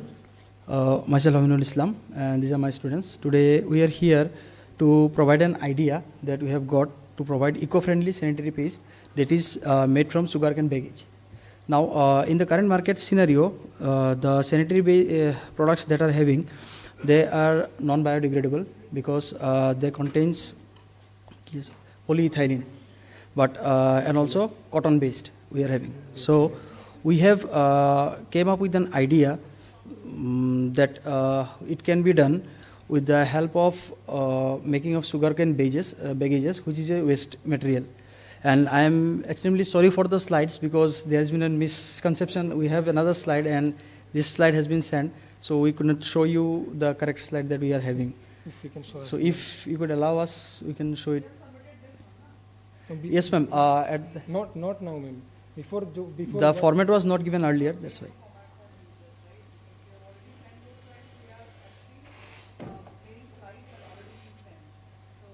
Okay.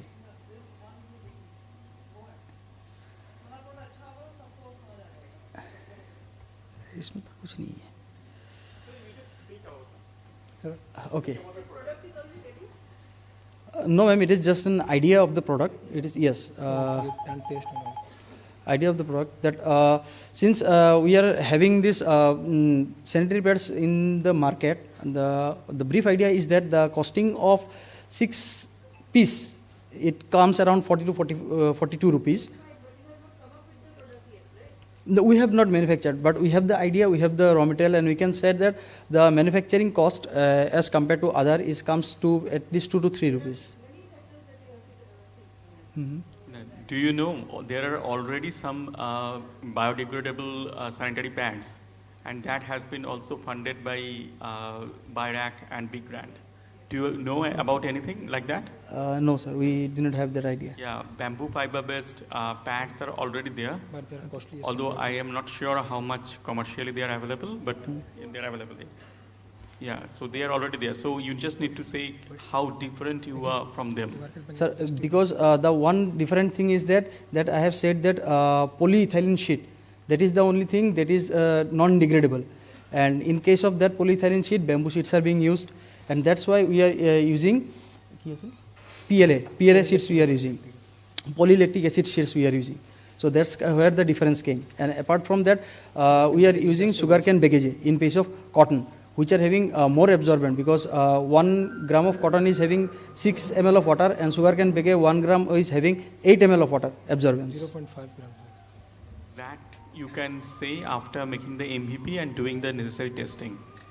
Yes, sir. We have done the laboratory testing on that. You have done that? Yeah, yes, this is in our we have done the laboratory testing, but simple laboratory testing we have done in our lab with the sugarcane baggages and plain cotton.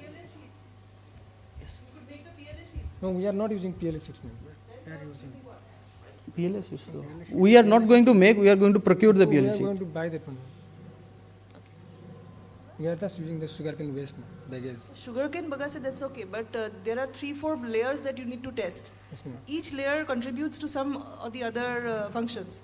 So you have to integrate all these 4-5 layers and then you have to check the final product. Yes, so ma'am, because that's what I am saying. The only difference comes in the PLA layer on polyethylene layers. But otherwise, all the layers are similar in all type of pad, whether the adhesive layer and all that. It's not like that. So maybe you have to first work out on that plan, and if you are able to come up with a final product, then you will be in a position to pitch. That's it. Okay. All the best. Thank you. Thank you.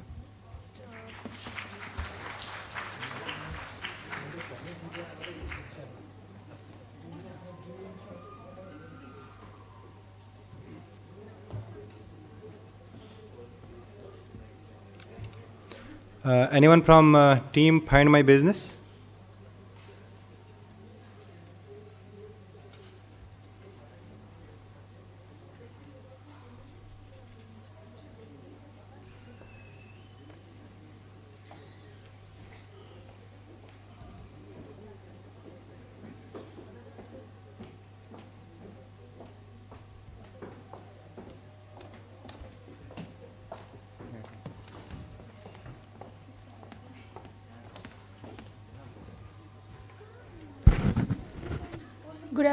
Good evening, everyone.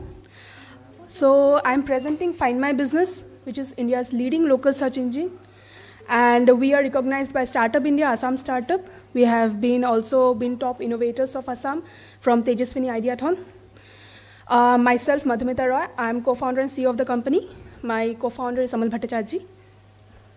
So we are a digital platform dedicated to empowering local business in India by enhancing their online presence and connecting them with potential customers.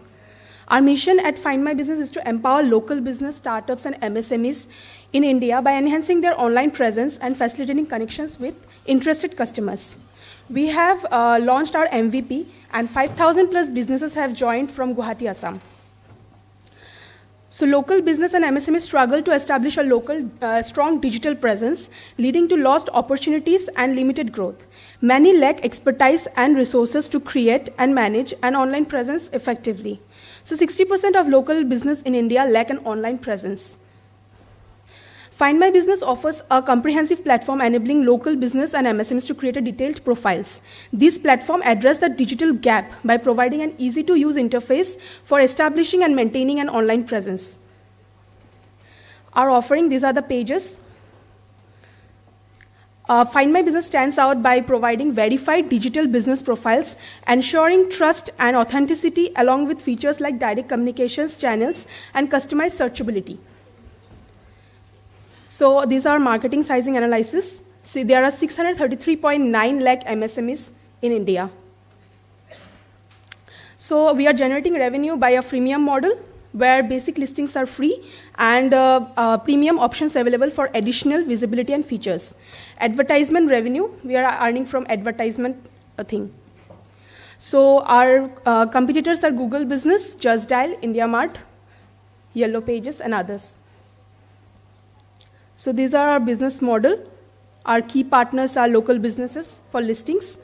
Key activities, developing and maintaining the app and platform. We have an app as well as a website so that it can be easily used by any business. We are reaching through social media handles, advertisements, SEO. We have a strong SEO keywords using. Partnership with local business associations to reach business and consumers effectively, and host local events, workshops, and promotions to build brand awareness and foster connections with the community. So your time is over now. Do you have any questions? So, thank you.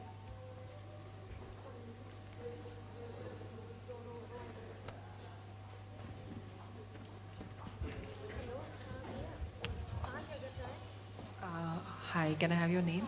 Madhumita Roy. Madhumita, can you go back to the slide where you're comparing it with Just Dial and... Yeah, sure.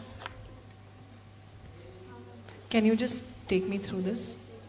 Yeah, so Google Business is providing easy to use, and Just Dial that easy to use by SMEs, because we are focusing on the small local vendors as well as startups and MSMEs, which other competitors are not focusing on. They are just going like any business can join, but we are focusing like everyone should be a digitalized.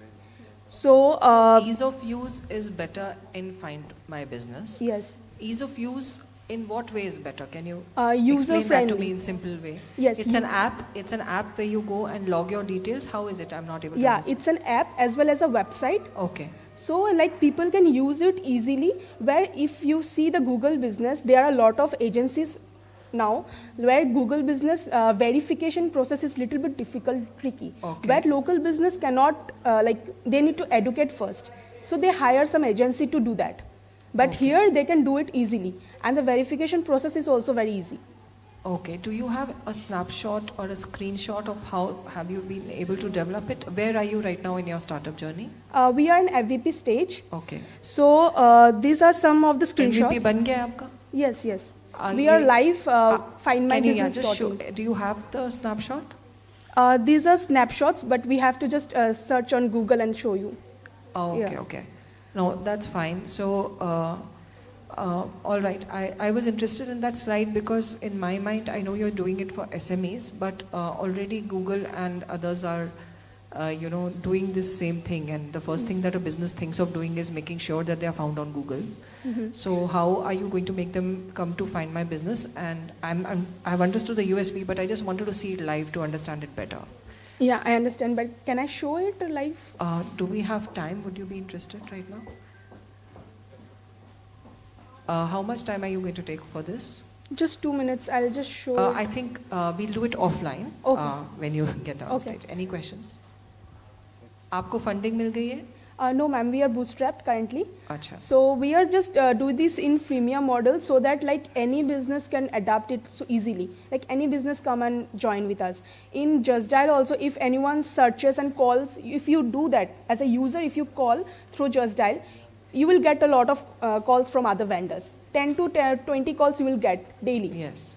So the thing is, we are D2C. We're direct to customers to the business. They can directly contact. They can get even business get a digital catalog, which is they can access, change their photos, videos over time. Okay, thank you. Thank you. How many subscribers you are having now? And tell me about something about your revenue. How much you are generating now? Currently, we have 5,000 plus businesses joined, and that is from Guwahati. We have run a campaign, which is 6 days campaign, and we have got 3.5K businesses in 6 days. So the market is huge, and currently the revenue model is freemium model. So we are in a pre-revenue model currently. We have changed our business model. Before that, it was like paid and join. Now we have made it free so that we gather a lot of data. So what is your future strategy for promoting this particular business? We have a strong SEO. If you search any type of keywords, any business related or any services, you will get on the top pages, top 1 or 2 you will get. And through social media handles we are also doing. And we have some other plans, not only this business profile, we'll be coming up with enterprise solutions and other many things like... what is the category of the products that you are catering to? Any type of category, ma'am. As of now? As of now, it's we are focusing on any type of local vendors, any type of startups who request a digital platform. Okay, thank you.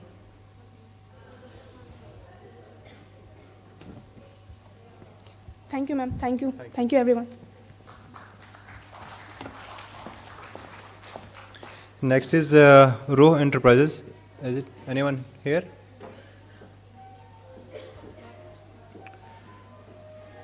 Anyone from Row Enterprises? And do we have Green Business Initiative?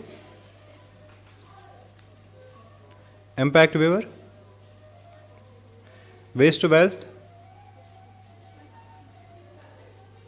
Do we have Print? Kumshungba? Hybrid Mode? Russia and Happy Platter?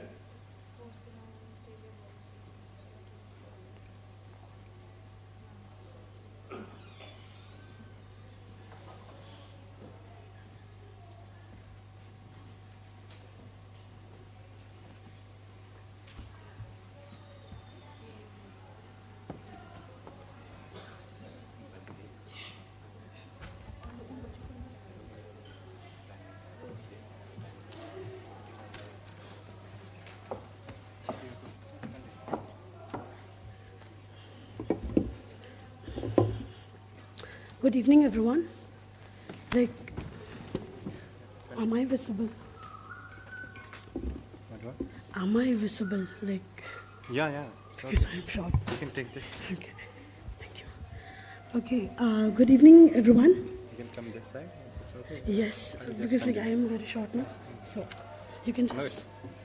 You're not short.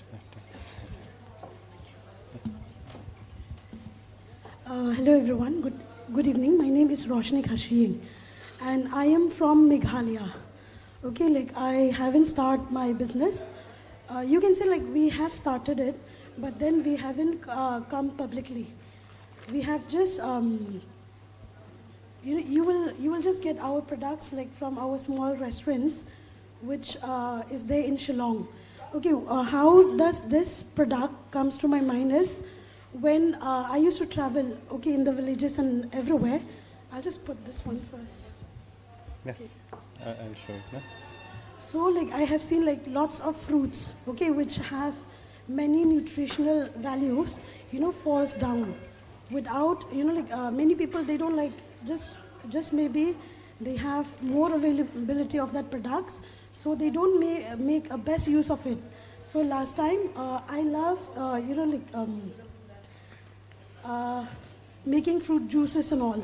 So last time what happened was I had to travel to Delhi, okay, for some program of mine. So I just put my fruit juices in a bottle, in an airtight container, and I went there for 3 days. When I come back, and then I open up the bottle, it tastes slightly different.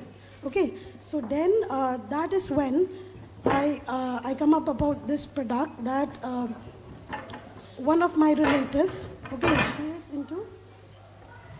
she is into food processing. So she said like this product, it is similar to the cold drinks which we have in the market. Okay, for example, Sprite, Coca-Cola or Pepsi. But then how did you make this product? So I told them that I have just combined, no additives, no sugar, nothing, but just the fruits and then the water. And then she told me that it has turned out into fruit sodas, okay? And I start giving up to my friends and all. They taste it and they said like, you should implement this, okay? Because we have lots of raw materials in Meghalaya. And then maybe, the farmers, those who planting like those fruits and all, they might be benefit from that. So we start keeping it in our restaurant and people really like it. And then I came through this entrepreneurship camp, ETC. Okay, we have to contest there with the sampling and all. So I really don't know about I haven't get it tested also, but then like some of my colleagues, those who are in food processing, they told me that it is, good to consume. And I came to know that it is like fruit sodas. Okay, so right now we are planning, since like we are keeping in the restaurant, so most of the people, like the consumers out there. Time is over, we can just okay, so sorry. Continue. We can have question and answers.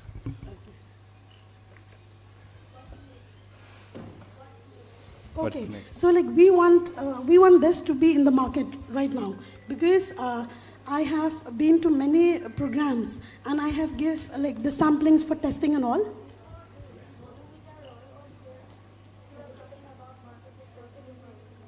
Yes,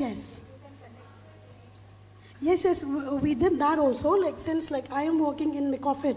So, but then I look in food processing department regarding the spices. So most of the consumers, like they do want to keep my products. But then right now I just have the samples. Just one question, like is it a soda or it's a wine? No, it's not a wine. It's not a wine. I already make sure about that. It's not a wine, it's just because like we have infused fruits and water. And what about sugar? No sugar. No added sugar. But the problem that you are facing is changing of the color, is it? Not exactly changing of the color, and the people, those who have tried it, they also like it. No, that's fine. Okay, does not have that problem. And the fruits that you are using are seasonal, or it's available all the year round? Sorry, I forgot to mention, it is like from the seasonal fruits of Meghalaya. Whatever is available in the season, we do that.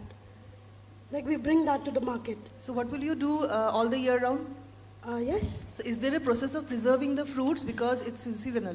No. So for a constant supply, so you have to have some mechanism of preserving those fruits, right? Because if someone wants it in the month of June, July, or in off season, what will they do?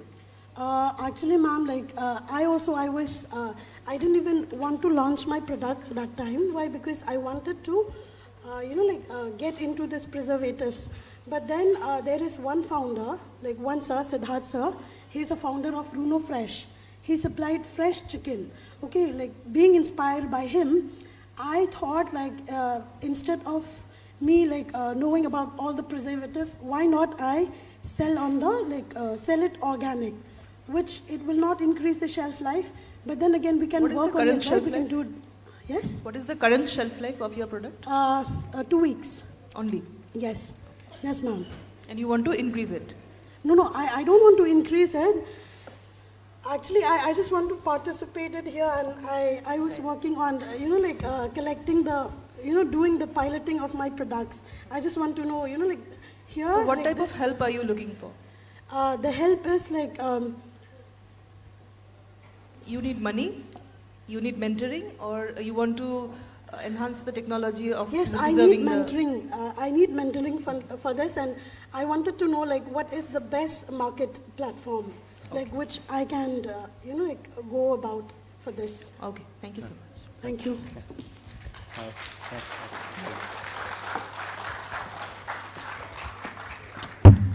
Do we have a 3D printed tissue here? Do we have agro-animal farms?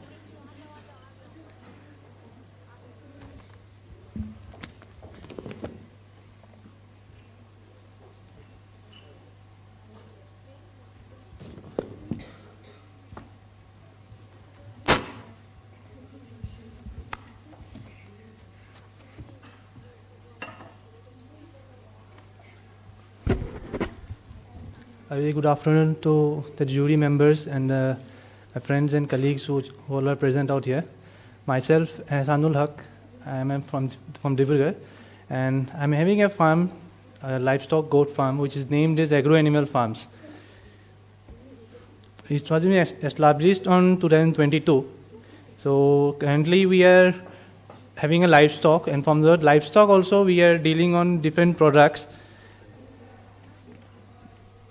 Some of the products which we are highlighting out here is the goat milk, and we are also making mutton kebabs, and we are using the goat dung as a manure. It's a manure also, and also it's a virgin form. Right now I am focusing on goat milk because goat milk is having a very essential minerals and everything for good health. The patients which are having disease like cancers and ulcers and piles, they can consume it, and it's more easily digestible than cow milk. And our father of the nation, Mahatma Gandhi, also consumed goat milk, even though he was a vegetarian. At the time was there when he was facing illness of piles. At that time, the doctor have consulted him to take goat milk. So currently, we are looking on that. The market analysis are here. We are currently distributing to the butcher shops and the restaurants and the banquet hall, the caterings and the local consumers. We are doing home deliveries also. The market price out here, we are giving at the wholesale price of 630 rupees. Even if you order 1 kilo or half kilo, we are doing home delivery free of cost. And the market price of mutton is 700 kilo per right. And the goat milk which we are currently giving at 60 rupees per liter. And we are also having goat milk soap also. We are making goat milk soap also for that, which are value-added services. And in future, we are thinking of extracting the raw materials and products of the goat milk which can be used for the bodybuilding, muscle building products or something like that. So it's a future scope. So thanks for it. At present, I am having 135 parent stocks, excluding the kids. And the breeds which I am working on is the Punjabi beetle breed and the South African boar and our Assam hill goat. The 3 breeds I am working on. And the business that you are making, how you are expanding your business? Sorry? Business from different sections you are doing, right? How you are expanding your business? From when you have started? You have started? I've started at 2021, but on commercial basis, I started on 2022. I've taken the training from the Central Institute of Goat Research Center, which is at Mathura. So after training, I've taken the training from there, and also from the IGDA of here also, and from the veterinary department of ELCO also. So after that, I think about to do it on a huge scale. All the best. Thank you. Thank you.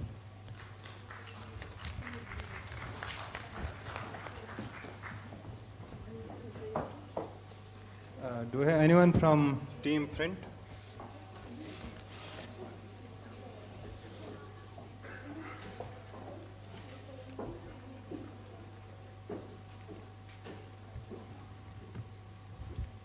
Your 2 minutes.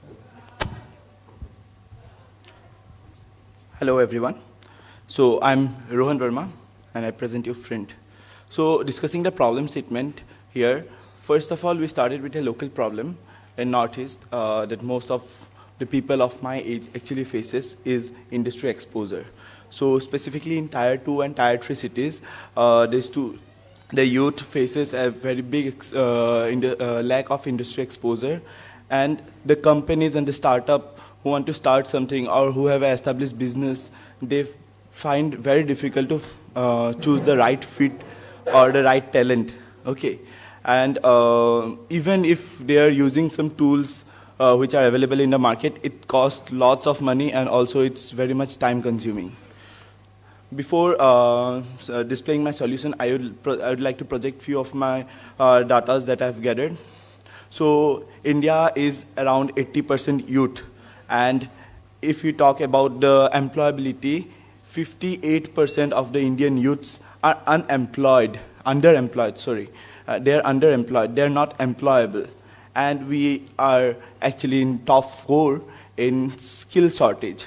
Okay, so it's not me now, it's even government of India is telling that how we can actually solve unskilled labor problem. It's by introducing industry academia exposure. So we as a Print here are we are here to bridge the gap between industries who are looking for skilled, fresh employees and students or freshers who are looking to join such companies. So obviously we could start it with we could have launched our industrial training programs. We could have provided course and other things, but we chose the other way around, and that is by providing internships. So we are Northeast India's first internships and freelancing providing platform, and we as a student community of Northeast India are around 12,000 students currently onboarded in our platform. So I'll quickly give the competitive analysis. We are quick and simple. We use AI to our advantage, and we are very much student supportive. Okay. Do you have any questions? So I will, if you don't mind, I can just slide the screen. Just slide in. Do you have any questions?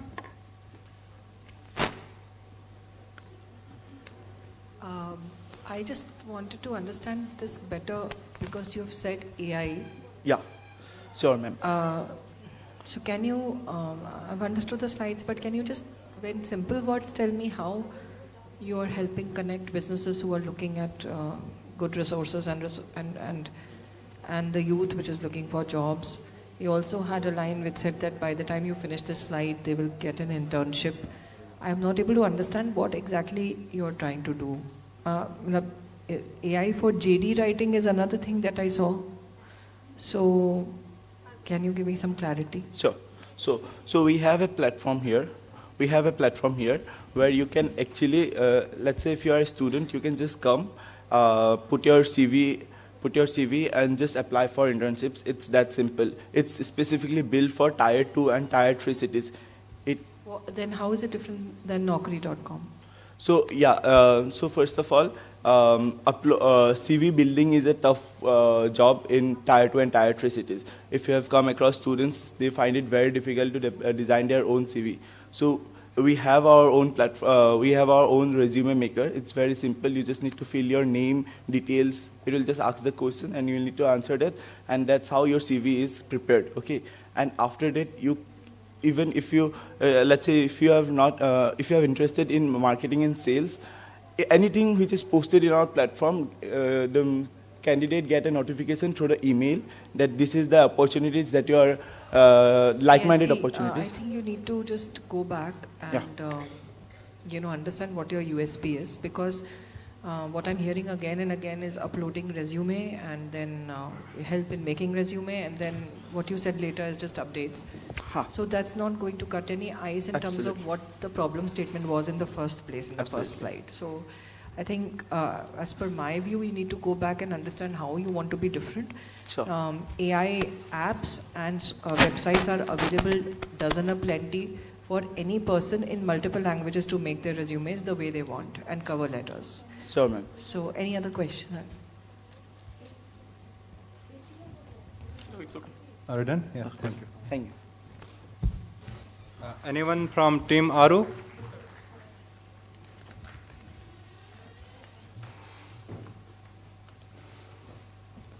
Yeah, it is here. क्या? Sir, can you open the list? करना क्या है? This one. हाँ वो तो पता ही है ना. Yes, sir. नाम बुला रहा हूँ. Goranga Kwan. आराम से रहो. टेंशन मत. आराम से रहो, आराम से. सब हो जाएगा. बैठो आराम से. ये ऐसे करना है. ऐसे सुनो, ऐसे करिए, करते रहना. अब सही है? आराम से. Hello everyone. In today's world, the demand of sustainable solution is more urgent than ever. But when we talk about sustainability, are we really sure of what all our resources are? Northeast India, which is home to which is one of the 18th mega biodiversity, is home to great genetic resources and most importantly, underutilized crops and fruits. I'd like to mention underutilized crops and fruits. Fruits like different species of Garcinia, Indian olives, which have great commercial importance, be it in the field of health, be it in the field of taste-wise, or even pickles, or even ready-to-eat delicacies, which we, as Northeastern, have been enjoying for years and years, but have no commercial importance or is not known to the world. Presenting before you all, Aru, a brand to revolutionize local agriculture products made from them and sustainability. We focus on locally produced fruits and innovative products that are made from them, like different beverages from Garcinia, different pickles, and also ready-to-eat delicacies. Currently, we are working on 8 different fruit crops and also 20 products which we are on the research and development stage and we are on the ideation stage. Our approach emphasizes sustainability by sourcing raw materials, locally reducing carbon footprints, and providing customers environment-friendly, health-conscious alternatives. And most importantly, the crops which we are focused on does not require any kind of domestication. These are indigenous plants which are found extensively in Assam. The only thing that we need to focus on is sourcing it. So mainly we are focusing on sourcing this material and providing it a platform so that the world knows what we as Northeastern have the potential to offer. Thank you. I'm so sorry for the slide.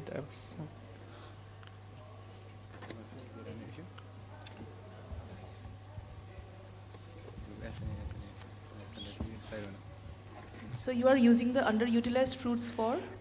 For different products that can be made from them. Like we have 8 varieties of crops, which includes Garcinia, Indian olive, hog palms, gooseberries, which are indigenous to Assam. So you are making pickles out of it? Yeah, not only pickles, but different products which can be made from them. Like different species of Garcinia can be used to produce, it is used as weight loss supplement. What are the products you have prepared so far? Sir? What are the products? So weight loss supplement, Garcinia can be used as weight loss supplement. Is there any pictures? So no, sir, we are on the research. I'm currently studying on 8 different crops which are available in Assam. You have not done anything, means? No, sir, I'm on the ideation stage. Okay. Thank you.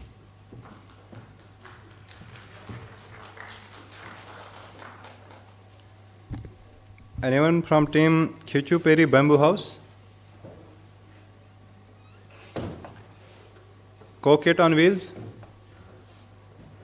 Okay, we have Phytogenics Private Limited.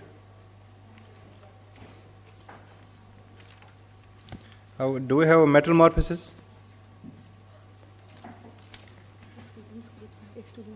Okay, नहीं कहाँ है ये वाला ना अभी live हो रहा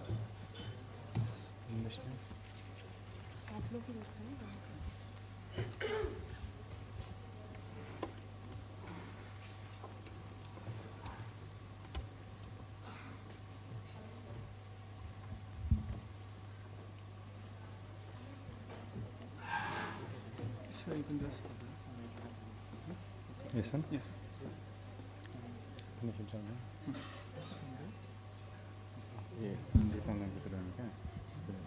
Okay, sir. Good morning, everyone. I'm Saurabh Kolita. I'm the founder of a company called Metal Metamorphosis. So, in our current world, the world is suffering from land pollution. So, everyone is concerned about creating sustainable sources to combat that. So, my solution is creating sculptures from those land polluted metals. I'm actually a sculptor myself, so I create sculptures from metals. So, first I show you some pictures.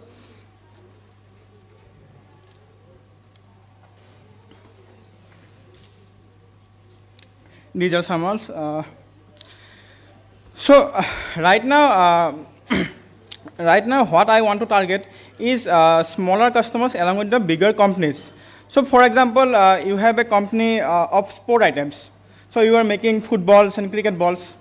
So, what I can do is make you a sculpture of a person kicking a football or a person playing a cricket ball on the industry ground.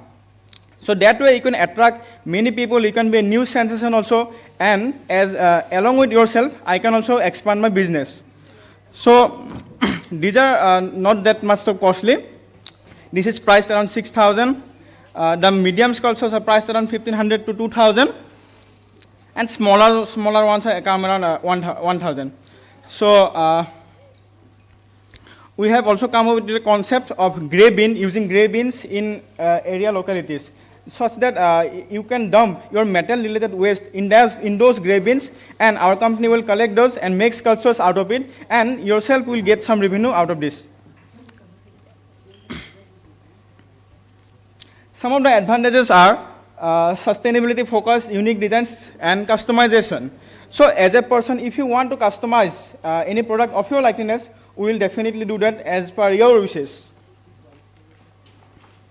So, here are some achievements. From Cotton University, we got second prize, and he is our first customer, and I got mentorship under founder Mr. Pratap TP. Then we have worked under All India Limited, and currently All India is limited supporting our company. And we got selected under Assam startup. Then I have also participated in Udyam Utsav, which is a national-based startup competition founded by the Ministry of Education, Government of India, and we are among the 410 startups who got selected. Thank you. Thank you, sir. What is the source of your raw materials? Ma'am, the source of raw materials are the local scrapyards. Scrapyards. We collect raw materials from the local scrapyards at a very reasonable price, and we make the sculptures out of them. So the profit margin is quite high. Like I collect scrap from around like 200 rupees and sell it around 2,000, 3,000 net. Actually, the government is promoting the toy entrepreneurs, so maybe it will be a good idea for you. How many people are there in your team, or you are the only person? Currently I am the sculptor, she is our art design, and he is our product manager. So we are actually not, in terms of team, we don't have a team, but I am preparing to make one workshop to hire people who are interested in my work. All the best. I'm actually a student, ma'am. I'm just a third year student, Yes. mathematics student. All the best. Thank you so much, ma'am. Thank you. Let's take this back.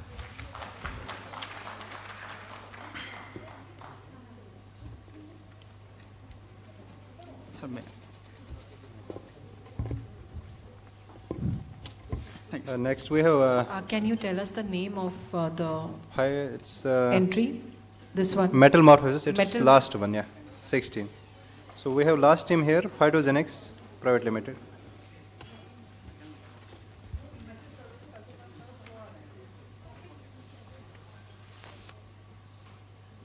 Which one?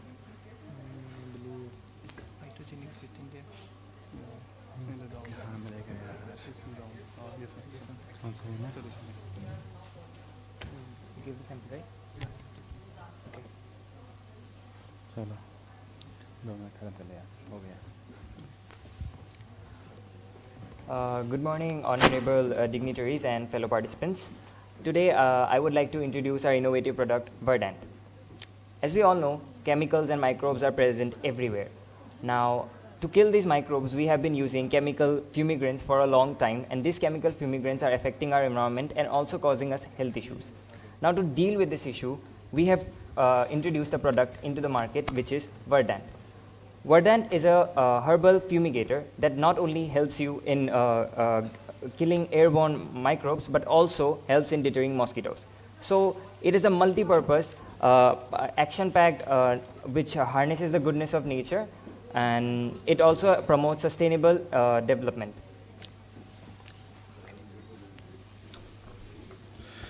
So we are making the product with 3 antimicrobial properties: consuming plants, loban, lemongrass, and mint leaves, which is menthol.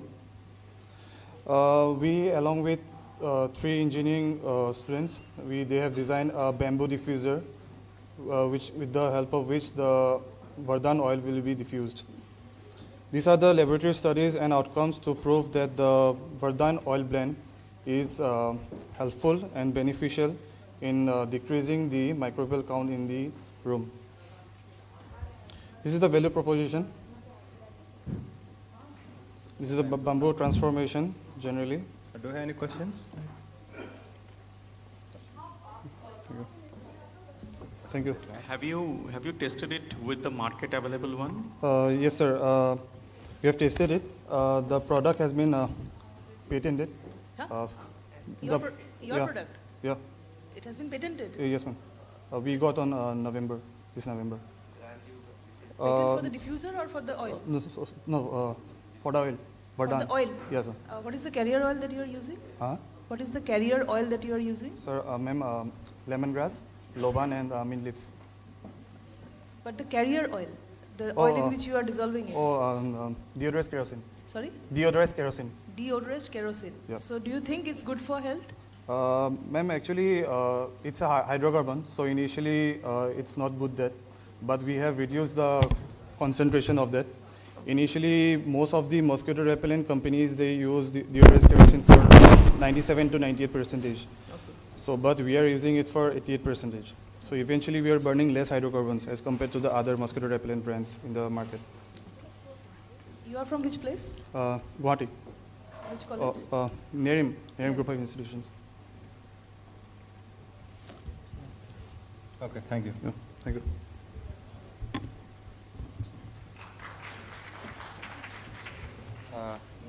Thanks a lot for joining. We are done with the pitching session and ideation session. Ma'am.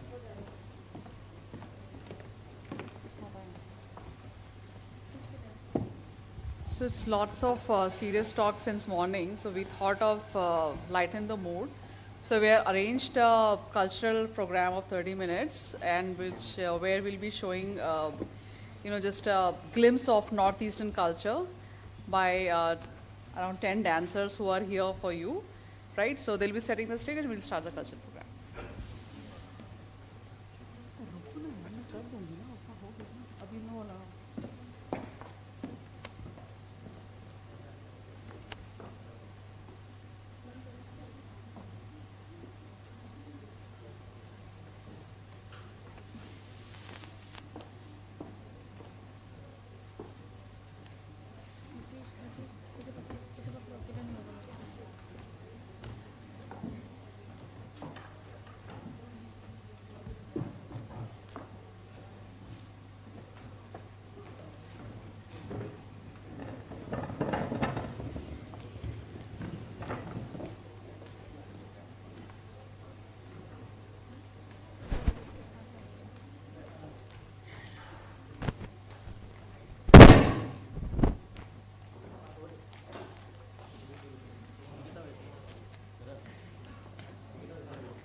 उसको बोलो ना।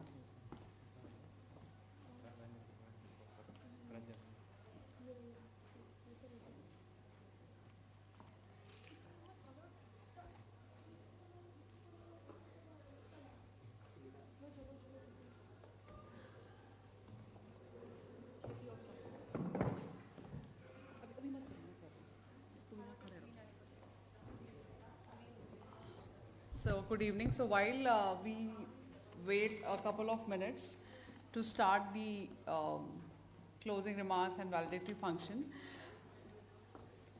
I have an announcement to make. So Bionest IIT Guwahati is been in this ecosystem since 3 years, and we facilitate startups not just by funding, but it's kind of an overall support to the startup. And I'm very happy that one of our startup wants to launch his product on this podium. So this startup, Kheti Ox, we have been supporting this startup since a year, more than a year now. And so he has a product in agri-tech sector. We are supporting him through our grant program called NEC Ignite, which is powered by Northeastern Council. And I'll just give this 1 minute to its founder and CEO, Ranjan Hazarika. So Ranjan, please come, and he will just explain the product in 1 minute and launch it.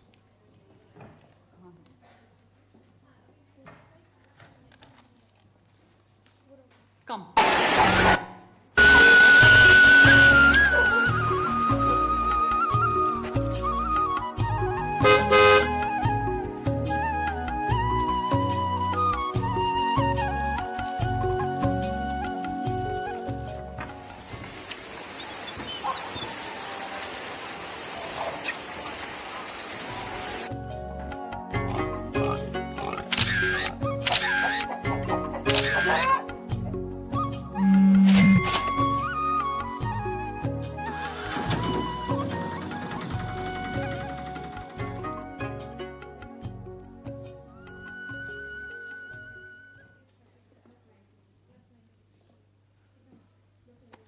So good afternoon, everyone. My name is Ranjan Hazarika, representing Kheti Ox Agritech and Services Private Limited. So what we do here is, we're here in Assam with 3.5 crore population, where 85% people resides in rural areas. And majority of them, rural people, do backyard farming. Either they have poultry or goatry, piggery or cattle in their in every household. So what their main problem is, when it comes to market, they have either the weekly market, that is a Sunday bazaar or Friday bazaar, or else he has to bring back his cattle or say a pig. Secondly, when it comes to veterinary support, you know, we are in Assam again, so it's a hill, rivers, and there's long miles one has to go to get veterinary support. So we are integrating both physical and digital model here. So we're launching it today. This is how our app looks like.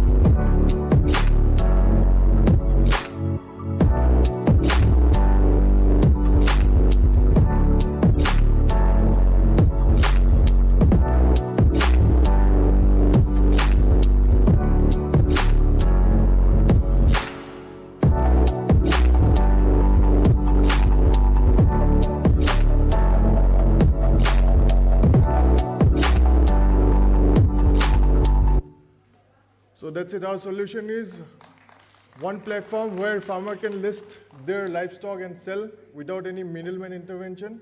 Second, they can connect a veterinarian over the mobile.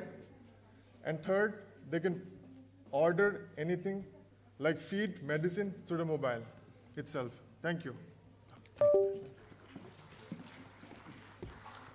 Thank you, Ranjan.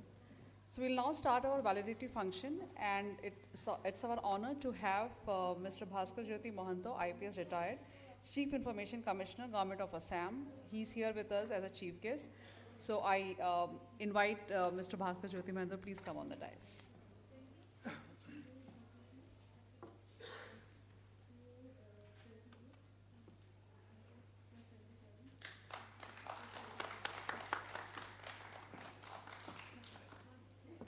I would also like to invite Prajna ma'am from GCTC to please be on the dais.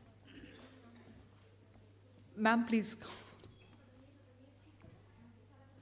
Next, I would like to invite Professor Dipankar Bandyopadhyay from Department of Chemical Engineering, IIT Guwahati.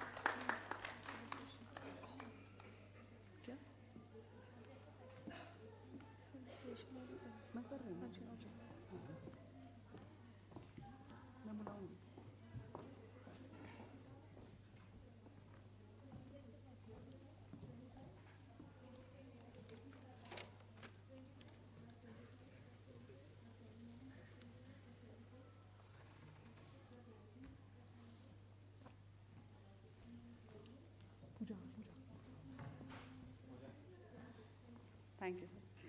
I would like to request Professor Dipankar to felicitate our chief guest and our guest of honor for the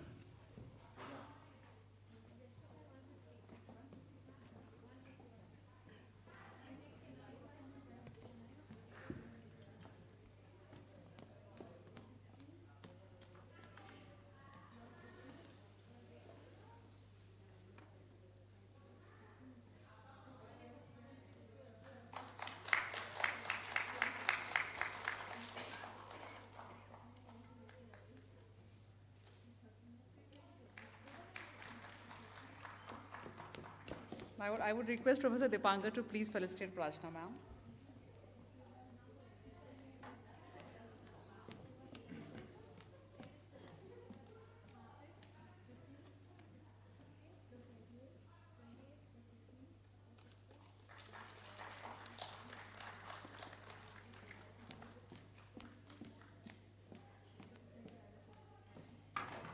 So it's been a busy day for all of us, for the startups, for the exhibitors, for the students who have come all over Assam.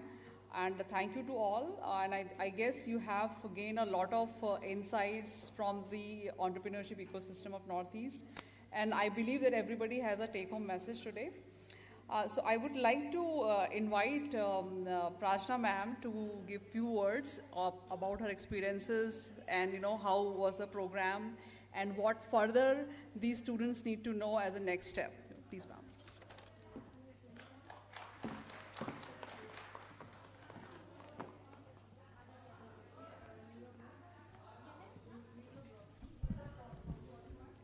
Good evening, everybody. I think the hall is looking a bit tired, but at the same time, everybody is waiting with anticipation for the results to come. So it's my promise that I'll not take too much time here. I'll just like to give a summary of my experience here today. And as you know, the BRICS Youth Entrepreneurship consultation events, the pre-consultation events have been happening since around a month now. And this is perhaps the 6th event back-to-back that we have been doing. By we, I mean the GCTC team, the Global Counterterrorism Council members. And every event we have been absolutely surprised, mesmerized, astonished with the kind of ideas that you guys have come out with. So needless to say, today also it was a privilege to be part of the jury for the idea-based competitions. And I distinctly remember some of the amazing ideas across sectors, whether it is technology, whether it is healthcare. In fact, a lot of startup ideas were in the sector of healthcare. So I'm really happy with that because India is at a place where we are really requiring better connectivity, better accessibility to healthcare options, pathological testing in tier 2, tier 3 towns, and also back in rural areas. So congratulations to IIT Guwahati, the youth who has turned up here for some amazing new ideas that have come up, and you will definitely see today with the top teams that will be announced in the next 10 to 15 minutes in terms of how impressed we have actually been. So a big applause to all of you who have participated tirelessly and been waiting since morning. So with that, I will just say that keep thinking, keep ideating, and make sure that you actually work hard to make your dreams a reality into an actual company, a startup which solves real-world problems. Thank you so much.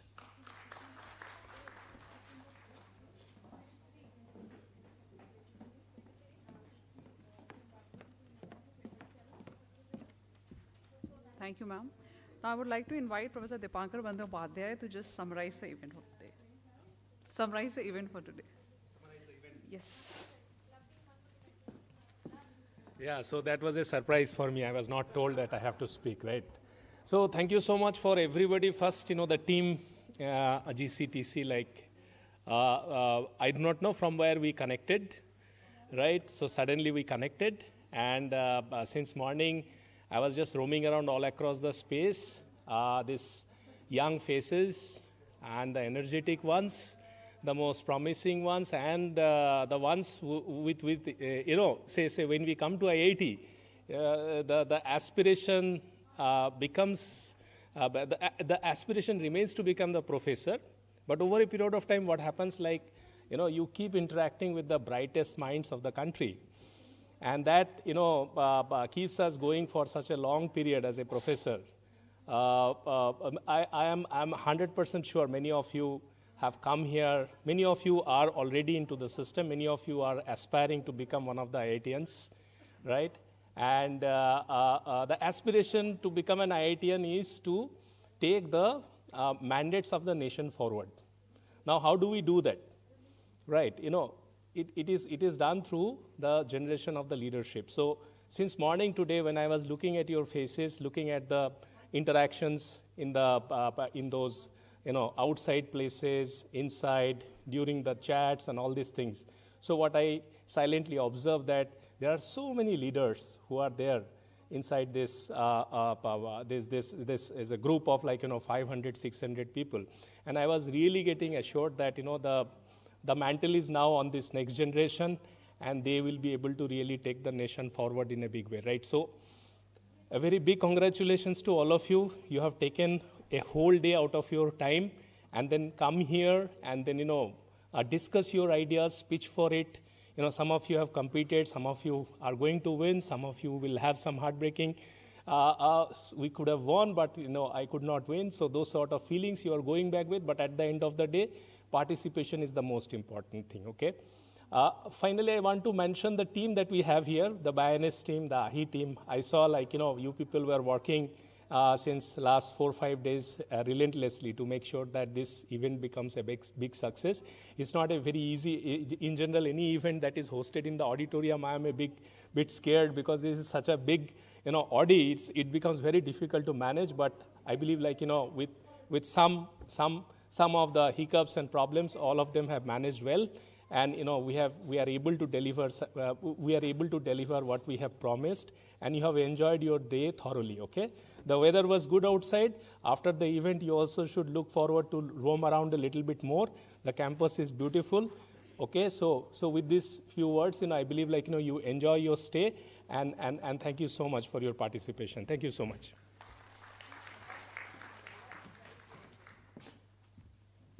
So I think we have come to the most awaited part of the evening.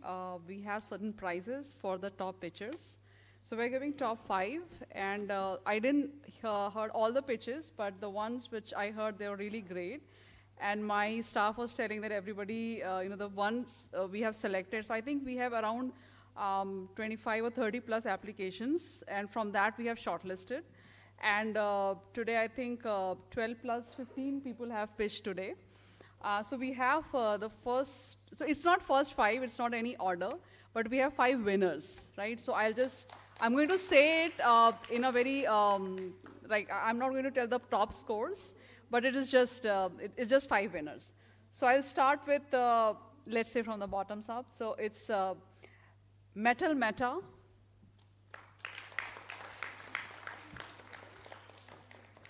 I would request our dignitaries on the dais to please give him a certificate. Come.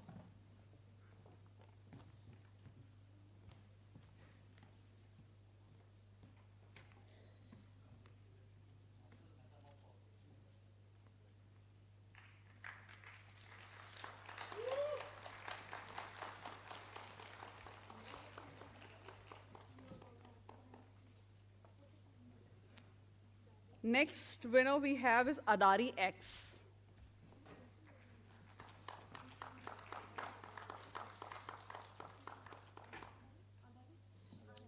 He's coming.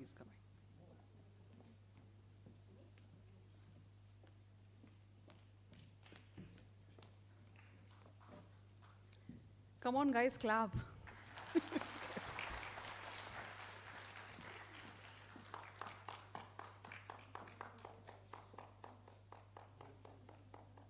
Next, we have Neuroborg.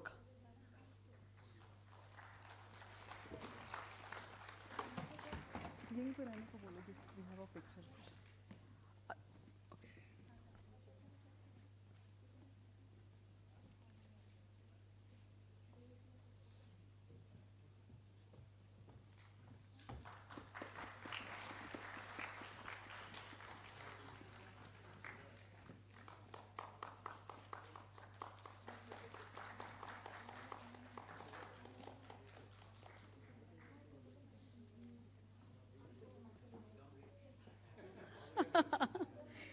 Next winner we have is PathScan.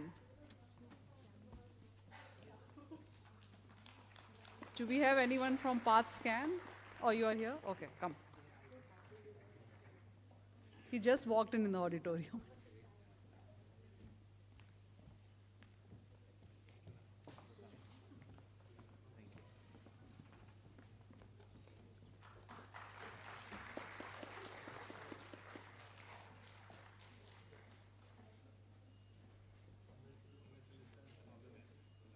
And the last winner of the day, but not the least, is ZigGI.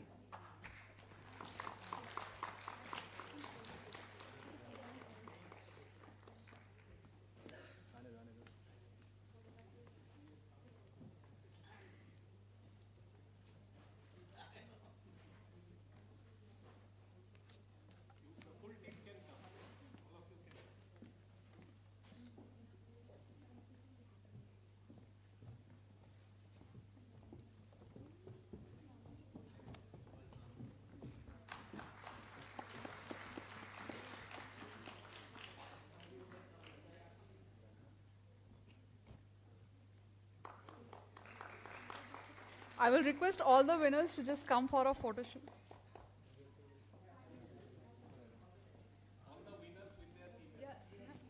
Yeah, please come. Just we have a group photo. Please come.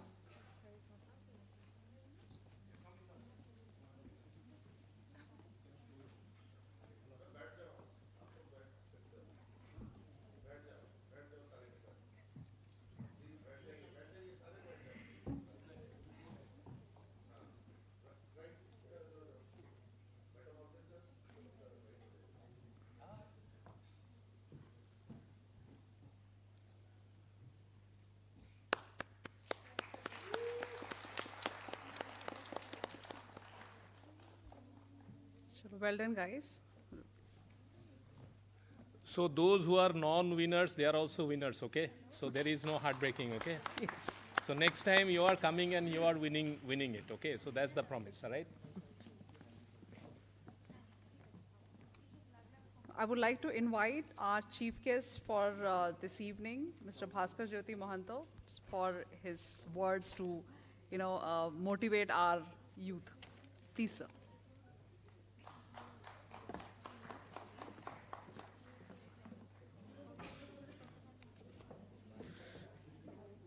Admiral Sanatan ji,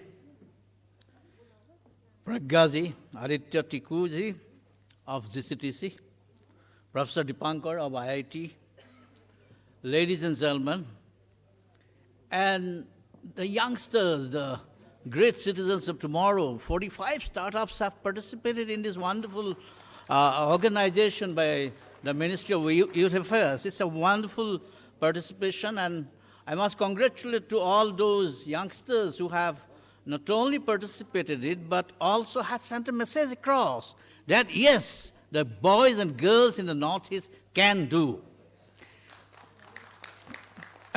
Basically, ladies and gentlemen, in Delhi and the rest of the country, kind of a narrative that has been built up over the years about the Northeast is kind of negative, People think that our people out here in this part of the land are rather identity conscious. They keep having one after another movement, asserting their identity, taking up into arms, and in order to settle a score, in order to ensure that they are not deprived, the perception of deprivation that exists out there is being addressed with the weapons, with the guns.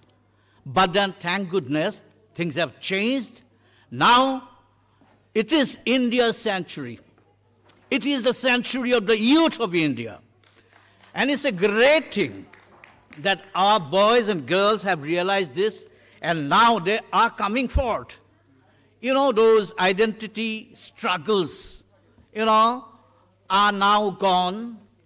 The, you know, secessionist movements, the, you know, the kind of agitations that used to dog this state for years together, you know, years after years, have now given place to youngsters with a dream. They want to do well in life. So here we are. Now I must compliment the Department of Youth Affairs, Ministry of Youth Affairs and Sports, Government of India, for embodying the aspirations and potential of our youth. And they are leading the way with the knowledge partner, GCTC, which is manned by an eminent panelist of groups of individuals who have made this country proud with their contributions. The pre-consultations as a run-up to the main BRICS Youth Council Entrepreneurship Working Group meeting, organized in collaboration with the Global Counterterrorism Council, is a commendable step towards fostering a culture of innovation and entrepreneurship vital for sustainable growth. Boys and girls, you know, the kind of the cultural program that was just shown, wherein the boys have basically played the dhol, wearing the attire which are basically worn during performance of a bihu dance, was also participated by entire lot of girls, whole lot of girls wearing the clothes, the attire of different tribal groups. This embodies the spirit of oneness of Northeasternized mindset. And this is a dance about fertility. Everybody is doing the dance of the other. Nobody is talking about asserting his or her own identity only. We are everybody. We are now a world citizen. Now we stand in a particular point of time when the Kuki brethren wouldn't be fighting with the Meitei brethren. They would be talking in terms of doing good for themselves, standing on their own feet, and bringing glory to the respective states. Basically, boys and girls, you know, sustainable development growth, I'm sure you know about it. Any kind of development of the youth, of the locations out here, especially a place like Northeast, which is so very rich in biodiversity. In fact, entire Northeast, the whole of states in the Northeast are biodiversity hotspot. We need to have our innovations. You need to have our growth in terms of, you know, this biodiversity, keeping this biodiversity in mind. Our Department of Biotechnology, DBT, has kind of come up with this particular policy initiative called BioE3, Economy, Environment, Employment. All these developments, all the kind of work that you are doing, the startups, dream that you have, need to align with the SDG goals of the country. Because unlike, you know, out there in Donald Trump saying, dig, boy, dig, the energy policy in order to, you know, pursue its energy policy, you know, defying the climate norms, the, you know, international call. Now, India is going to be amongst the top 10 nations which should be facing the brunt of the climate change. And Assam and northeastern India is going to be a part of it. Can we safeguard our state? Can we safeguard our nation by developing a mindset, an ecosystem wherein our growth is in alignment with the SDG goals that has been set by this country? We are so very lucky. We stand at a particular crossroads of history when our Honorable Prime Minister has a vision of a green India, and he talks about the Astalakshmi. So much of attention is being paid to the northeastern India, And if we do not take the opportunity now, when will the time come? It will never come. We mustn't get busy with the negativities that have, put this particular location many years behind. We must compete with the best of the country. We must come up among the first 5 states of the country itself. So basically, to address the national priorities, the Bio-E3 policy would broadly focus on the thematic sectors like high-value bio-based chemicals, biopolymers and enzymes, smart proteins and functional foods, precision biotherapeutics, climate-resilient agriculture, carbon capture and utilization, and marine and space research. Boys and girls, you must be aware, people out here in Northeast, the kind of food habits we have, unlike the people of Aditya jahan se aata hai. Guys from Delhi, North India, Mumbai se ma'am pragya aa rahi hai, itna, karak khati hai log. Maharashtrian people eat so much of, hot stuff. Out here in Assam, you are pretty much, in alignment in the Northeast, all the Northeastern states for that matter.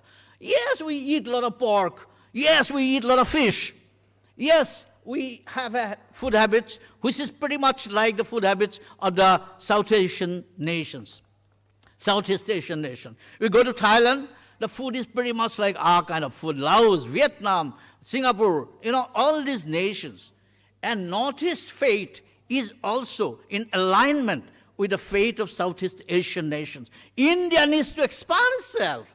The Indian leadership needs to expand itself to Southeast Asia. That's why the active policy of the Honorable Prime Minister is now getting a fillip. We must do our bit to, further this particular policy of activists and make it a success.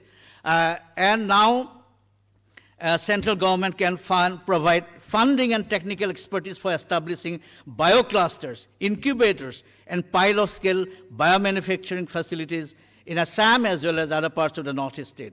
Assam state government basically has stolen a march in the ecosystem. Other Northeastern states are a little behind. And I hope the other Northeastern states like Nagaland, Manipur, and Arunachal, Mizoram, etc., also come to the fore, take opportunity that are in hand to be taken. And basically, the center is ready to support these efforts by facilitating cross-state knowledge sharing and policy harmonization. Only the other day, on January 10th and 11th, International Biomanufacturing Summit 2025 was organized by Guwahati University in association with the Northeast India Scientific and Entrepreneurship Diaspora. So it was held only, in a close-by location from here. They had really brainstormed about bringing about a policy change in terms of going for agri-sector in a big way. We must modernize our agri-sector, and it should be matching the agri-sector of our neighboring nations like China, or Thailand, or Laos and Vietnam, etc. They have really made huge strides in this sector, and we cannot but also make a lot of improvement in this. You know that 27,000 crore semiconductor industry is now going to come up in Assam, and it's time that Assam readies itself. In fact, entire lot of northeastern states, it's a golden opportunity being given. I am told the office of the Honorable PM itself, the PMO, is very interested that the labor force for this particular great industry that is expected to bring about a huge amount of change in not only Northeast India, but the entire country. The workforce needs to come from within. We need to have an expert manpower for this particular thing, and a campus of National Institute of Electronics and Information Technology, NILIT, is proposed to be established in Zagirod, which will have the capacity of about 3,000 students. Now, suitable manpower for semiconductor will finally be ready after completion of studies in NILIT. A branch of the same institute is already being opened in Guwahati University, land for which is already given. startup on innovation technology, I really like the kind of presentations given today. You guys are doing it. What I am campaigning for, having your industry dreams, which is in tune with the SDG goals, you know, which pretty much you are following that particular principle. The kind of, you know, foodstuff startups that you are proposing. Even the metallic presentation, the installation, it was by one startup, I'm told, it's called what? Metamorphosis or something like that. Metamorphosis is an interesting short story by Franz Kafka. So I remembered that, Metamorphosis. This is an interesting name you have given. It will click. I like the name because it will also click to an international audience. The kind of installation photographs that he had shown, these could be sold in Europe. I tell you the quality I like. This is a new kind of new genre thinking of art presentation. And this is what is called for. Mere making of wines, I find that a whole lot of youngsters are going on making wines from tea, from different fruits and different, you know, without getting the right kind of support from a mentor. I am not too sure if merely starting a startup will help the matter, unless you can really get a market for that. But then, wonderful presentation today, wonderful dreams you are seeing, and I am sure with this kind of thought process, our youngsters are going to do great. And there's this chap, Assamese boy called Kaibonia. The other day, I saw him presenting a software wherein he speaks something in Assamese and it gets typed. It's pretty good. It's not like the Google, the way you say it in Google and it keeps typing and stuff like that. I talk about also the pork production in Assam. I'll just give you an example. Last year, in 2024-25, total pork production in Assam, I'm just giving an example of Assam, was 25,13,000 tons. And demand was 32,12,000 tons of pork. So we have a demand-supply gap of several lakhs tons. Now, everybody eats pork out here. So what's the problem out there? Why do you have to get pork from Uttar Pradesh and places where people don't eat meat? So if you eat it here, produce them here. The quality of pork that is produced needs to be scientifically oriented, perhaps. Then we do not need any pork being imported from Thailand and other places. So this is the mindset we need to take. What are the gap areas? Now, fish production. Everybody eats fish. We are supposed to be having this blue revolution in Assam right now. Well, I'm not too sure what kind of blue revolution we are having. Please don't mind me saying that. We are having enough fish production. I'm told it's pretty much meeting the demands of late. But who are the people producing this fish? These are suspected illegal immigrants who are producing this fish. And I'm told entire lot of unhealthy stuff is being injected into the fish, like formalin and stuff like that, and this is finally going into our stomach and making unhealthy kind of generations out here, creating unhealthy generations. So we must take over the fish production. The other parts of the Northeast also eat hell of a lot of fish, but then they do not have the fish production in their locations. The youngsters out there must, make it a point to capture the, ponds, etc., turn them into fisheries, and also the government functionaries. They do not need to be mere functionary. They must be result-oriented. Like in Nagaland, you have a Department of Music. There's a Minister of Music. So only a person who is good in music will be made a Minister of Music.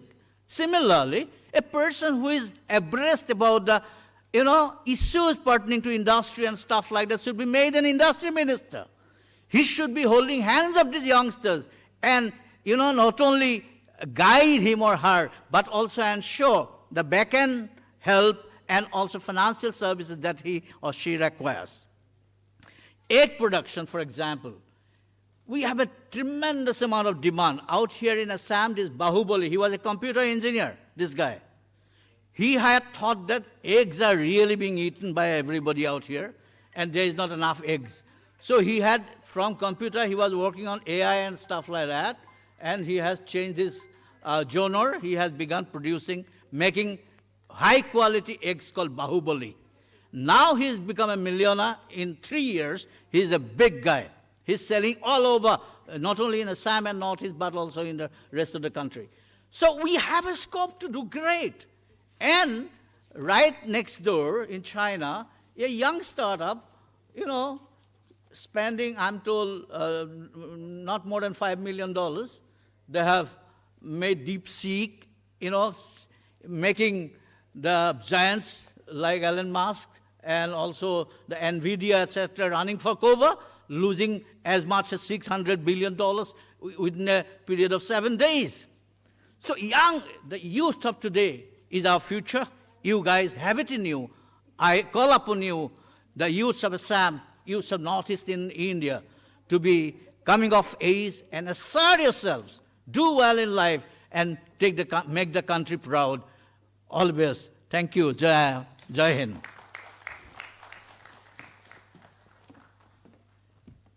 Thank you, sir.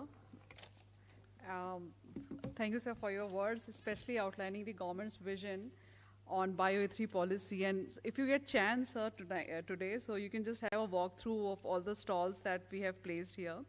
And we are very much supporting biomanufacturing in our incubator. Around, I think, 7-8 companies that we have, they are into that sector, and also Industry 4. Anyway, so thank you, everyone, and thank you all the dignitaries on the dais. I hope it was a successful day for everyone here, students, entrepreneurs, all the innovators that are here.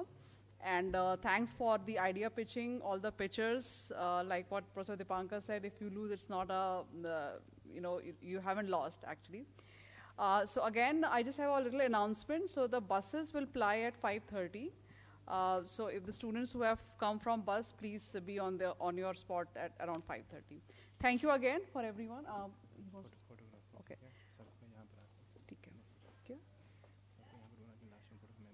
Okay. So I just want to invite GCTC team on the dais and our speakers, Dr. Akshay, please, for a group photo.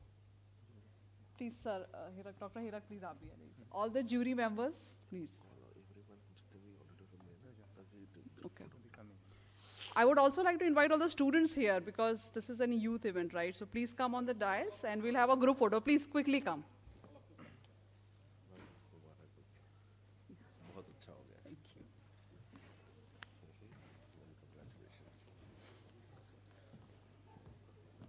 Oh, usko bulao.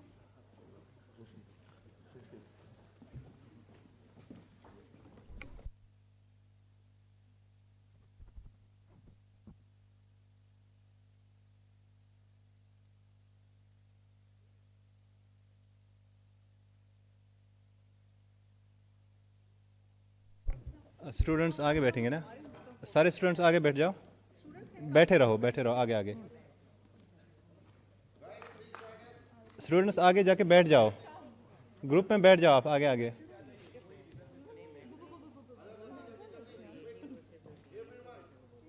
सारे students आगे आगे बैठ जाओ।